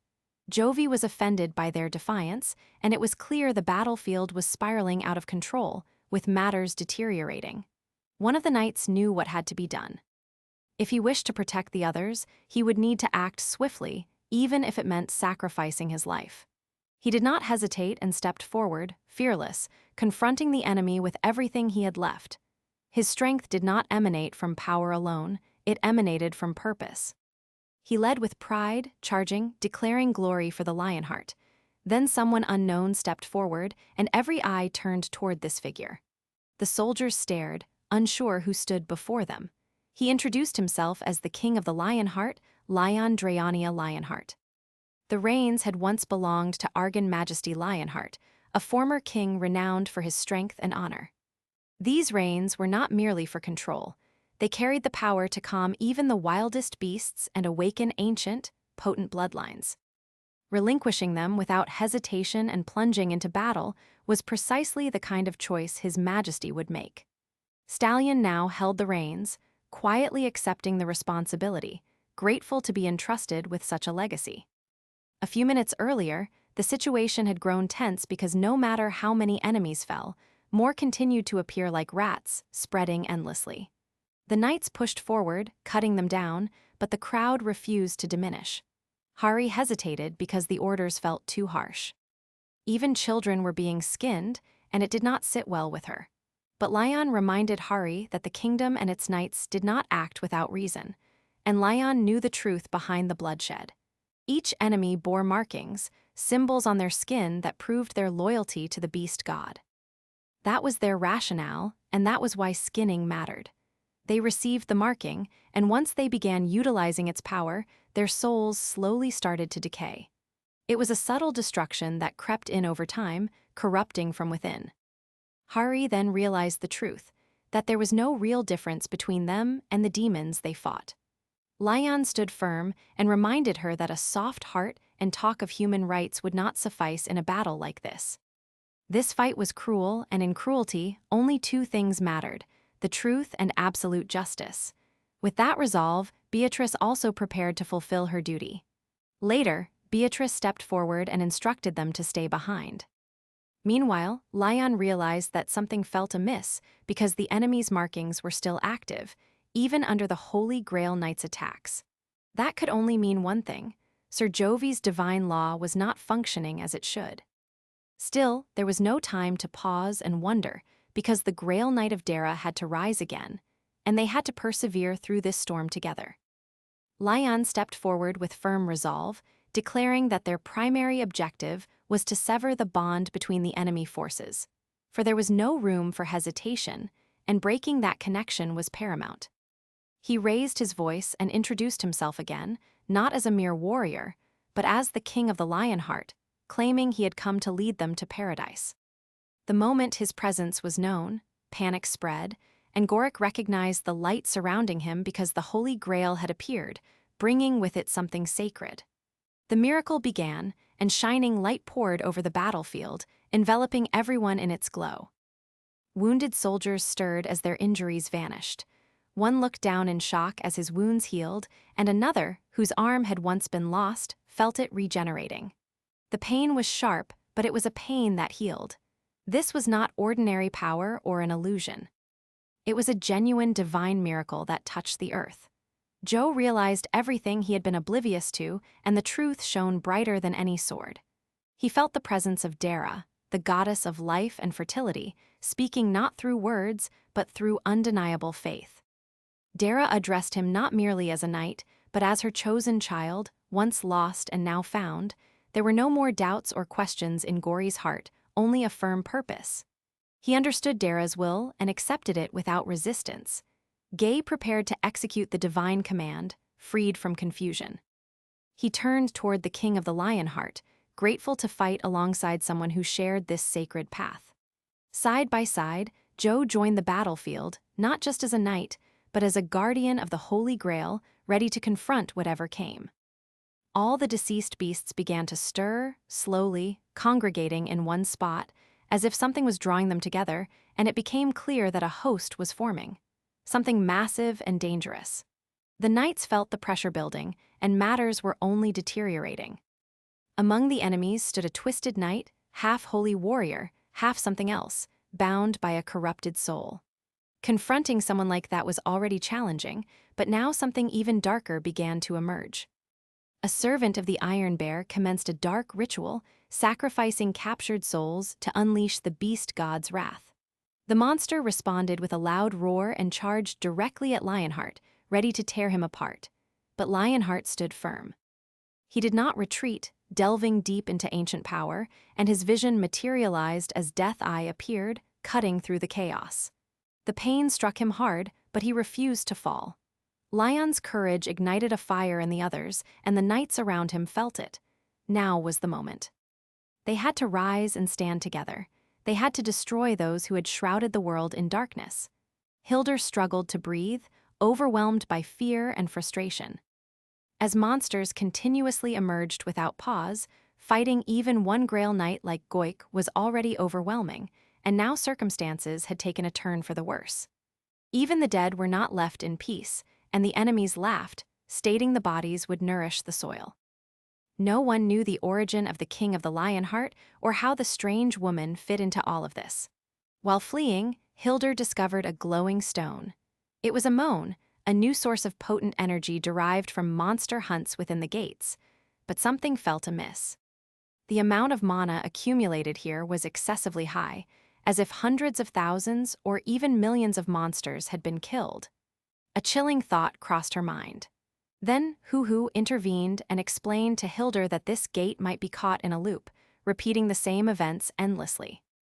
Hildur realized that she was not a demon, but her power felt equally dark. Huhu paused, realizing something strange. Hildur was not deceived. She knew she was not merely an NPC, and that altered everything. Huhu sensed Hildur's power, a kind she disliked, but she wasted no time and focused on her enemies. Even now, she was transforming Hildur into her servant through sheer force. The spell Huhu employed felt more like domination than magic, and it was disturbing to witness.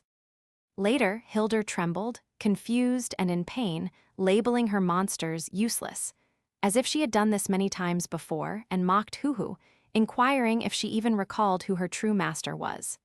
Hildur stood frozen, whispering a prayer to the gods, but it was too late. Huhu smiled coldly, claiming the slave was now hers.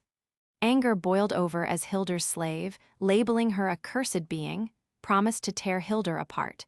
But something deeper stirred beneath the surface, because the gate they were trapped in was not just any battlefield.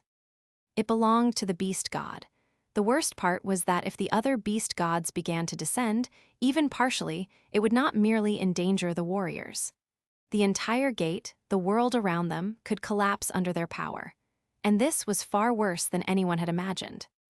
Lion spoke with calm certainty, mentioning how the 11th King of the Lionheart often spoke about Gorik and the other knights. Hearing that name stirred something in Gorik, who grew confused and wondered if Lion had actually met him. Lion gently nodded and revealed that the 11th king now rested in the paradise of the gods. Hari interceded, asking Jovi if he remembered anything, any clue at all. Joe attempted, but nothing came to mind, and all he knew was the mission. Raid the barbarians, and that was the sole purpose driving him. Hari then turned to the others, urging them to comprehend what had to be done. She told them the truth they had been avoiding. Goik and the other knights could not depart this gate. They were not free warriors, they were bound, merely characters ensnared in this cursed place, repeating the same fate endlessly. To finally seal this gate permanently, they had to confront Gore and vanquish him. Gay was proud of never having lost a single battle. Not even once, after all this time. Lion quietly agreed because if Jovi had ever tasted defeat, they would not be standing together now. Suddenly, a monstrous enemy screamed Lion's name and threatened to rip him apart piece by piece, and the battlefield shook. Lion wondered if there was any way to prevent the beast god's incarnation from descending. Hildur laughed cruelly, stating there was no stopping it now, and that the gate was already collapsing. The beast gods planned to unleash everything they possessed to destroy it. Lion heard this but did not retreat because he knew what had to be done, and the knights who had fought with him deserved better than to be abandoned. Lion chose to fight, no matter how perilous the path might be. Beatrice attempted to warn him, stating a direct confrontation might be too risky. But Lion had made up his mind because if they fled now and a dungeon break occurred, the monsters would escape into the world. And that was a danger far worse than anything within this gate. Lion stood firm, determined to fight, but Gorik interrupted, stating there was still a way to close the gate. He revealed the truth. The gate would only seal when he fell, and his defeat was the key. As a knight bound to this realm, his end would close the gate permanently. Though his body trembled, his will did not. He urged the others to retreat and survive, instructing Lion to conserve his strength for battles beyond this fading world, and that there was no point in sacrificing lives on ground that was about to vanish.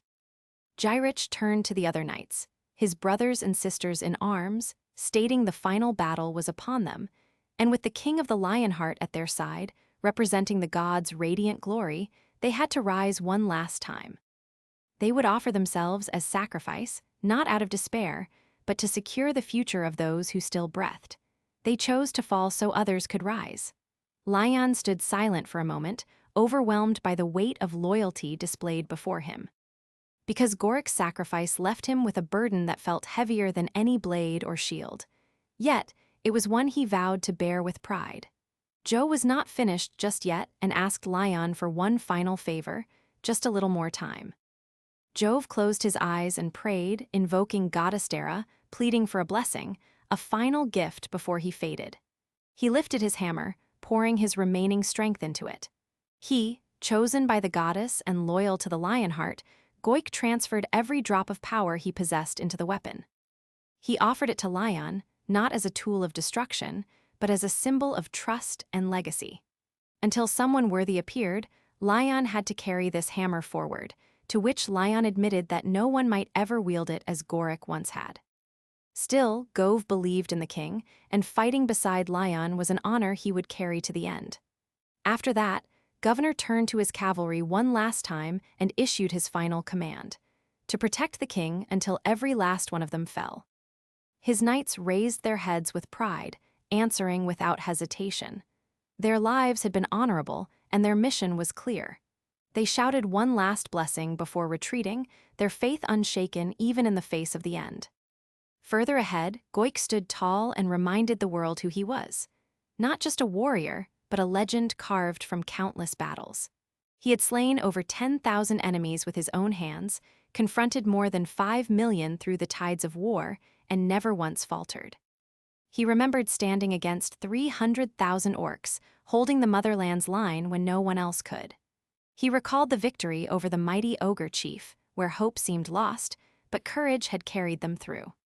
Through every battle, the goddesses Dara and Ariana had stood by his side, and the god Pos had found joy in their strength and spirit. Geofer was not merely a knight.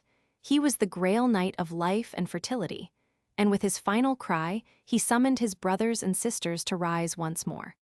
Today they marched toward death, not with fear but with honor, and they would die for justice, for the future, and for the name they carried. As they charged forward, their hearts burned with glory, because behind them the Lionheart blazed brightly. Hari felt heavy, unable to retreat. Even after Lion instructed her to leave, she couldn't bring herself to turn her back. Hari wished to witness their final stand, to honor them with her presence, to which Lion did not pressure her. If she wished to stay, then she stayed. Hari sensed that something was amiss. Her voice trembled as she realized what had just transpired. Goik had ascended. After this, Lion vowed that the beast they worshipped, the god they bowed to, would face the cruelest end. The Grail Knights began to retreat, their purpose temporarily fulfilled. And now the divine laws had to take form and compel results, no matter the cost. Moreover, the final words spoken by Goy echoed louder than any war cry. His sacrifice, his loyalty, and his strength marked this day. Lion silently promised to carry those words forward. What Joik had believed in would not fade. His justice would be realized not just in spirit, but through the king's subsequent actions. Lion felt truly weary, but it was a weariness distinct from the exhaustion of battle. Back when he had fought and defeated countless demons, he had never felt this heavy. Now something within him ached, and as time passed, Lion began to comprehend why. It was not the battles that wore him down. It was the fear of losing the people he cared about again. Because that kind of loss was harder than any wound. What terrified him even more was the thought of facing a future where he had to fight alone. Still, Lion knew this was a path he had to walk by himself, and this burden was not something he could relinquish to anyone else. Some burdens were meant only for the one chosen to bear them. Just then, a voice called out to him, and Hari found him. Lion noticed how late it was and wondered why Hari wasn't resting as she usually did, since she was always the first to unwind watching her favorite dramas after a long day. But tonight, she was still here, holding a sword and standing as if awaiting something. Hari stammered, attempting to explain herself.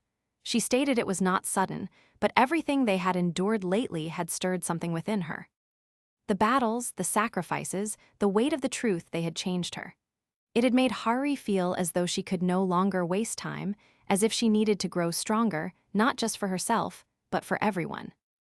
Lion instructed Hari to raise her sword because he wished to witness the strength she possessed.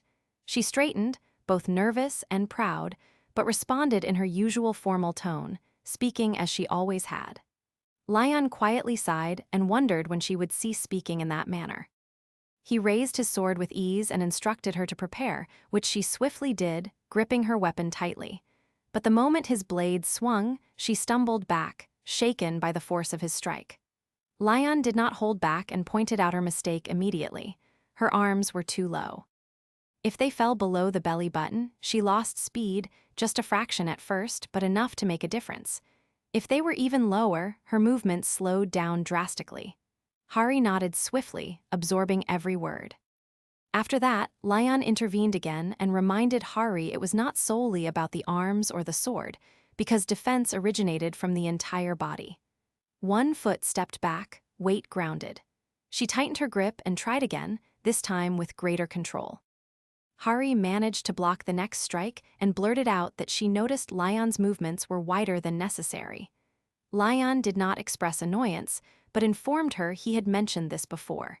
It was not about grand motions. What mattered was being fast and precise, because every second, every step, and every swing had to count. Lion then questioned her reasoning, asking why she believed creating an opening for the enemy was ever a sound strategy. Hari hesitated, thinking it might be to utilize her abilities more effectively. Lion grew frustrated because that was not what mattered. Victory did not stem solely from efficient skill usage. If she perished in the process, then what was the point?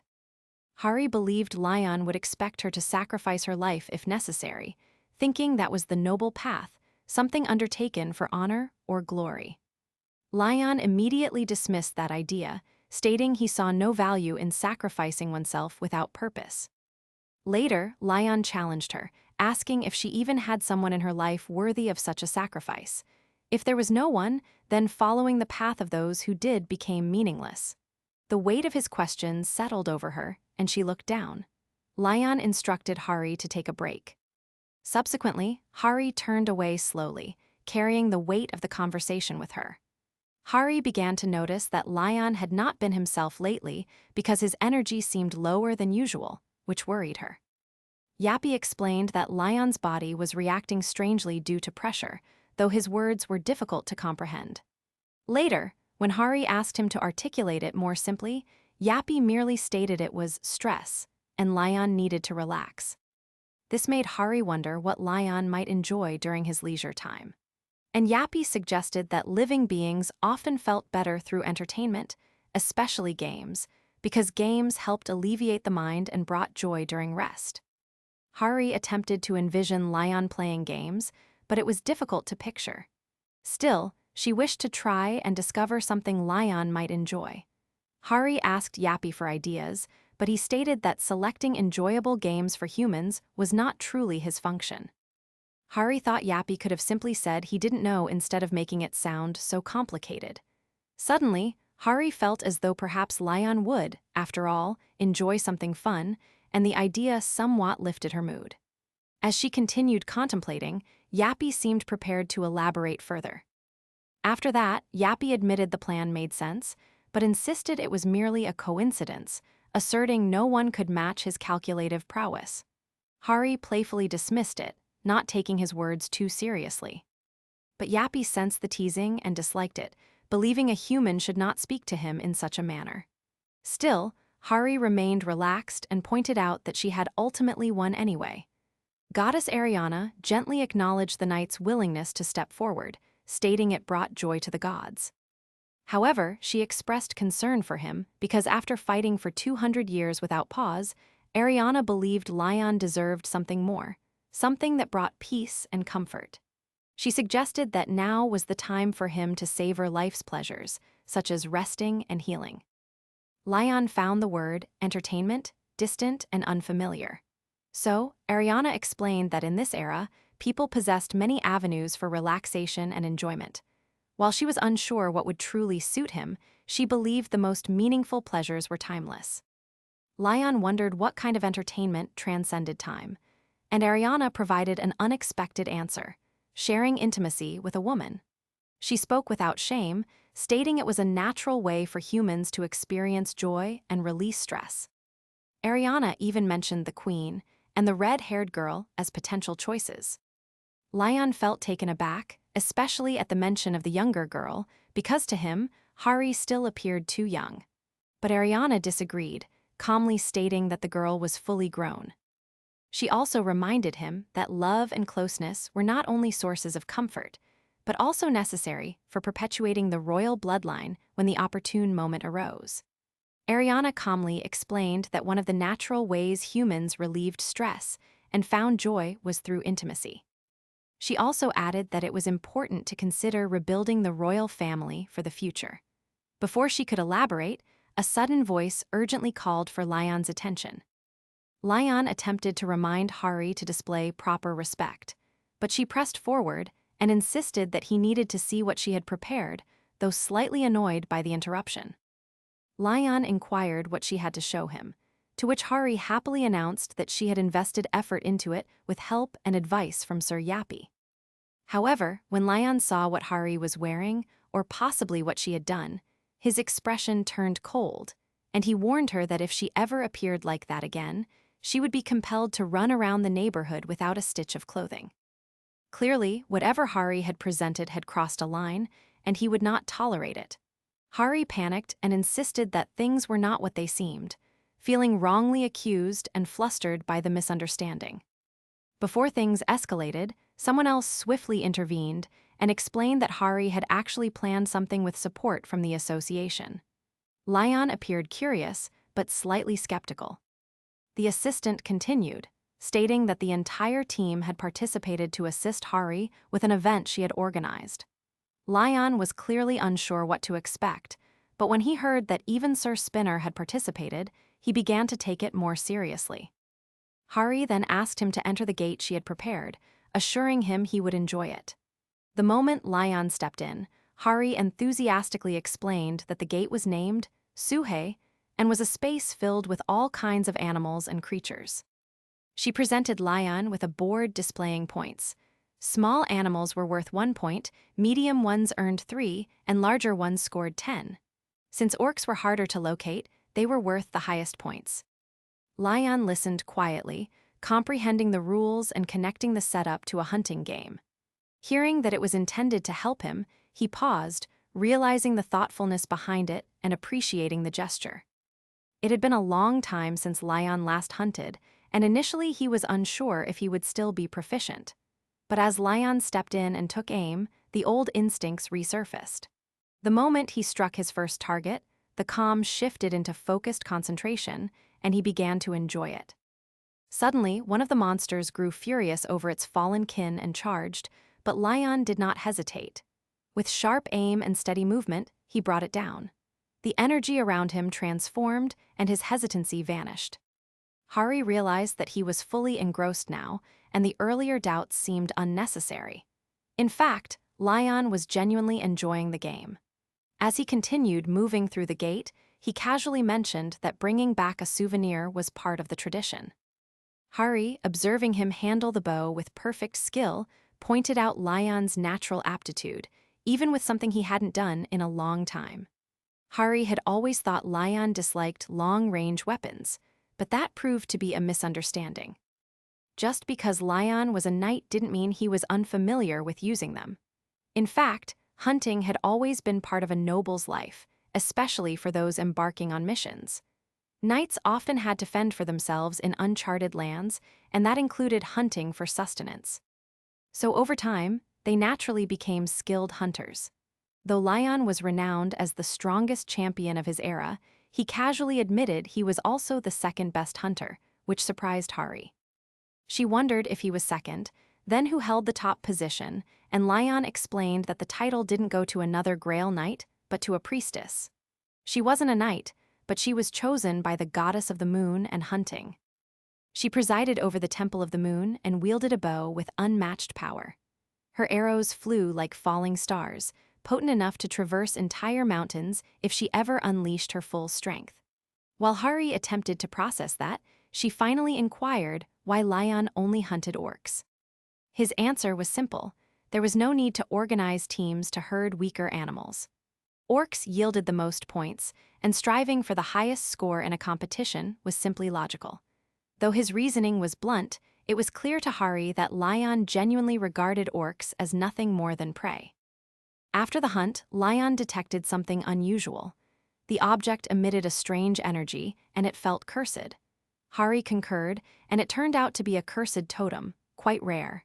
Instead of retaining it, Lion decided to sell it and donate the proceeds to those who had assisted her the animals. Despite its immense value, Lion believed it would be a well-deserved reward for the people who had spent their day off working diligently under the sun. Subsequently, Lion noticed traces of orcs that had managed to escape.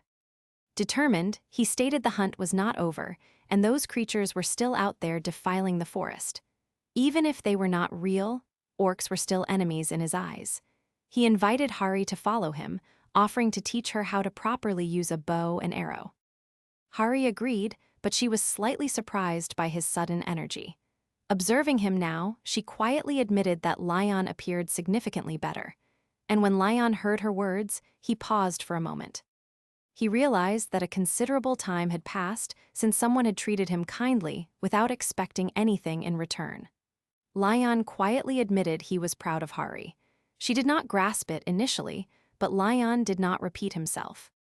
Instead, he set a clear objective.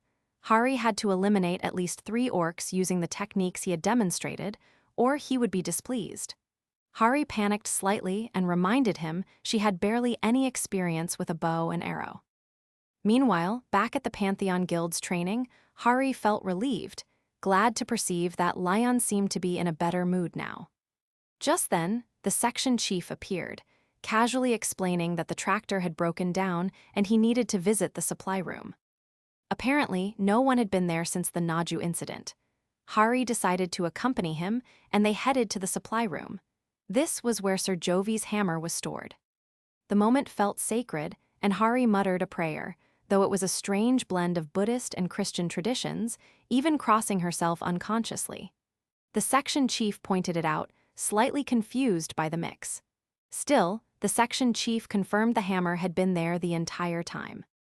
Since no one was currently capable of wielding it, they had chosen to keep it safe in the supply room. Hari was about to move on until something unexpected captured her attention.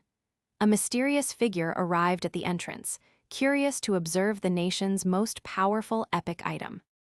As he stepped closer, a loud alert sounded, and Yappy instantly reacted, revealing the figure to be none other than Jagged Spinner, shocking everyone with his sudden appearance. Spinner confirmed that the hammer was indeed in the possession of the Pantheon Guild. Yappy calmly acknowledged Spinner, who had come to challenge the hammer, greeting him with an oddly formal welcome. Spinner, still uncertain of what to anticipate, thanked him and remarked that the place was more refined than he had imagined. Before they could continue, Yappy interjected, stating that an entrance fee had to be paid before entering, with a posted fee of 5 million won for hunters. Spinner was shocked, frustrated by the fact that civilians were charged 500,000, yet hunters had to pay 10 times more. Yappy explained that civilians merely appreciated the relics, while hunters came to challenge them, so the additional fees helped maintain the sacred items. Despite the explanation, Spinner felt the price was unfair due to the extra zero.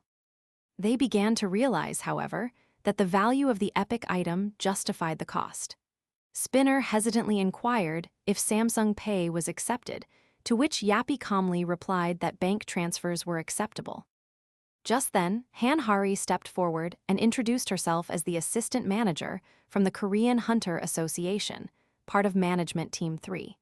She explained how everything had begun approximately a week prior when the hammer mysteriously vanished. It was then placed in a secure location precisely where it was found. Despite several individuals attempting to lift or move it, the hammer would not budge. Suddenly, the hammer shifted, its movement filled with intent, as if attempting to express something. It no longer felt like an ordinary object. Its presence suggested it had developed a will of its own. Something that could transpire with powerful holy relics when they maintained a prolonged connection to divine individuals. Over time, that connection could bestow upon them a form of consciousness, making them difficult to manage. When Lion first received the hammer, it was silent and obedient, serving him as a tool. Blessed by the goddess Dara and loyal to the king of the Lionheart. But now its energy was different, stronger, more aware, almost as if it was searching for something or someone. Lion soon comprehended its desire. It sought a new owner, someone worthy of wielding its power. Turning to Hari, Lion instructed her to inform the association that the individual capable of lifting the hammer would earn the right to retain it. Although the association would likely wish to assess its worth before permitting that, the message had been delivered. The challenge was set, and the hammer awaited the next person who could answer its call. Meanwhile, they noticed something unusual about the object. This was not merely any powerful tool, but an epic item. Among hunters, gear was ranked based on strength and rarity. These ranks assisted them in selecting the appropriate weapons to combat monsters. At the base level were normal items, followed by rare, unique, and legendary items, which were crafted with exceptional skill, immense funding, and significant manpower. However, epic items belonged in a league of their own. They far surpassed legendary, and only a few had ever existed in the past 30 years. These were weapons renowned across nations, remembered in stories, and feared for their power. One such example was the Heaven Destruction Sword, wielded by the master of Shaolin Mountain and once held by the heavenly demon himself.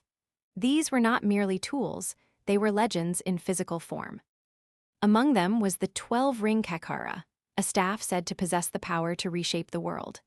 The Frost Queen's Heart, still spreading icy lands of Siberia, and the Wandering Demon Sword, lost since the Black Gate disaster in London, still drifting somewhere in the world. These items wielded immense power, capable of turning the tide in even the most hopeless of battles. Now, directly before them stood another item worthy of that rank, Jedric's hammer. Despite the artifact's worth, Lion confirmed his decision that anyone who managed to lift the hammer would become its rightful owner. Mr. Li Chan-su reacted in disbelief, unable to comprehend how such a rare treasure could be given away so simply. He quickly retrieved the item stats to confirm its value. The hammer was divine, infused with the soul of Jedric, a Grail Knight chosen by Dara, goddess of life and fertility. It held the key of faith, granting divine energy directly from the goddess. It boosted vitality to the point of eliminating fatigue. And while standing on Earth, it increased defense power by 4 times and healing abilities by 3-fold. Even allies gained massive boosts with double defense and significantly increased healing. One of its powers, the Saint's Painting, allowed the wielder to activate divine laws depending on their faith and connection to holy energy. The details overwhelmed Li Chan-su because it was far more than merely rare. It was a miracle in weapon form. Still, Lion did not waver, and his decision remained firm.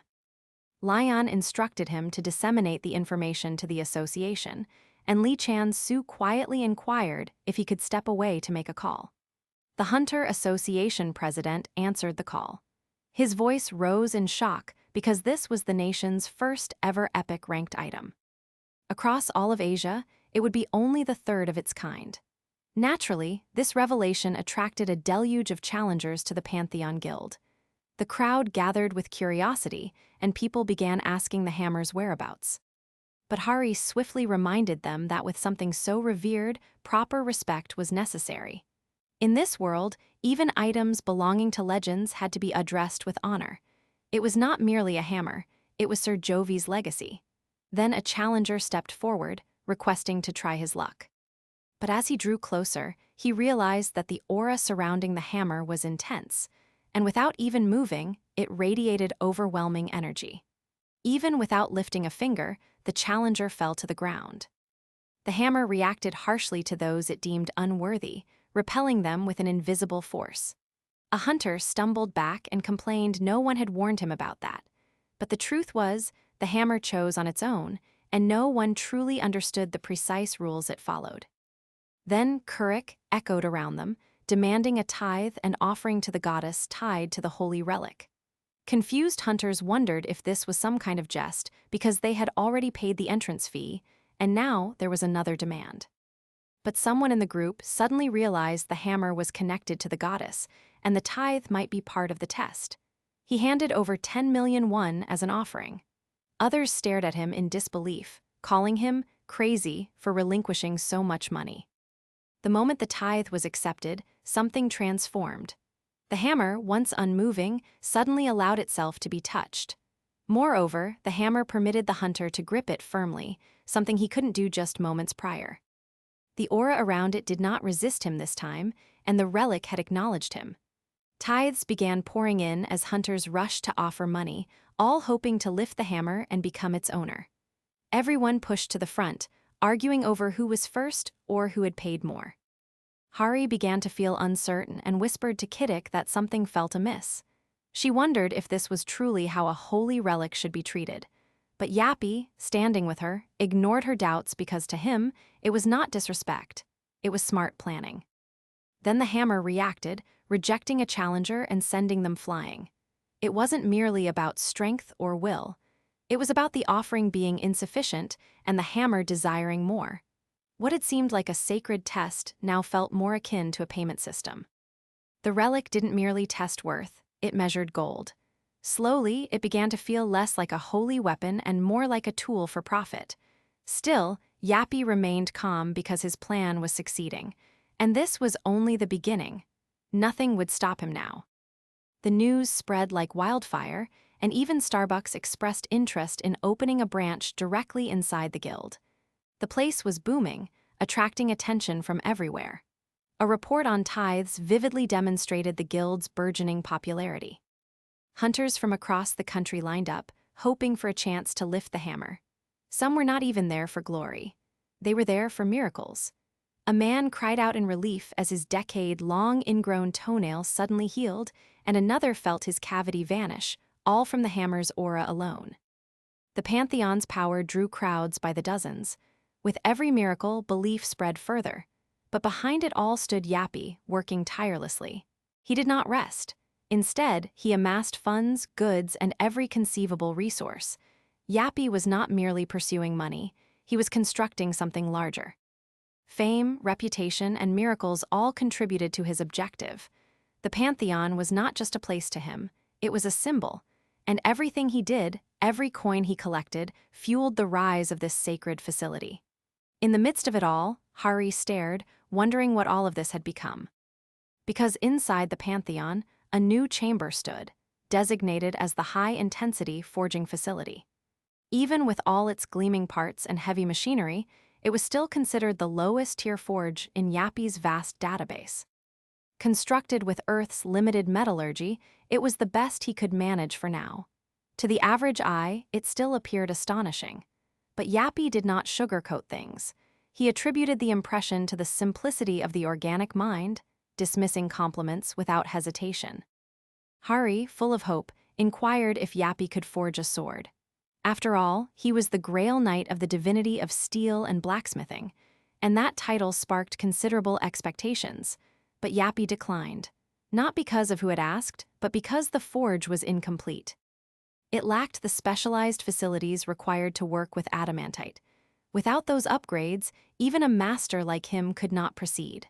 Afterward, Hari understood, and Yappy turned away with a determined stride to earn more money.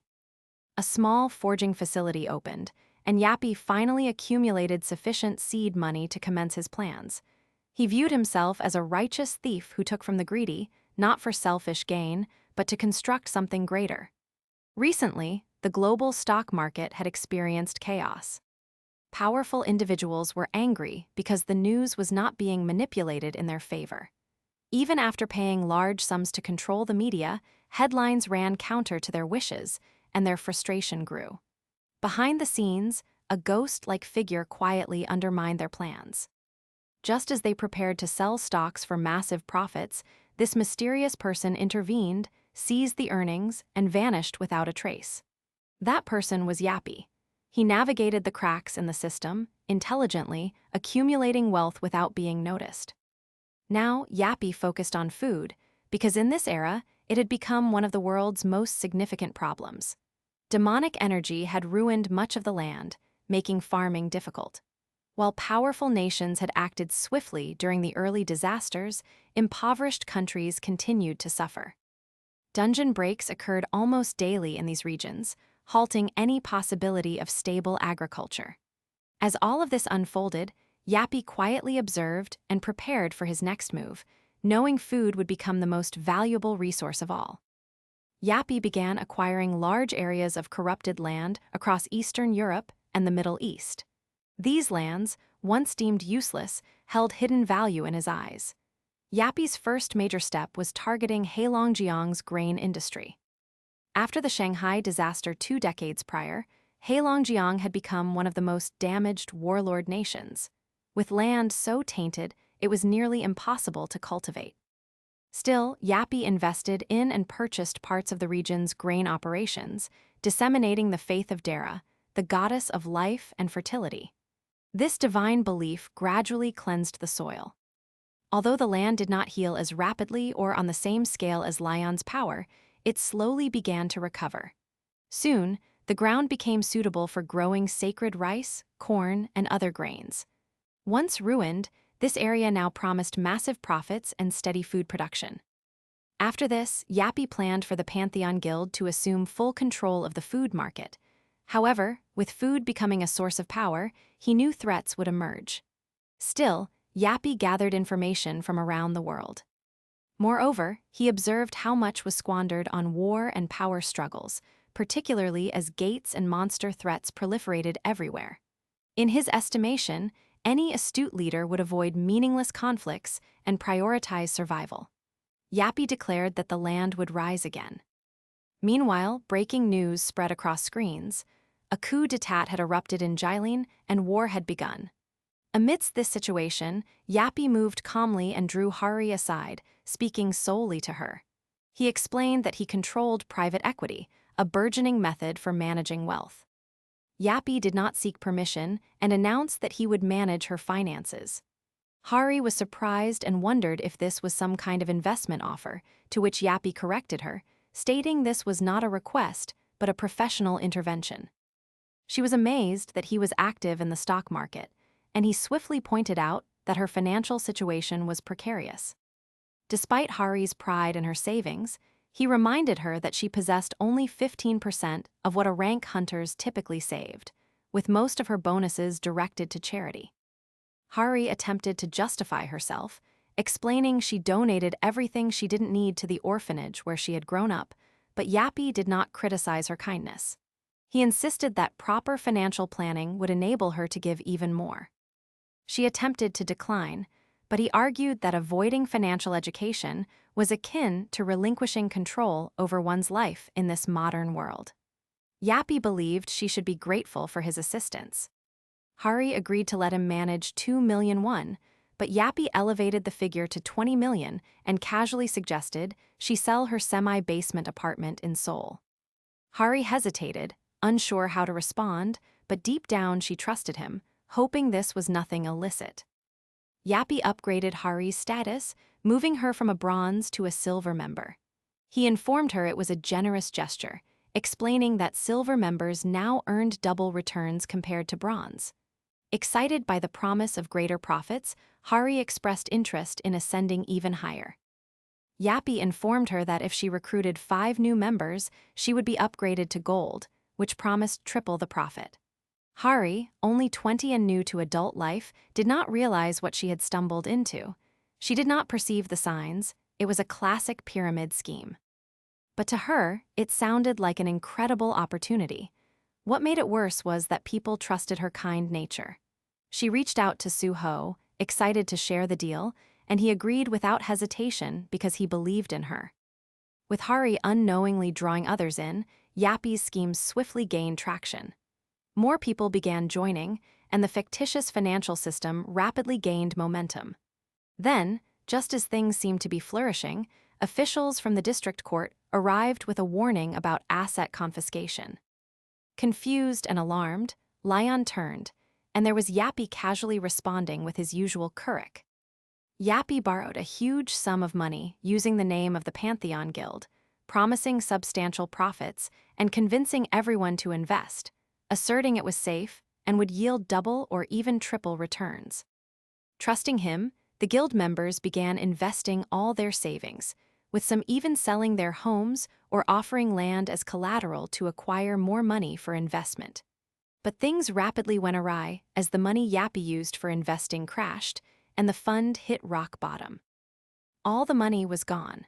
Hari wept because she had lost everything, including her life savings of 87 million won.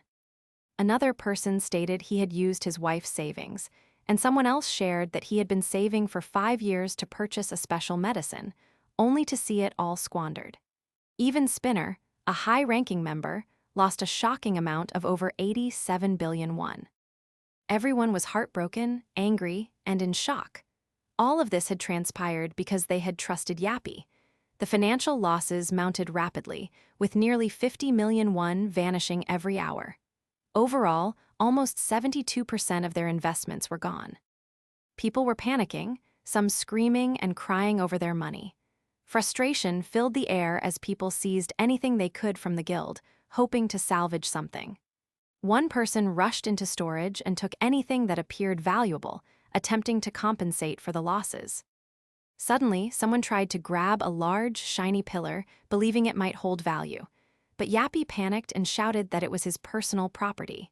Still, no one listened, and emotions took over. Another person broke down, yelling that they had worked so diligently to save that money. Chaos spread as people shouted, grabbed things, and blamed each other. Yappy was held aloft by someone demanding answers while the staff, too, panicked. Hari felt nauseous from all the stress, and even the chief couldn't restore order. In the midst of the madness, Yappy glared at the crowd, labeling them inferior. Just then, Spinner intervened, hiccuping from frustration or perhaps fear. Lion then instructed Sir Spinner to resolve this issue because he trusted his intelligence. Spinner inquired how much time Yappy needed, and Yappy replied that he would manage everything by tomorrow. Spinner agreed and went a step further, offering to act as a financial guarantor, covering Yappy's debts if necessary. He then ordered Yappy to return to his duties. Yappy departed with quiet urgency, and the others watched, uncertain if it was even possible to rectify this disaster in just one day. Back at the guild, alarms blared and an emergency protocol was triggered. There was no time for safety checks as the first prototype of a powerful exoskeleton armor was activated. The mission code: Fund Restoration. Meanwhile, far to the north in Heilongjiang, soldiers from the Gilin Republic Army were bored. Ruyo yawned, while another complained that the enemy had fled instead of fighting. The monsters mocked humans for being weak and ignorant of honor. But now Ruyo cared only about eating well. They resolved to wait before attacking the nearby region again.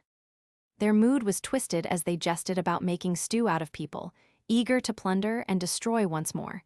Just as they prepared to move, something peculiar caught their eyes. High in the sky, a glowing object streaked down like a meteor. Far away, in a high-security U.S.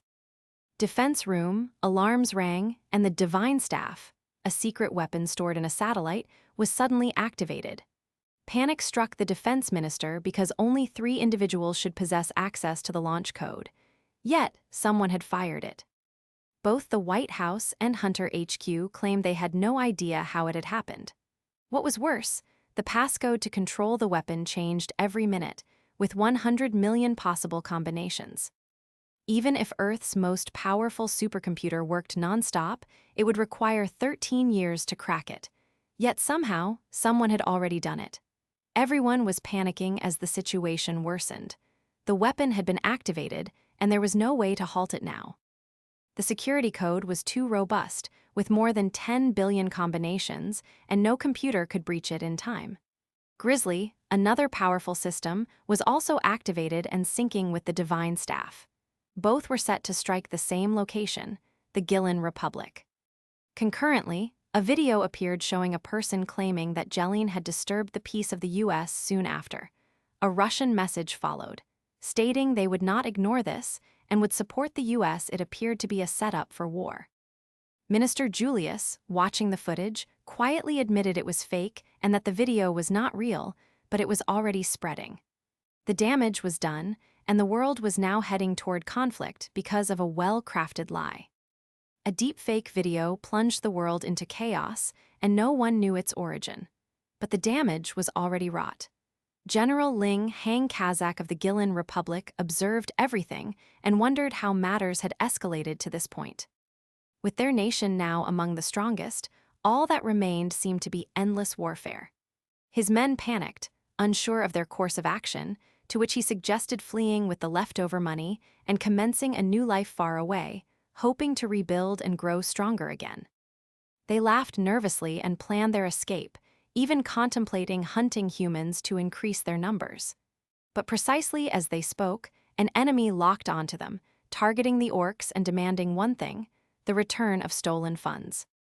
The robot landed directly in front of the orc Kazak in the Gillen Republic building, aiming its weapon directly at him.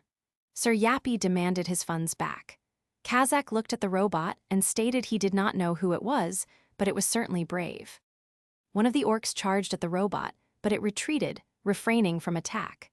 From the rear, the robot activated assassination mode and began firing at the orcs. As his companions fell, Kazak swiftly sought shelter behind the broken ceiling that had collapsed upon Yappy's arrival. Another orc attempted to attack the robot, but Yappy activated a special modification, ultra-high bullet set, and focused on the remaining orcs. With all weapons available, the robot commenced bombarding the orcs. Once they were all incapacitated, the robot called a ceasefire, but then indicated one entity remained, coming face to face with Kazak. Kazak dragged his hammer and remarked that the robot's efficiency in killing everyone was not bad. He added that the individuals it had eliminated were slated for promotion to generals.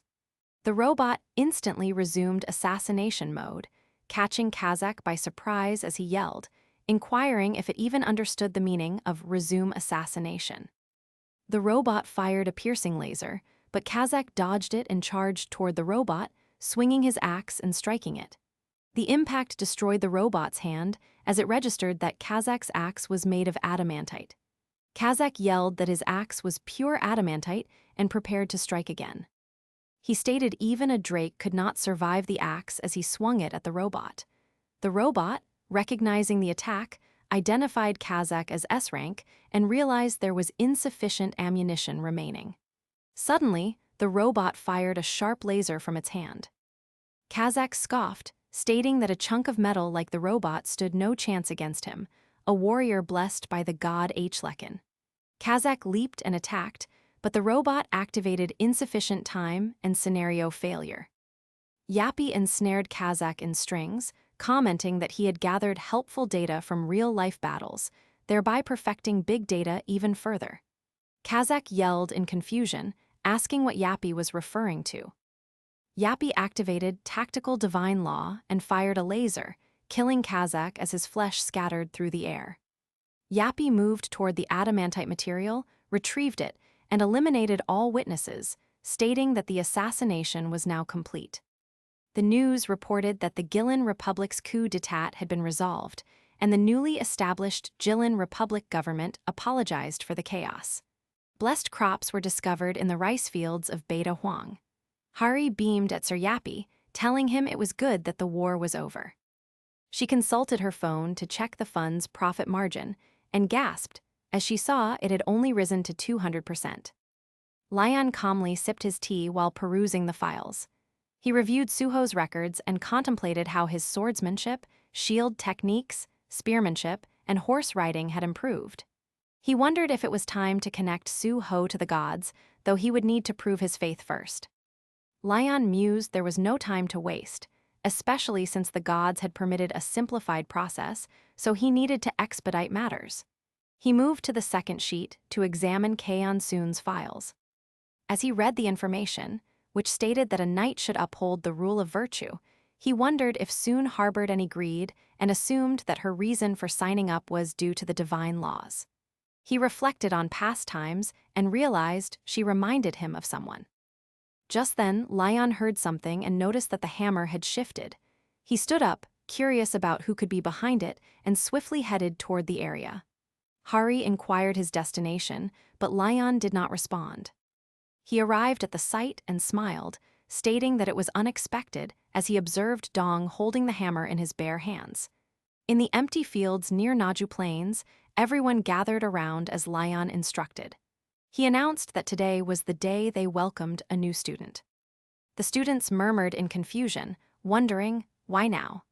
One student pointed out that most of the academy students should have already joined guilds. Some wondered who the new student could be. Lion continued, explaining that the new student would train alongside them and aim to become a knight in the future. The new student stumbled onto the scene on a horse, struggling to control it. He nervously introduced himself as Good Desung, the first-generation student of Man-at-Arms, and stated it was a pleasure to meet everyone. Meanwhile, at the presidential building, a researcher informed the president that the Eastern Sea Fleet, 7 American fleets, and Japan's Maritime Self-Defense Force had all checked in.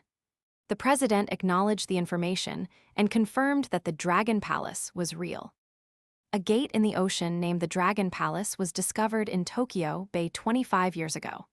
At the time, people believed gates only appeared on land, and there were no satellites to observe the oceans for gates. The Tokyo Bay Gate was disregarded until a dungeon break caused the destruction of Tokyo. Nearby beaches were corrupted, and ocean creatures transformed into monsters. This incident became one of the worst gate disasters in history and led to international cooperation in raiding gates.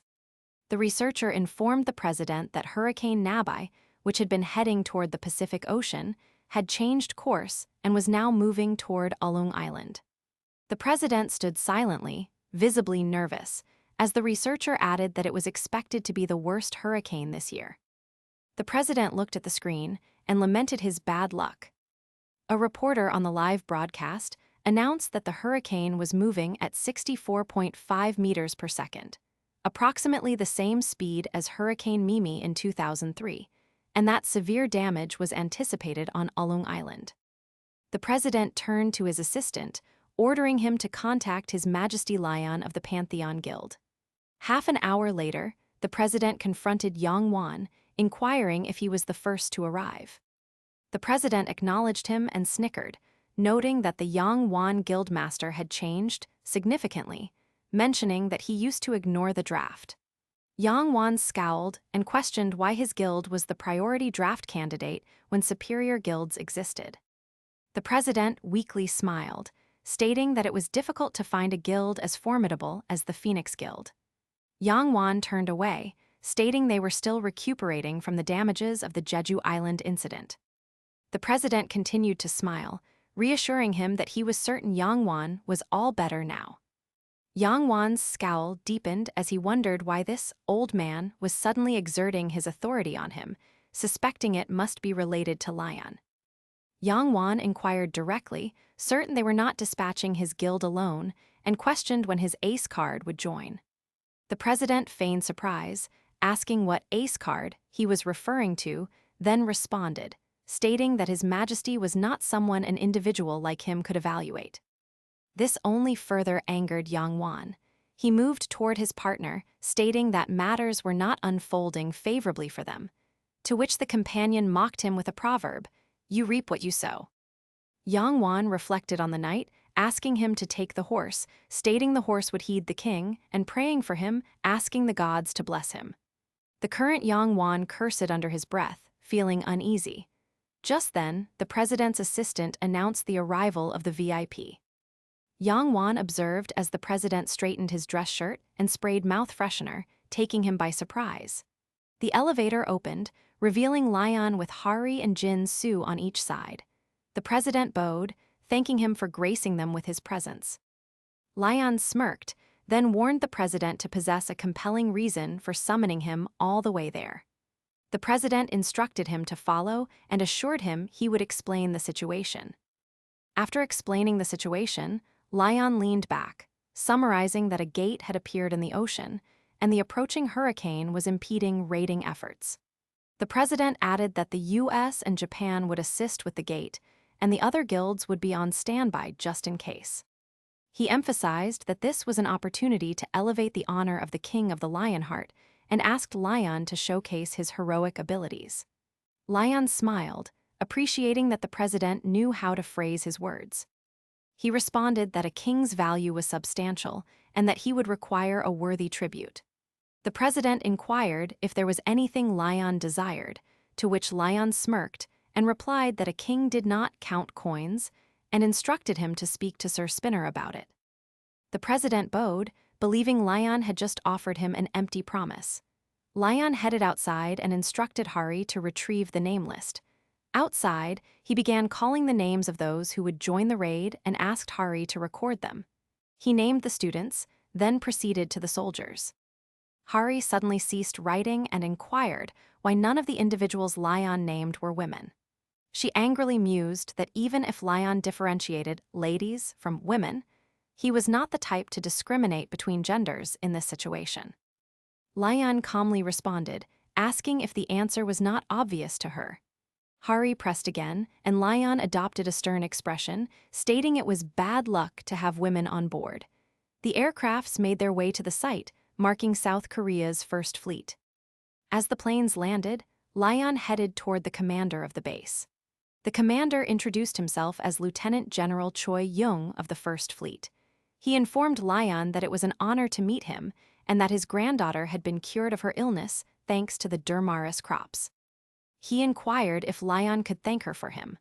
Lion smiled proudly, stating that if the commander wished him to thank her for her blessings, then the commander was his brother. The commander beamed with joy, stating it was an honor, and then led them toward the base. The guild members followed, and Young continued, stating that he would commence the briefing and introduce the Allied forces. As they moved inside, they came face to face with some foreigners.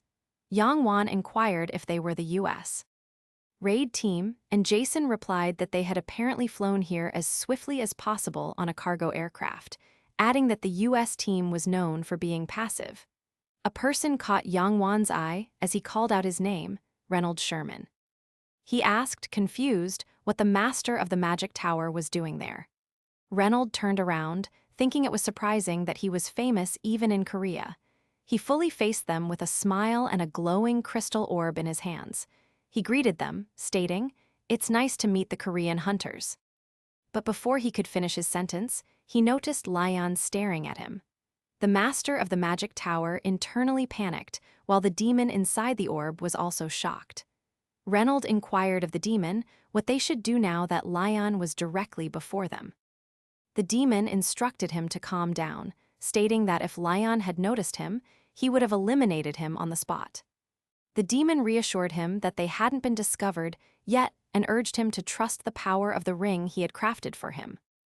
Reynolds clenched his ring, impressed by the great demon's wisdom. He looked at his ring as it slowly began to slip off. Gasping inwardly, Reynolds attempted to stop it, but the demon informed him it was worn out due to Lion's divine energy and urged him to move away.